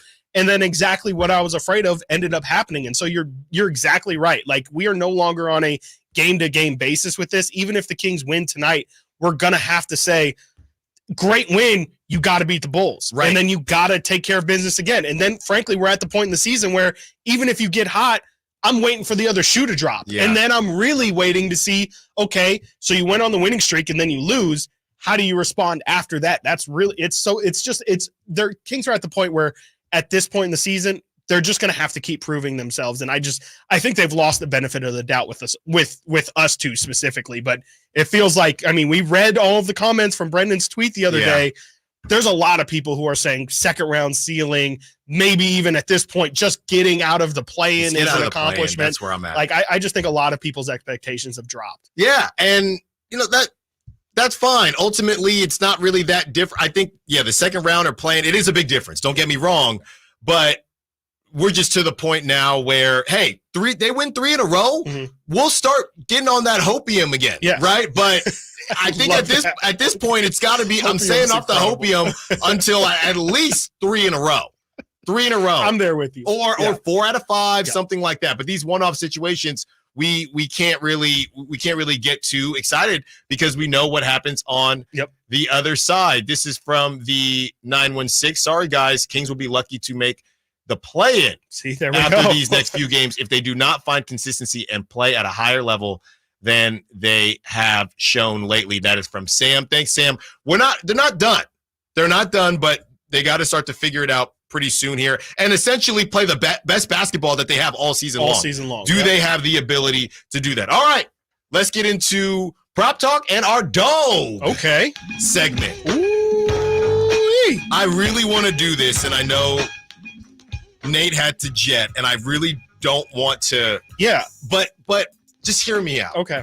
Kevin Huerter, he had some things. Turn your car around, Nate. Nate, I hope you're listening. He had some things to say. Yes, he sure did. When he essentially got benched, right? He's at 10.5 minutes. All right. 10.5 points. I don't want to do it. Can you do it for me? No. All right. I'm not doing it. Fine. Well, I think quit asking. I think Keegan is going to keep it rolling. I'm going to go Keegan for my dog. 13.5, and he's my dog. I love that we've bullied you into this. I'm looking here. I'm actually looking on the other side, and maybe it's just because we were talking McDaniels earlier.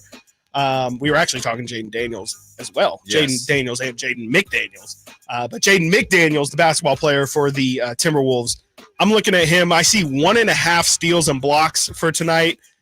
That feels easy to me. I mean, I've looked at his past couple games. I'm seeing a lot of threes, a lot of fives here against this Kings team where, Keegan's a pretty soft finisher. Keegan also has randomly been getting a lot of turnovers here recently. HB as well. I feel like 1.5 is easy for one of the best defenders in the NBA. So I'm going to go over 1.5 steals and blocks for Jaden McDaniels. So okay. Yeah.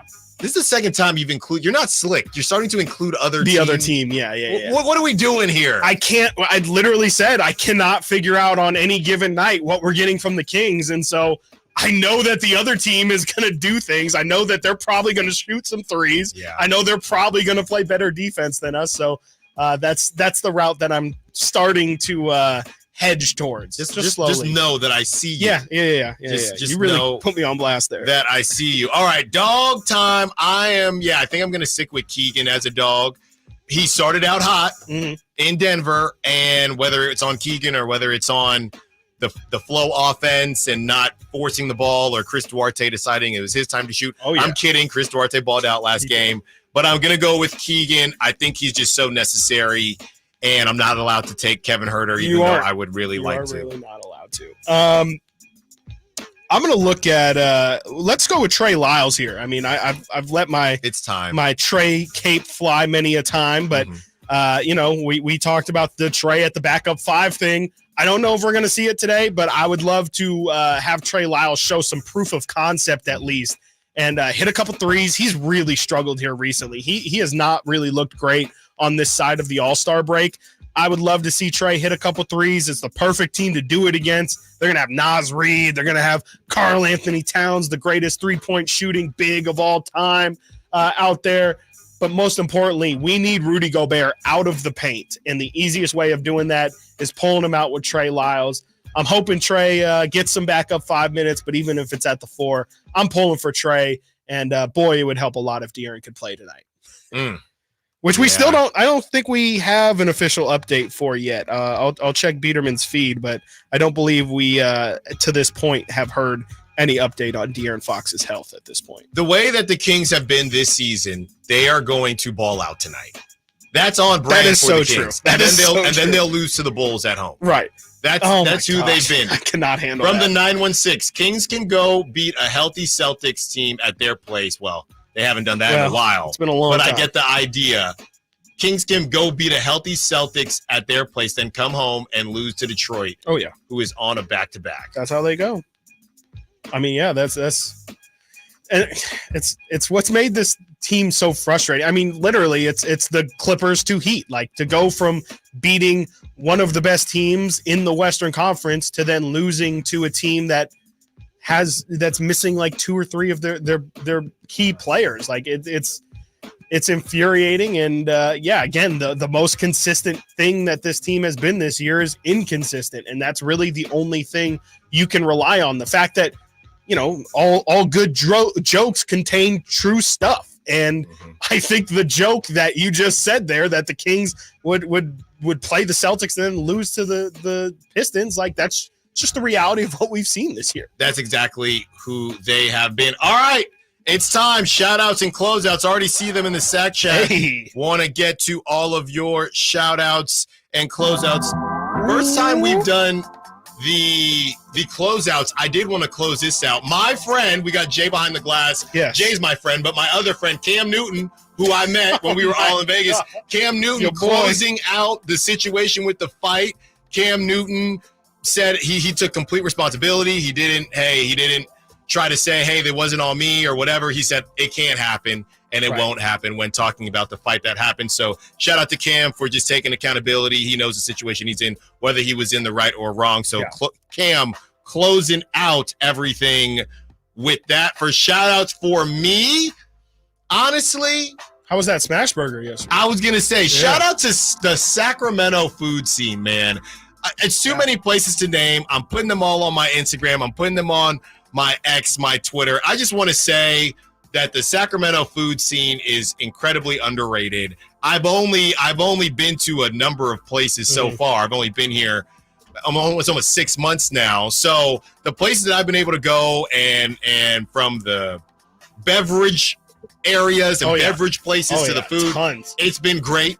And I just want to give a shout out to the Sacramento Kings, or the Kings and the Sacramento food scene, because I think it is incredibly underrated. Great. Yeah, I don't really have any shout outs at the top of my mind, but just in general, I mean, I'm going to be indoors all week, and you were telling me that your power is out. I believe it's back earlier now. today. Yeah. Shout out, all those SMUD, PG&E workers who are probably going to be hustling this weekend, fixing a lot of people's power and all that, and hopefully everybody stays safe and stays warm, because I will be indoors. I know you will. Jay, any shout outs? Yeah, man, shout outs to the Curative Collaboration. Putting on that City of Trees parade coming up next week. Your boys got to be a part of that.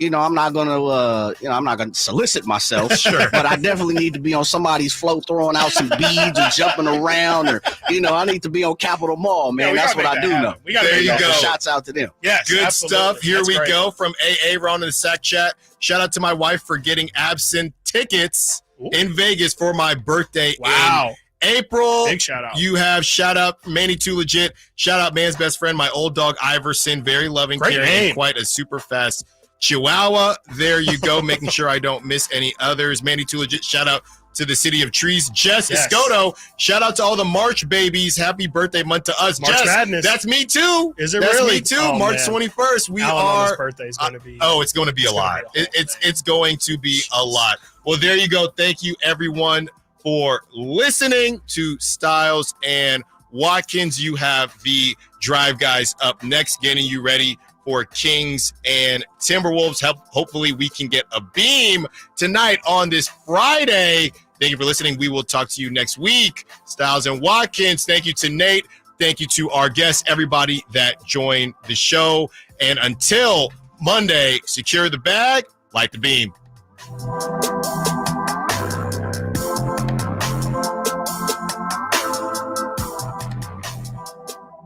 Keegan Murray plays here. Keegan scores another three-pointer.